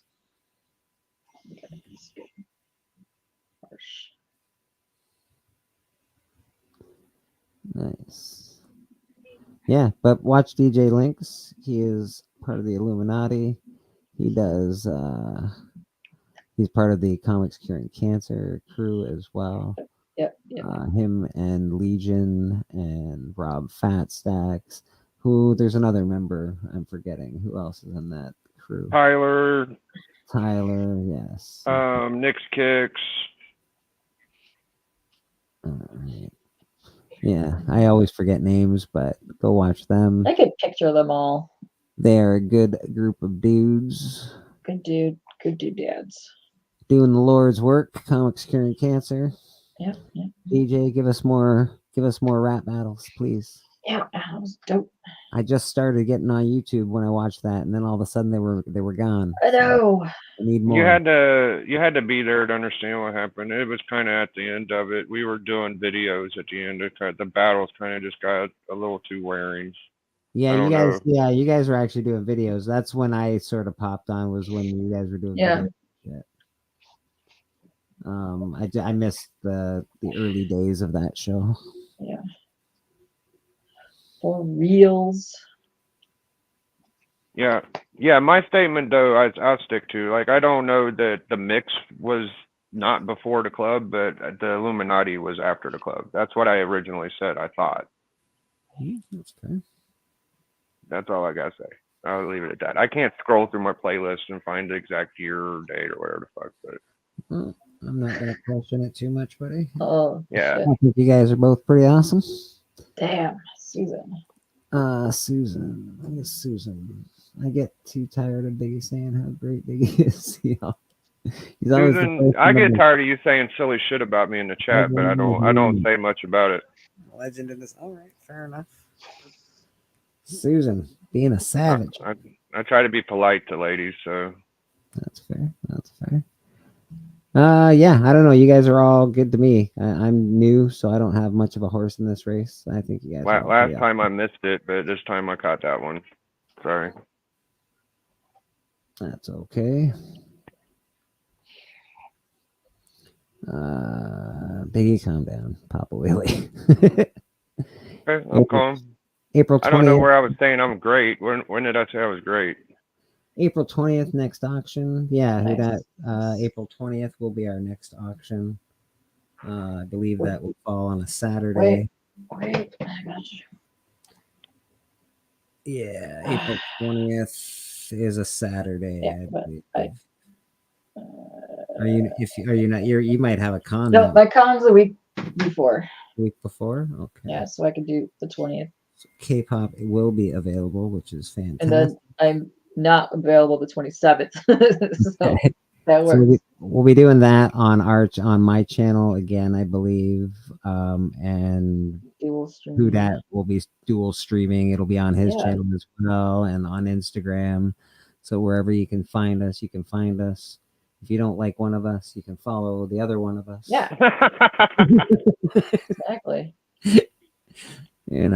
What happens, man? There's people I think I lose followers every time I have a stream almost. I gain followers too, but I lose followers almost every time I stream. So, it's not either people lose interest or YouTube just is clearing out room, but it is what it is. Some people don't like the cut of your jib, and others don't mind. Susan was here for. Excellent. I started Bangers Live. Nice. Was she? Yeah, I mean, we could pretend like I didn't if you want, but you guys just got here, so it's all right. Excellent. I don't even bring that shit up. Like 619. Biggie, you're awesome, bro. You're a good guy in my book. Paul. Yeah, it's whatever. Bring it on. It'd be easy for me to take the low road and say silly shit, but I'm not going to. Nah, so it's just YouTube, buddy. I don't make shit up and to tell me where I lied. Like if I might be misunderstood or mistaken, but I still stand by what I say. So Papa, you want on the panel on the 20th? Yeah. He's like, best not forget me. So we'll say yes to that. We'll see if Tony wants to be on. If Tony's not on, we'll have somebody else. Alrighty. Yeah, Papa, we'll get you on the 20th. No problem. Nice. Noise. Are you still doing your weekly auction, Papa? No, No, you cut it out, eh? cut it out. Cut it Cut out. it out like a fucking like that TV show and the two little girls. Exactly. One that I didn't watch, my sisters did, so I can't never remember the name of it. Full House, that's the one. There it is. There's House. House. Who dat? Where you at anyway? Usually you're at church. What's going on? Who is it? Who dat? He's also probably Oh. trying to recover from last night. Yeah, he's probably trying to. He was up pretty late. He was on later than I was for creep. He was. They were, dude. There was Who dat? Did you ever find out who Black CJ was? Did you Oh, ever good find out question. Good question. There was a onslaught of CJs and inches on his stream last night. It's quite amazing. Full House? Yeah, that's the one, Papa. Yeah. Narnad. I was watching a stream the other day. I won't say which, but they asked everyone on panel who is most not liked in the community. Remember, they all voted big. I was just quite working. Nornred? That's cute. That's fucking brutal. I don't care if people could call me liars and say whatever. I still when did the fucking Illuminati I'm a liar? Let's not worry about that shit.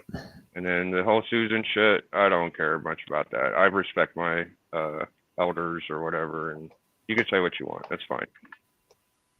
My books might stink and I might be hated, but I get by. Trust me.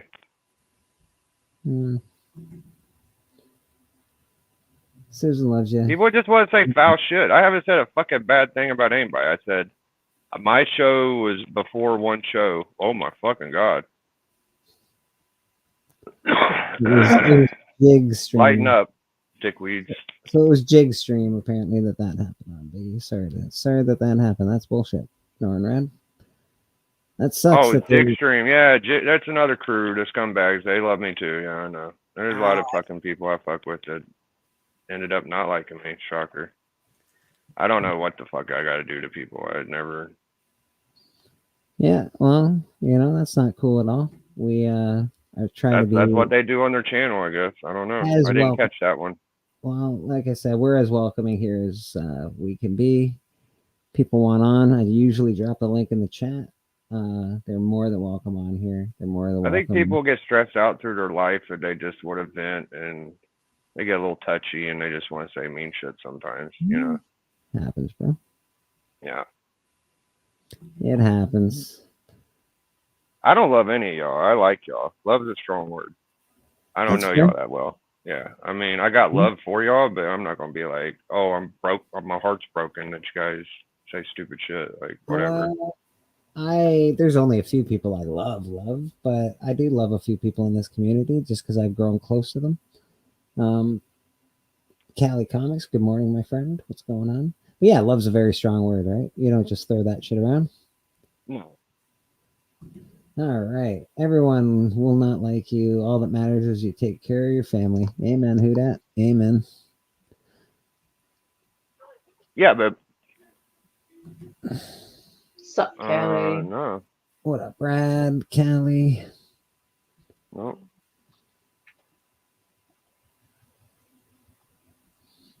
Yeah, man. That's all you can do. Just fucking get along, stay along. Try to be in this for the long haul. If it's not, we just hit the end button. That's what we do. It's pretty easy. Are you sewing K-pop? Yes. Nice. So you doing Roscoe over there? Hat. Oh, the hat, the Yeah, I had to take a break because I stabbed myself so many times the other day. Yeah. Yeah, there's a baseball cap that I made. I think maybe we should ask some prayer forgiveness. That's a very nice bit. You made that. Look at this shit. I did. I made that. Her. Wow. Yeah. Baseball cap. Boom. Look at that shit. I'm making it right now. It'll have the buttony thing. Yeah. It's made out of felt and foam.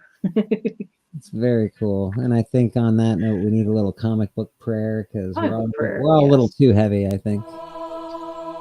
Please rise for the comic book prayer.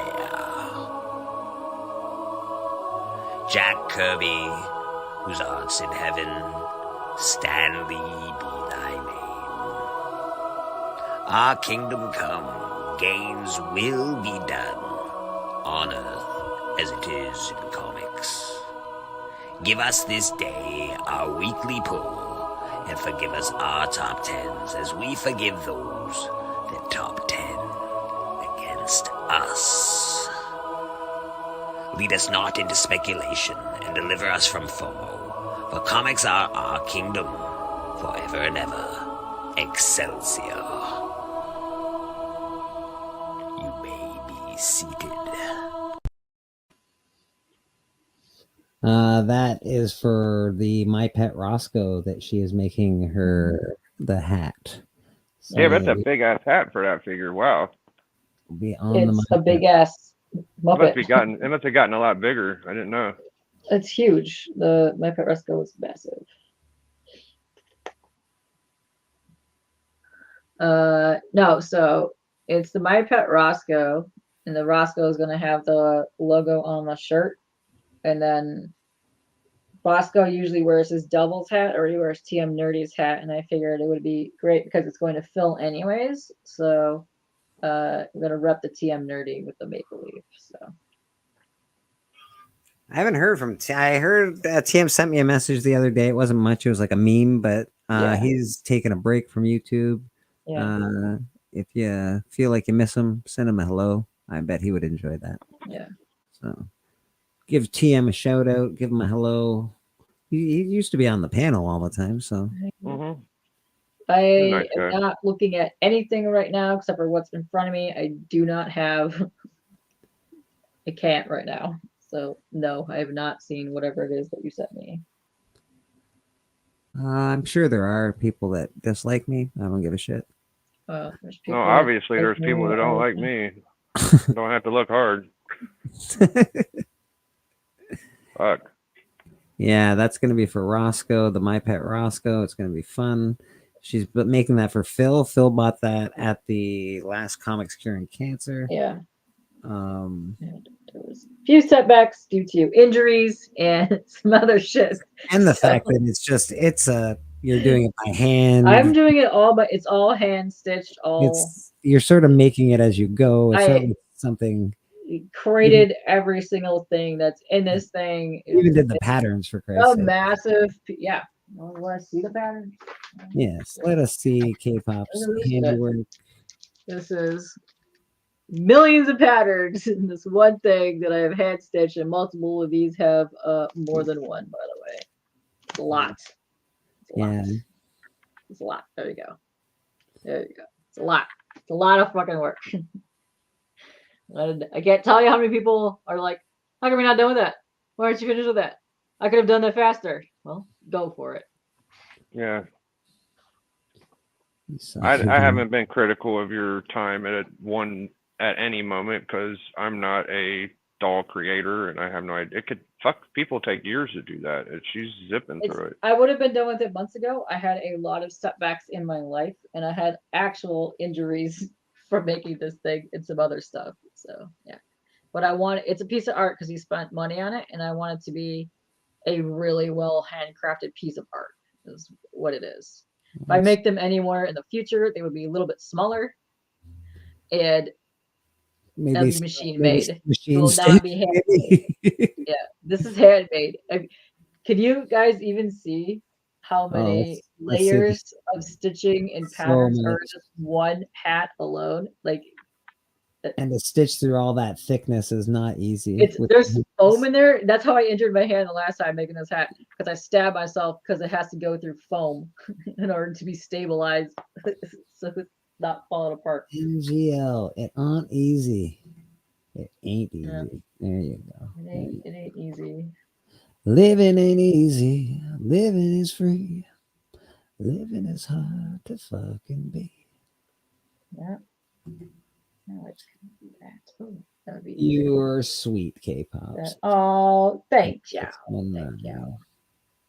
Thank you. Very, very sweet. I can be. Same here. She can be sweet. She can be mean and I selfish. can be. Yeah. I can be. Bobby Delgado. Good to see you today, Bobby, by the way. Pimping ain't easy, but I'm sure it's fun. Yeah. I don't know if pimping's fun. I watched what's that movie with the rapper dude? He was gonna be a rapper. Hustle and Flow. Yeah, Hustle and Flow. It didn't look like a great lifestyle. I'm not gonna lie. No, I was like, pretty realistic, yeah. I'm not sure that pimping is so great. It seems better with all those fancy, colorful clothes. Like maybe if I had one of them jackets, it'd be cool. Jackets. It's all fur and shit. Just like Pimp jacket. I mean, you could grab one just to walk around and. I'm a real pimp now. Listen, pops, you do not. Yeah, I wouldn't want to be on K-pop's bad side either. Yeah. Hustle and Flow had a happy ending. It did have a happy ending. It Did did. it? Well, happy enough. Happier. Did it really have a happy ending? Okay, I see a comic collector club 2+ years ago. What year did he say his thing was? Episode 6532. 2021. April of 2021, I believe. 2021. Joseph in his Technicolor pimp suit. I love Joseph in the Technicolor Dreamcoat. Man, when that black dude, the guy that played the guy that fucked up Jesus there, he was awesome. When he sang, I was like, oh my god. Yeah, me, Dope, and Puff did a show before this. It wasn't the club. I forget what it was called. For a few months before that too. So it's close. I mean, if I'm not right there, it's pretty sure the Illuminati started this year or last year. We got a man in the back. We got a couple men in the back. Huh. Let's see Good. what we got going on here. Let's bring out Who Dat Comics.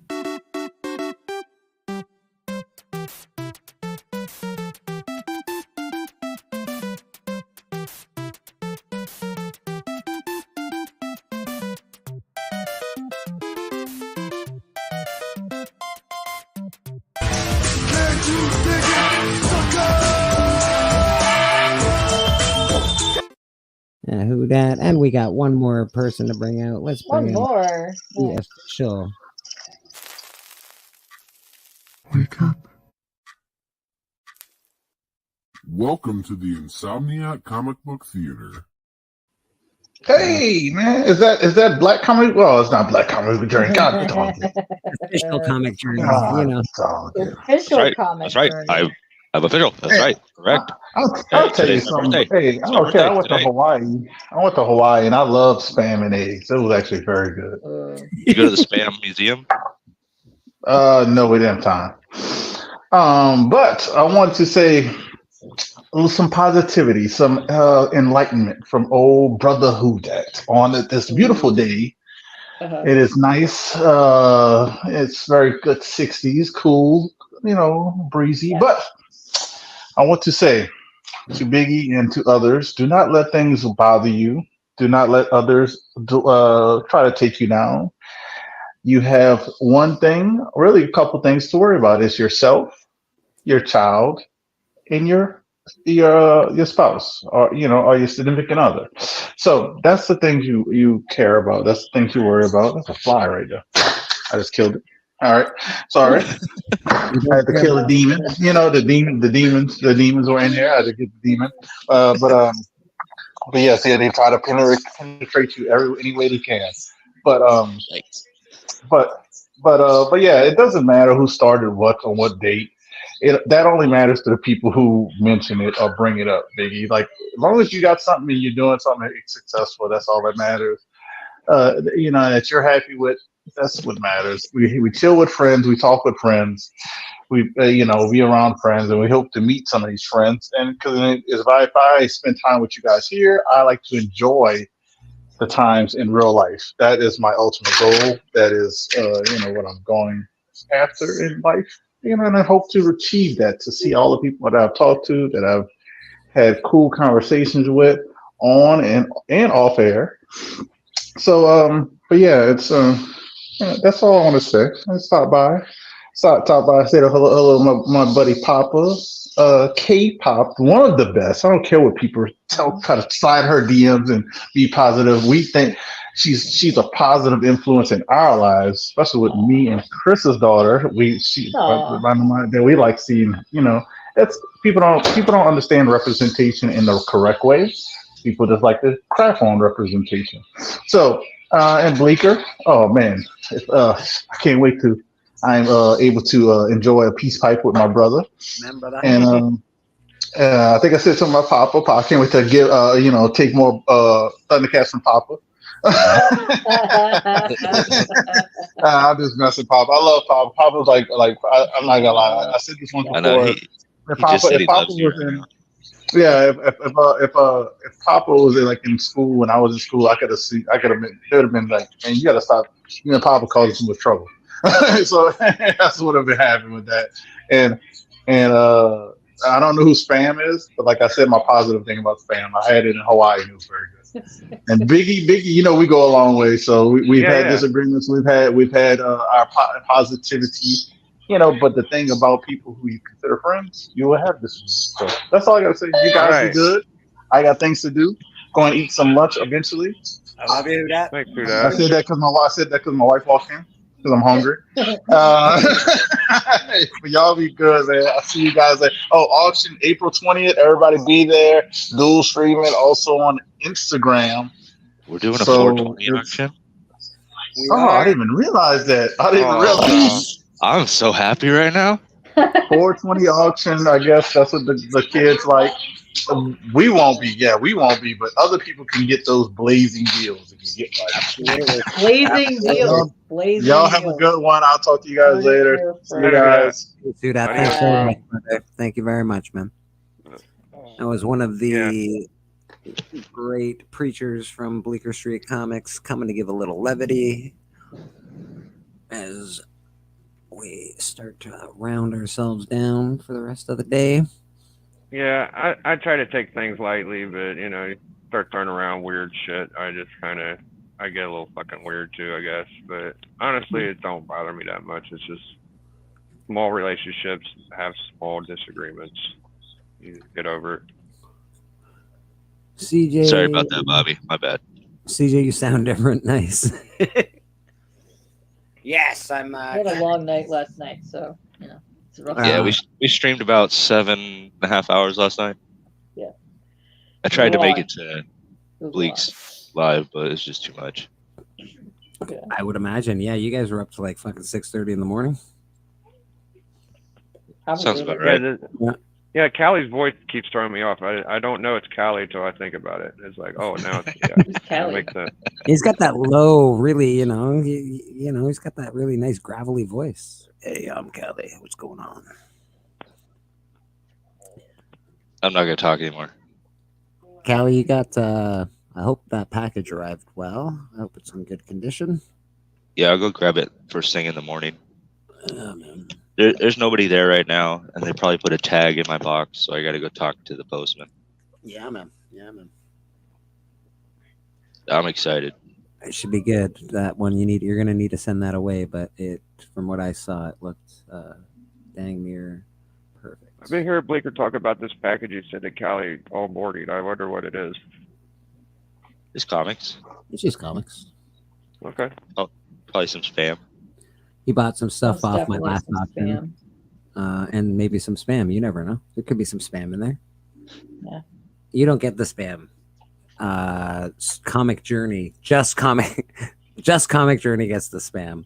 Just Comic Journey. Yeah. Did he change his name to? Just I don't know, but he Comic should be Journey? Just Comic Journey because Yeah. people are getting crazy. Official Comic Journey, Black Yeah. Comic Journey, Oh man. new So comic. many now. Hilarious.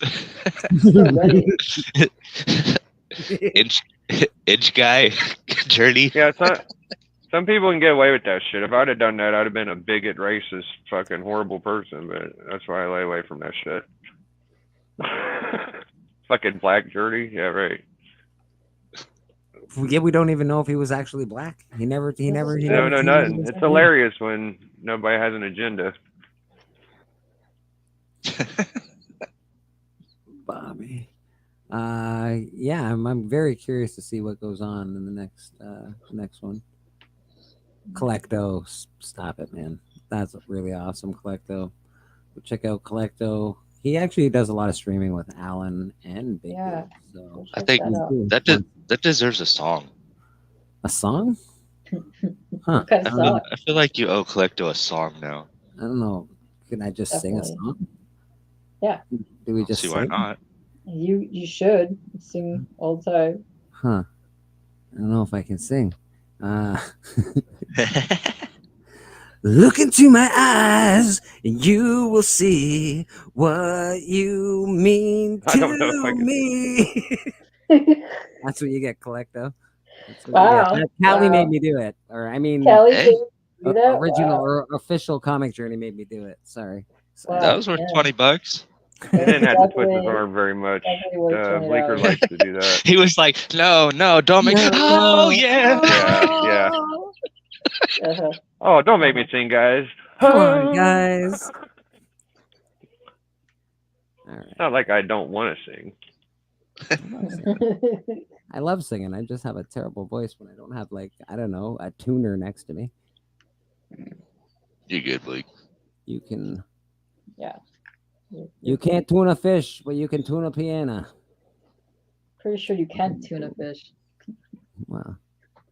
You can can a fish. All right, what do we got? Robin Hood. Yeah, man. Robin Hood, that shit was awesome. Every chick in the world that Ryan year, Adams. every chick in the world got dedicated that song. This is our song, baby. This is our song. Uh-huh. And the next year was Mr. Big. Do not talk shit about Mr. Big. You know it was true though. Every fucking relationship. This is our song, baby. Yep. Uh-huh. Yeah, I don't even remember the starting of the Mr. Big song actually off the top What? of my head. It's just off the top of my head. I Uh-huh. don't remember it. Yeah, Papa, I agree. Who that? Help us, Mr. please. Mix-a-Lot. Sir Mix-a-Lot. Yeah, it's definitely a relationship song there. I don't know. Reminds me of Robin Hood too, buddy. I didn't like the new Robin Hood with what was it, Russell Crowe? That was There was so many Robin Hoods that came I out in the know. last few years. that I don't even count that as a Robin Hood movie. That one Oh. sucked. Can you imagine if this song came on and you like just stood up, you're like, let's go, baby, our song's on. This is our song. Remember playing our Remember when I dedicated this to you in 1992? This is our song. Oh, here comes our part. It's our part. My anaconda don't want. Guy Forge. Good afternoon, you hooligans. Good afternoon to you, Guy Forge. What is up? Yeah, there's some songs that have been dedicated to relationships, and I'm like, have you listened to the lyrics of this song? Pretty sure it's about cheating. Terrible. Terrible. I got a song from my girl. Oh, you did? Which one is it? The Tom Petty one. She's a good girl. All right. Jack and Loves her Diane. daddy. Yeah. She's a good girl. Loves That's a good one, her right? mama, loves Jesus. That's a good song, dude. America too. Errol Flynn or nothing, John. Now we're talking. That's my guy. She's a good. I was in the 90s. It was Greatest I'm pirate of fucking all you time. tonight. You must be used to me spending and all that sweet wining and dining. Y'all remember that one? Movies with kids. Errol I do Flynn. not. How know- did we get on Errol Flynn all of a sudden? You mentioned Oh right, Robin Hood. Robin Hood. That's how it happened. Dude, That Errol happened. Flynn is the greatest pirate of all time. Best. True. You're, You know, I you're a used to- fairy tale comic book collector. You got that Zorro. Is that like a fairy tale like Robin Hood, or is it different? It's a little different. Yeah, I don't know. Probably a Errol little Flynn. different. I used to say with the in like Flynn. I used to say in like Flint because I didn't know what they were taught that it was in like Flynn until somebody explained it to me. I was like, fuck, that makes way more sense. In like Flynn. I'm like, why is it in like Flint? I don't understand what's happening here. Because the flint is inside your lighter, so it's in like right. It makes sense. I don't get it. Apparently, in Lake Flynn, that's the way. So yeah, that was my big dumb moment when I felt very stupid in life. I was like, wow. Somebody explained it to me. I was like, oh, I'm dumb. I've been saying this for a long time, and nobody ever corrected me. Jerks. We were probably like, oh, that's cute. Let's let him.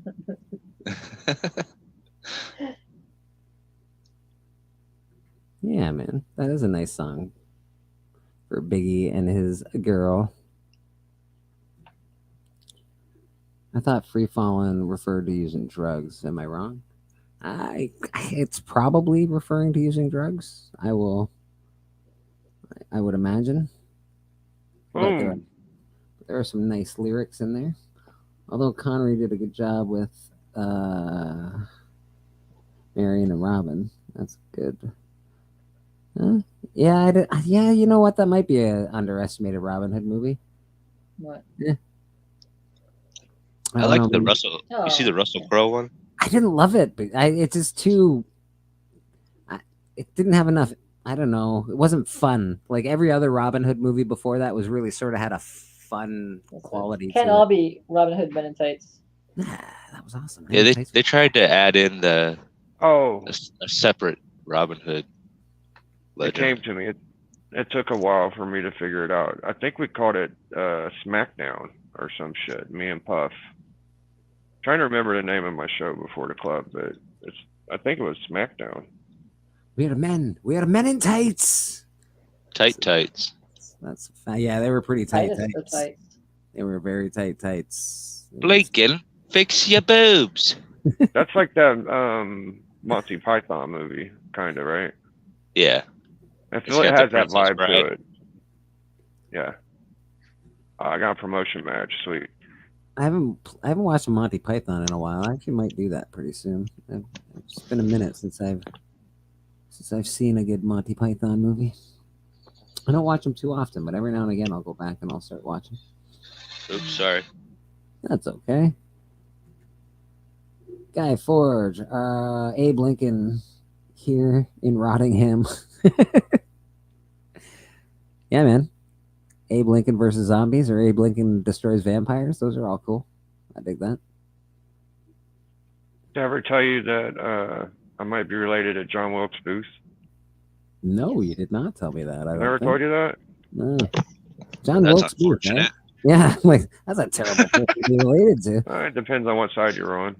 That's true. That's true. Well, yeah, I mean, if you're proud of the family history, I'm not proud of it. I'm just saying that. Yeah. They were prominent actors of their time.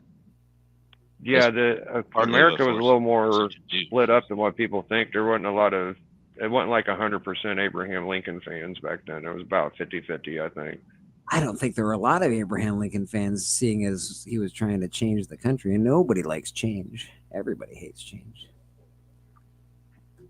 Saying that, I don't think I am related. Part of the but that's what I was smallest told. political party too. I said, "Hey, Blinken." Take a walk on the wild side. Robin, the Seven Hoods, Frank Sinatra, and Sammy Davis. Wow, I don't think I've seen that one, bro.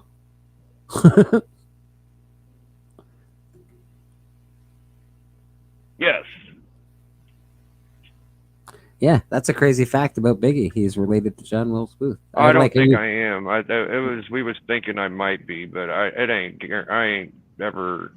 So it's not proved it. factual. You just think. No. It might be. I don't know for sure. I am. I think I got more Irish in me, though. I don't know where I'm a mutt, dude. I don't know. So it's like one of those things. Yeah, I might be. It's cool. I might be. All right, got promoted. Nice. Jesus, I'm part of that bloodline. Yeah, I could see the resemblance in the hair. Right? See, that's exactly. You see what I'm the same hair. Yeah. In fact, I always find it funny. Propensity to want to forgive people as well. Yeah, I do. That's true. I I always find it funny that people that believe in reincarnation and whatever, they're always a king or a princess, or like nobody's ever like a toilet bowl cleaner. He's like, yeah, I used to clean the toilets in Rome. No one, everyone's like a famous person. Like, I don't think there's that many famous people to have us all be in here, be famous people. I do think it's a hell of a, it's a coincidence, Bleaker. You're right. It's like the people that pay to look for their genetics and shit, they always look back and they're like, yeah, I was related to a prince or a fucking king and shit. It's like, oh, sure you was. Yeah. How much did you pay that website? You gave him $200 to figure that out. Oh, okay. That's why you just tell them, most royal families in the past were inbred. Incest, So yeah. it's like, go ahead and walk down that road. Yeah, you're really proud of that. Yeah. That's why your fucking ears are flat and your nose is weird. Look at the Hornsberg chin or something like that. Yeah. Oh man, you're talking hard. That's old school right there. That fool was overbite, went all the way over his fucking eyeballs. I used to give people from Kentucky a hard time. That might be part of reason my checkered past, but yeah, Not Kentuckians everybody are the worst. rad, but definitely there is a huge percentage on the planet that is related to Genghis Khan. It's it's ridiculous how many people. Dude, there's people that have Neanderthal shit in them still. That's true. That is true. That is true. I think Genghis Khan at one point there was like 70% of people on the planet had his fucking genetics in them. Like, fucking Genghis, you really raped. That guy really raped a lot. Pillaged like no other. There's a lot of pillaging going on with Genghis. We are all related. Most of us. There's some aliens on the planet, I think. I don't want to be related to some of these people. Oh shit. Do not expose me. Everybody, if they looked hard enough, have someone in the family tree that's notable. I have a Chinese pirate warlord who ransacked villages. Oh. Had 30-something wives. Nice. Sweet. My stepdad would tell me he was related to Marilyn Monroe and Elvis Presley. He'd say all types of fucked up, stupid shit. He had me going once. Hi, G man. How are you? Nice to see you. Welcome. Welcome to church. Welcome to church with Finger Blaster. Yeah. Thank you, CJ. Thank you, official Comic Journey. Appreciate that. He worked at like a vending machine company where they would take like arcade games and fix them and pop machines and shit like that. He was like, I created Nintendo or fucking Mario. I was a 5-year-old kid. I was gullible. We was the only kids on the block that had a Nintendo. So I just believed everybody when they said shit. I don't know if y'all was like that. It's cool, bro. My brother-in-law says he had the Millennium Falcon in his garage, and I was like, "You do? What?" Yeah, right. No way. I'm like, "No, it's fucking awesome." He didn't. He lied, jerk. Do you mean he just had the toy in there? No, he had a Mustang that he worked on. Oh, that's what he called it. Yeah, yeah. Okay. Yeah, but all right. I thought it was the real Millennium Falcon. Aw, you're just a nerd. Yeah, right from the get-go too. There was no fucking. I didn't really turn off at all. Ever. I've been a loser since I was like a little kid. I like wrestling and fucking Star Wars. Like, this is it. This is my life. It's amazing.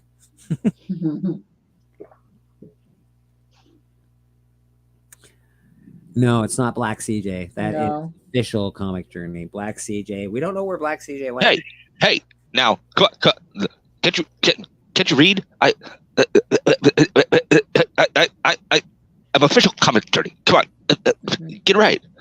You need more spam fingers as well. It's true. It's true. Official Comic Journey is here, and I like the fact that Papa's.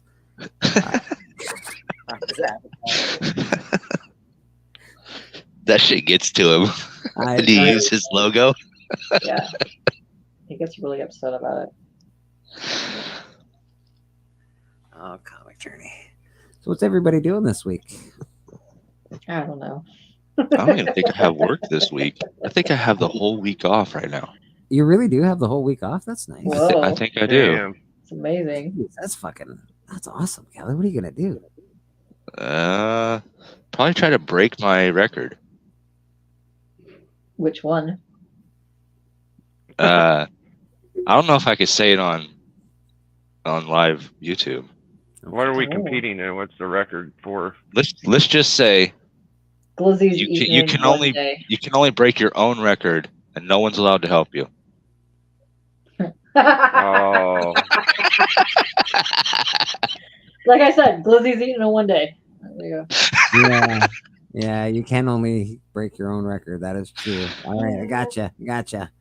I'm picking up what you're throwing down. So I got a whole week off. Let's try this. I don't know. How old are you, Kelly? I don't, Can you still squeeze off 3 in a day? That's not easy. Easy. That's pretty hardcore. That's easy. That's a morning. Nice. Oh, shit. It's only a solo stream. That is true. Good. Okay, Paul. How about you? All right. No, I'll probably honestly try to organize my comics. They're a fucking disaster right now. You should do a top 50. That's the new thing right now. I did one like 2 years ago. Yeah, I know. Well, you got new books since then. 2 years ago. I did, but nobody wants to see that shit. Nice name, new CJ. My kid's got a jacket on. I guess I'm going to have to take him outside. Hold on.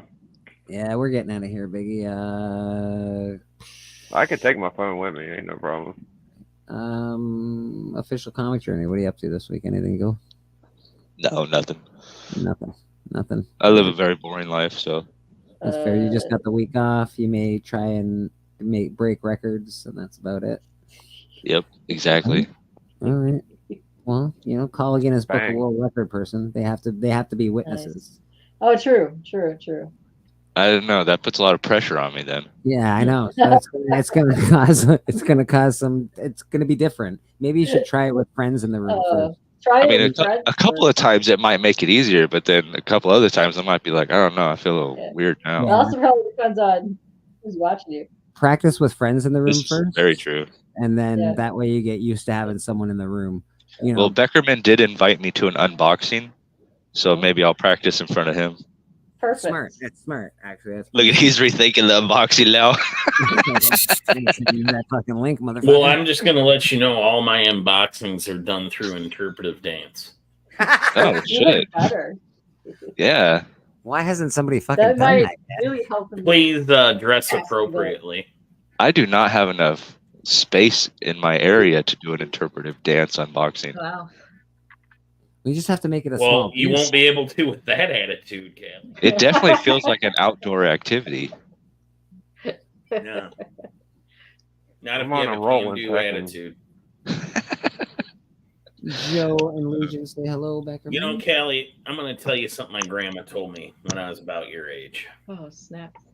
All pants are breakaway pants if you believe in yourself. I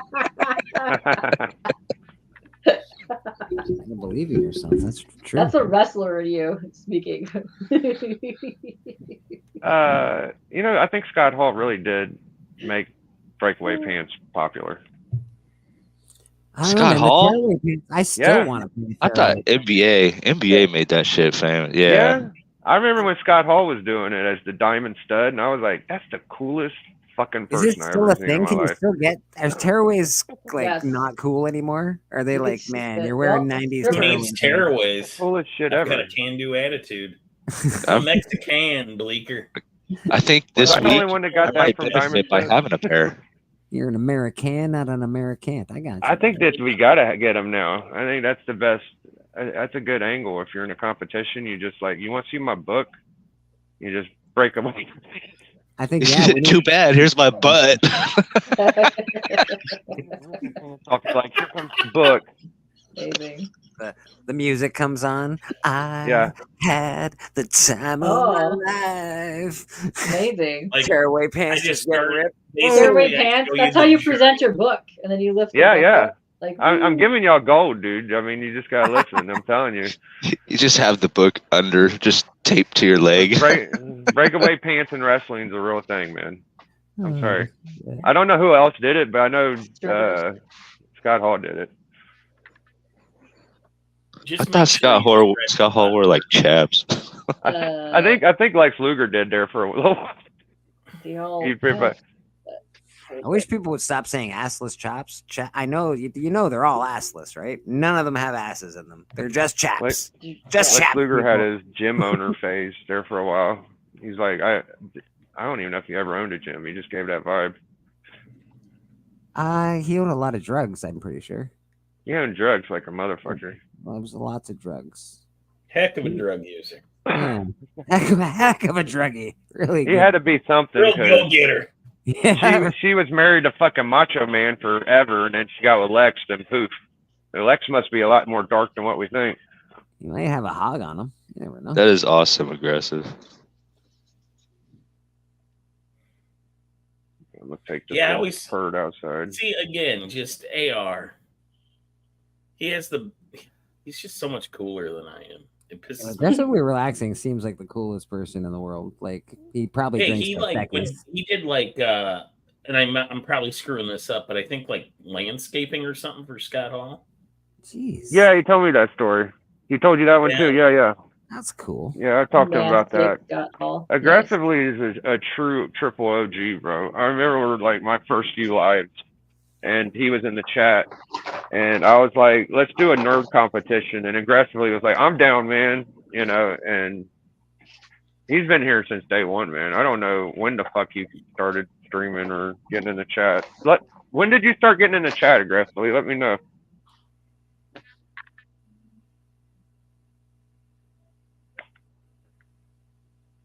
But yeah, he's just too cool.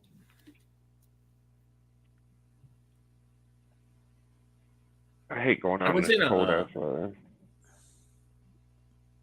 I was in an elevator at C2E2 maybe like 2013 Mm-hmm. or 2014, whatever year Scott like started getting better with DDP. It was like a year or two after that. It was so DDP and Scott Hall were at C2E2 and they were in the elevator, but they had Jake the Snake on speakerphone. He was they were worried about him relapsing or something. I don't know.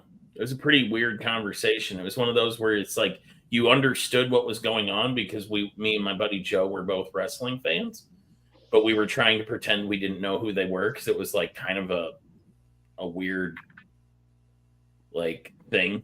How like, could you where possibly think Jake? It was private, you know. No way. Impossible. I love Jake the Snake. It's really actually hearing his documentary. It makes me sad to know that while I was watching him as a kid, unbeknownst to me, he was having a fucking horrible fucking life.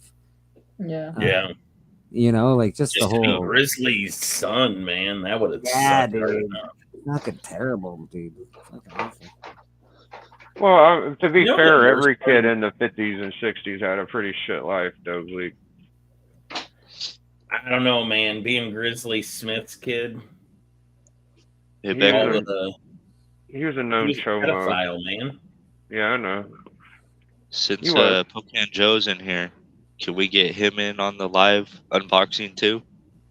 Yeah, yeah. All right, cool. I know he's involved in this somehow. Yes, he is. Oh, I almost He is the most gave the involved. secret. I mean, I Yeah, really, I know, Biggie, he but deserves all the Bleeker credit, stopped- to be honest. Bleeker is your friend. 'Cause he Yeah, Bleeker you stopped me from bursting the whatever bubble this- because I didn't know this was a thing, and I kind of know what's going on, but I didn't say it. I got stopped. Yeah, yeah, I almost fucked up. I wasn't sure. It's all for fun, so it's you can't ruin the fun. It's all No, for there's no way. You don't know what's happening at all. Has But yeah, anything Joe- happened yet? Has anything happened yet with all that? I don't even know what we're talking about. What's going on? My tracking info said that Beckerman would have it tomorrow. I don't know if he got it early. I don't know. No, it's not here yet. You heard Okay, a but he thing that wants he to said do was a in the live Becker's league? unboxing. What's that, Biggie? So do I have to wait for something from Pocan Joe too, or am I good No, to go? no. When that arrives? No, it would just be awesome to have him on the live. Like I'm pretty much a middleman. Okay. I've been talking comics on YouTube forever, but as aggressively relaxing. I started as Mike. What is it, Alfred? Oh, I don't remember that. Appreciation channel. Allred. Mike Allred. Oh, I do remember that. Damn.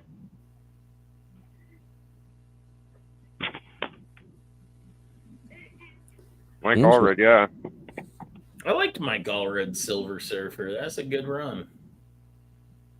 So if it was during that, then that'd be what, about 2014, 2015? Oh my God. Yeah, you guys are old. Fuck if I know. Yeah.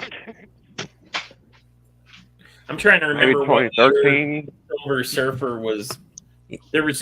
Allred had 2 different runs on it. In YouTube years, you guys are like 60 for Christ's sake. Yeah. I'm still like Fucking- 15. I know. It's great. Yeah, you're still a boomer. I'm still, yeah, man. I'm still a They're kid. part of the great generation. Remember the great YouTube war of 2015? Papa Wheelie, what do you got? I think it's funny, like, just because I've been around comics so long. Like, I remember all the Facebook selling group scandals of comic books, and then to see those people around and become like whatnot sellers that rip people off and stuff. I was like, man, it's just over here, Bob. Every few years, the same people scam somebody. I was gonna say, Papa, you probably meant more than that. I would imagine. I feel like you've got pictures with every wrestler. Yeah. Like, you got a Everybody. ton of stuff. Goldberg sucks. Goldberg he does suck. Damn. I don't like Goldberg had some good matches, but his skills were pretty shit. He almost hurt people hella bad, man. He was big. He was. I don't scary. like people that hurt people, but he was so fucking strong. That motherfucker. He looked so the part. strong. Okay, he looked like somebody you wouldn't want to like fuck around with, but He fucking what is this fucking move called? Well, I like the spear jackknife? better than the jackknife was cool, but I like the spear. Just because you knew it was Jackknife's a coming. fucking giant. You know what I mean? Like, what the fuck? Yeah. And he held him there. That's like Hogan's Andre Slam, but he like held him. Some of those guys were freakishly strong. Like, I miss when Scott Steiner would do that. He would just hold a dude in a standing suplex for like 2 minutes. Big You know? Show. Turn around, Big Show says face John everybody. Cena's the strongest guy that he's ever in the WWE. He's like, yeah, by far, John Cena is the strongest. That's what people say. Some people say that. I think it's funny when we talk about somebody's strength and talk about them holding somebody in a suplex for that long. Yeah. When the person doing the suplex is expending more energy, the person on the receiving end is expending more energy than the guy on the bottom. It takes more skill on the Yeah, it's actually You're keeping your essentially legs doing a straight in the one-armed. air and- yeah. You're essentially Make sure doing a you one-armed handstand. Yeah. And keeping your body straight. Like, to be on that's something we don't understand. It takes more talent to be the guy that gets beat up than it does to be the guy giving the beating. I didn't think about it until right now when you said it, but you're right, because that guy's got to act hurt. Like he's got to do a good job. And you just think about it. You look at where the push-off points are. Like, actually look at what's going on when a guy goes up and do a suplex. The guy on top's got his arm fully extended, usually his right arm. If he's a righty, it's his right arm on the opposing guy's hip, and he's lifting off, and he's keeping his body weight straight as he can. And the more you see them give up, that's when the suplex starts to waver, right? You know, you see that tremble. They'll usually arch their back. Yeah. You know, that's the guy getting tired. The guy on the bottom is essentially giving somebody a piggyback ride. You know, yeah, you're bearing their weight, but once you've got them up, they're the ones pushing. Yeah, provide the platform. Yeah, you're just the platform. That's like the perfect plex. Perfect Plex is probably a little easier than what it looks, I would guess, for Perfect. Which finishing move would you not want to get hit with? Shaker Heights. I never wanted to get hit with the Razor's Edge. That one looked like it hurt. Just tuck your chin, you'll be fine. I wouldn't want to get hit with a real tombstone. Break your fucking neck, man. Are you kidding me? That shit would fucking kill you. But your head doesn't even touch the mat. Well, not in a fake one. It would if I was doing your chin's too busy tucked into his ball sack. It would if I was doing No, a real. I got it, guys. Lovingly. So the one you don't want to do the least, but people for some reason say that it didn't hurt. From what I saw, it looked like it crushed every fucking bone in your body. Was the fucking Yokozuna bonsai drop, dude? Yeah, when he got heavier and sloppier, that's when people started getting hurt by it. But in his prime, Yoke could do it in a way where his feet were taking the impact. It didn't hurt nobody. And it didn't really hurt you at all. But like Yeah, Cornette said, he remembers when he was on the receiving end of one and Yoke had let himself go and was even at his all-time fattest in the WWE. He landed on Corny and landed with his weight on him, and Corny got crushed and hurt his shoulder and hurt his rib cage. Good Lord. Got the wind. That's why I knocked out of him. put And I Yoke put was still Yoko. apologetic. Hell no, Bobby. Yeah, Do not want Rikishi. I put Yoko top 5, bro. Yeah, the Rikishi's second thing in my mind. That's one you don't want to take either. It don't hurt, but oh my Yoko's God. top 5 for me, man. You know, it Yoko's one blows of the my greatest mind big guys. Like, sometimes. What about Sweet Chin Music? Would you take one of those? I feel like the That- wrong that's- move on your part, and you're fucked. Yeah, you have to be real careful with it, but he seems to fucking do it really well. Like, I don't know. who got hit with the stiff one? There's a story about him getting caught with one, and it really pissed him off. Bret Hart got hit with a stiff one by Goldberg. I think it That might was have just been. a kick. That wasn't Sweet Chin Music. Yeah, I know. It's looked pretty similar though. HBK caught one guy with it, and it really pissed him off, and they got in a fight backstage. It might have been Warrior. Yeah. I can't remember who it was. I thought it was I don't just think one of HBK the. was Hot Warrior. I thought it was just one of the extras when he was Chin Music, and everybody he came to while he was walking backstage. He was trying to find See what somebody. you did? You made me kick Paul. I just saw that story recently. I would think that's an easy one to take, but apparently you can really get the shit kicked out of you. I'm Canadian and I love walk Bret into Hart, it. but you are correct. He is Now a let's fucking talk about lineman, finishers. and I he's have a always problem fucking with. upset. So my biggest issues are one, if it looks stupid, I Okay. don't like it, and two, if it's dangerous. And if you combine those two, you have the Canadian Destroyer. One, it just looks like ass to me because you can tell that the guy that's taking it is doing all the work. So why are you flipping yourself over onto your head to begin with? It just by the rules of my physics, head? it looks stupid. Just look up Canadian Destroyer. Yeah, It's if I'm a guy and stupid I'm move. taking it, I don't want to be doing all the work. The other guy's got to do some work too. Exactly, but it's obvious. It's obvious cooperation, and it looks stupid. And then you combine the fact with it's you throwing yourself headfirst on the ground, and it gets even dumber. Yeah. No, thank you. I'm good. Yeah, just next time you want a treat of modern wrestling and why I have issues with it, look up the Canadian Destroyer. Dumb move. I just get all sorts of pleasure watching Joe move away from everybody who's fucking jumping off the ropes on top of him, and he's like, "Nope, see ya." But that's Yeah. kind of a I reaction wanted to him to do that modern to wrestling. Randy Orton. It's hilarious, man. It's fucking hilarious. I've been Of watching. course, Randy yeah, come that'd be run, fun. Try to Yeah. RKO. Just Like, look at stands this. there. There Get goes that Joe. dumbass RKO shit out of me. No way. 'Cause- So I caught yeah, up you on would be some standing there and he'd be laying on the ground every time. Rikishi's finish was to give you. Yeah, he was really playing the long game. If RKO had a fucking half a brain, he would pick DDP's mind and ask him how to do counter RKOs because DDP did a lot more. the way I remember. DDP was great. I like DDP. They didn't use He's him the best cutter. They used him as Yeah, he had the hardest cutter. He had good variations of cutters too. He'd do like top row. He did all types of shit. But he looked like a guy that would just beat the shit out of you. Like he looked tough. DDP looked like a tough dude. I don't know. He did. He Fucking looked like he got getting his break. Yeah. He looked like the guy that got booted out of Van Halen that you didn't know about. Right? And he was very mad about it. Very mad. And he's taking his scarves with him. These are my.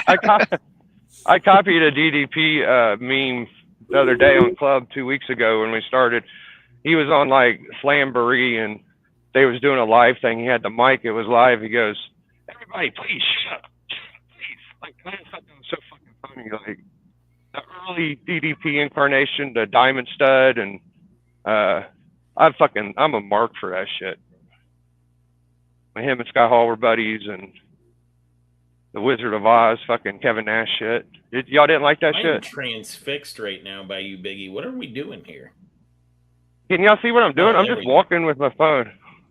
Oh, okay. Look, there's kids playing baseball.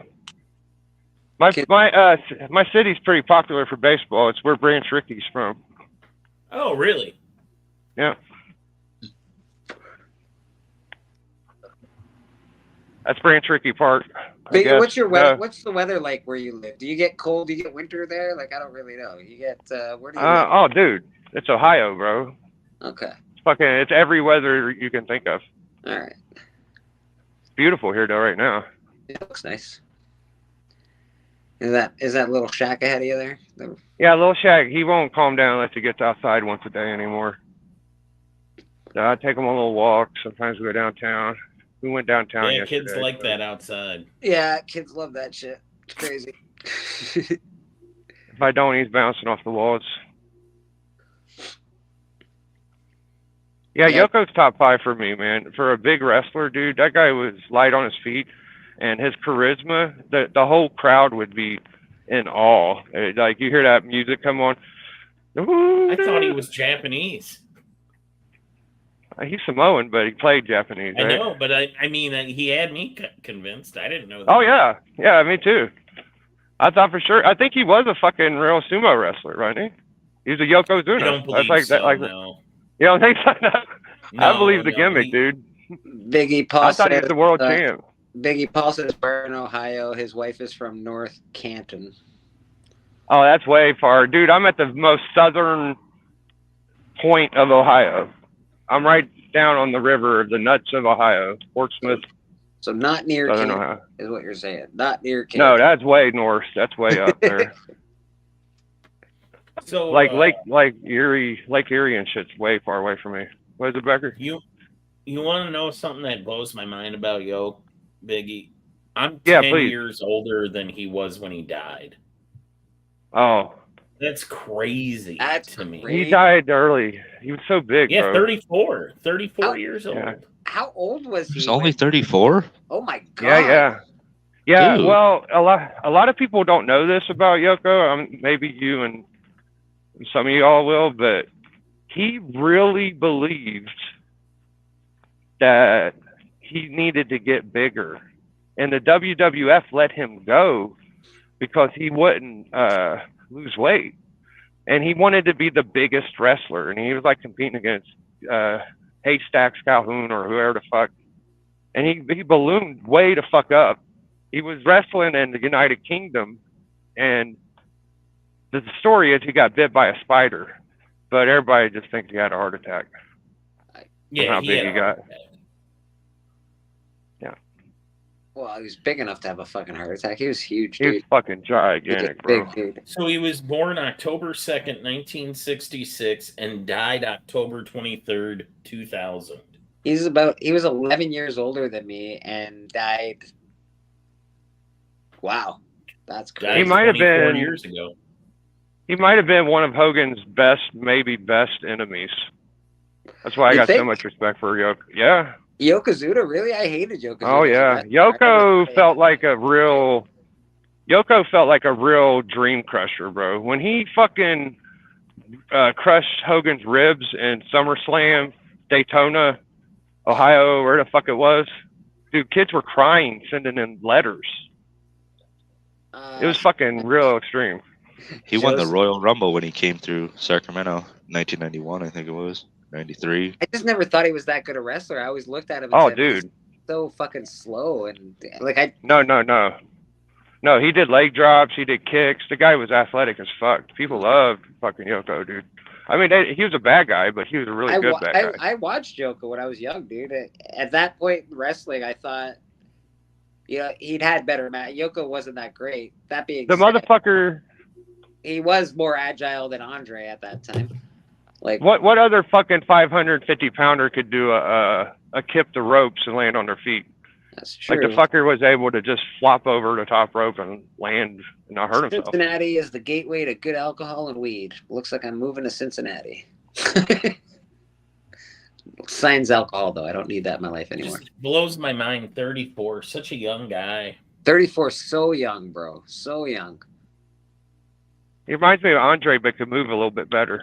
Like young Andre was impressive, but still don't feel like he was moving that good. Hard to watch what Andre got near the end of his career. He just when Yoke was at 500 pounds, that seems to be when he was at his best. When he could do all the I saw a 500-pound Yoko do a spinning heel kick where he launched himself in the air. Like, damn. Yeah, he was definitely. But once he got over 600, near 700, he just looked unhealthy. I remember watching him do a promo in some indie deal that we got a tape for. But and how his does breathing, his breathing was awful. Honestly, I know he's a big guy anyway, but how do you, most wrestlers train more. Like, they're pretty fit fucking people. How the fuck do you keep gaining weight like that? He just kept eating or just... Because he just kept eating. He had an unhealthy relationship with food. That's crazy, man. They said they'd see him in the back, and he was just sitting there eating buckets of chicken and stuff, and playing dominoes. Those were his passions. He liked to play dominoes, and he liked to eat.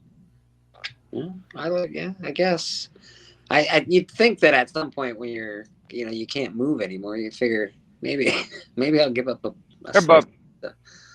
when they did that A&E biography on him as part of their WWE series. There were wrestlers that had stories of working with him after WWE parted ways with him. And they said they would be riding in a car with him and he'd be talking, and his breathing, his AFib was so bad, like he would just fall asleep mid-sentence and then wake up and start talking again. And nobody tried to help him? I mean, a lot of people are broken in wrestling, and I think it gets kind of accepted. And I'm not trying to act like, 1999 and 2000 was so long ago, but we've come a long way at telling our fellow friends and stuff that, hey, you've got a real problem, man. Year 2000, people were more content to kind of let you suffer publicly. I bet you he loved Domino's Pizza. He gets both of his favorite things in one fucking fell swoop. Domino's and food. Domino's and food sounds great. He had that great match with Taker, the casket match, where the casket was like the size of a small house. They both fit inside of it. Yeah, dude, that was the greatest casket match. I mean, come on, that's a better one. They almost broke the damn thing. Yeah, it was pretty awesome. There's been some cool stuff that's happened to wrestling that you guys just say is pretty awesome. When Brock Lesnar and Buddy fucking the ring broke on them, that was fucking cool. It took 50,000 wrestlers to get Taker in the casket. It was 20 bad guys. With everybody. Taker's awesome. Everybody came out. They was putting them over so heavy. It took 20 badass, legit, good wrestlers to almost pin. I don't even know if he was in the casket. He kept popping out. You never would let him get him in there. They might have got him. Remember, when was the gimmick where they sent all the bad guys out to bury him with shovels because they realized burying somebody with one shovel actually takes too long to film? Oh. Yeah, that's a long time. Joe says they were well, just go till you cover the casket, and then he's 2 minutes into it, they're like, "Oh crap, this is gonna take a really long time." And his dick in the other. Good job, Joe. That's how we all want to die. Yeah, that's the way to go out, Joe. That's the way to go. With your dick in your eye? Well, a comic book in the other hand. Why you focus on the one thing and not the comic book? Oh, I ain't reading. That's my two favorite things: comics and pussy.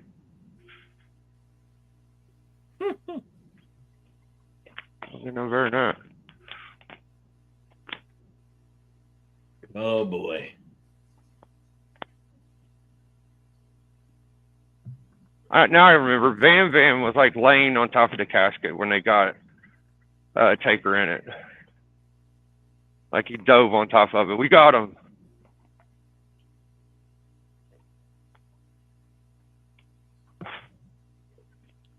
You don't like the woods? Okay. You're afraid of Bigfoot. I know. Come on. I like this. Paul in the 619 says, not sure how this turned into pro wrestling talk, but this is fucking awesome. Thanks for doing that.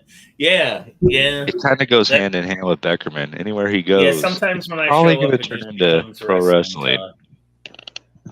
Bam Bam Bigelow is fucking awesome. Actually, I really like Bam Bam. To me, though, like I'm not surprised so many comic book fans are pro wrestling fans because they go hand in hand. You know, suspension of disbelief, modern You get to day see heroes. Yep. Yeah, you get to The see villain people fly plays through out. the air. When I was a kid, wrestlers were superheroes, man. Hulk Hogan was a fucking superhero. That guy could do I'm like, oh I my remember- god, he's amazing. I would have like once I became an older teenager, I'd say like 19, you know, I started developing this thing that if I knew you read comic books, so like Nova in ECW, when he had that Green Lantern symbol on his gear in the 90s, you're my guy. Like now I'm a Nova fan. Like I did a mail order for a t-shirt where I had to go get like a money order and send it to him. And I got a Hollywood Nova shirt because I was like, dude, we got to back our fellow comic book fans, you know, Hurricane Helms, RVD, like knowing that those guys liked comic books made me fans of them. And I was like, okay, I cheer for you now. That's why I like Israel Adesanya as a fighter. He's an avid manga fucking watcher and reader. I'm like, that's cool, man. I'm like, all right, whatever. I like my people. I can't help it. I think we should probably get out of here, eh? What is it? 4 o'clock? 3:02 my time. Oh, okay. All right. 4:02 my time. K-pop's got a show coming on, I think around 6 today, maybe 7. Who else is on tonight? Trev, the shipping guru's on tonight. Who else is on? Beckerman, you know anybody else is on tonight? Everybody. Everybody. All right. Spam is Legion of Comics will have his week's end Sunday show. All right. They do a weekend Sunday show. Spam isn't doing anything. Durst is on soon. I hear Roscoe's giving something away on Between the Lines tomorrow. Oh, nice. Oh, somebody left. I think it was Biggie. We lost Biggie. He'll be back. All right. So that's cool. Papa, you're doing your Thursday show, the wrestling show. You're not doing Hell on Wheels anymore. That has been suspended for a while. You'll probably be on with us you will be on with us on the next show. So Callie, you'll be on there as well. If you want, of course, you're more than welcome. It's 420. Of course, he wants to be on. You gotta be on that one. You gotta be on that one. Beckerman, you doing anything this week? Pops Wrestling show on Thursday. Okay, perfect. If you want to see my unboxings, go to Comic Viking. Not a channel that I own, but a channel I show up on from The channel that you make content for, yes.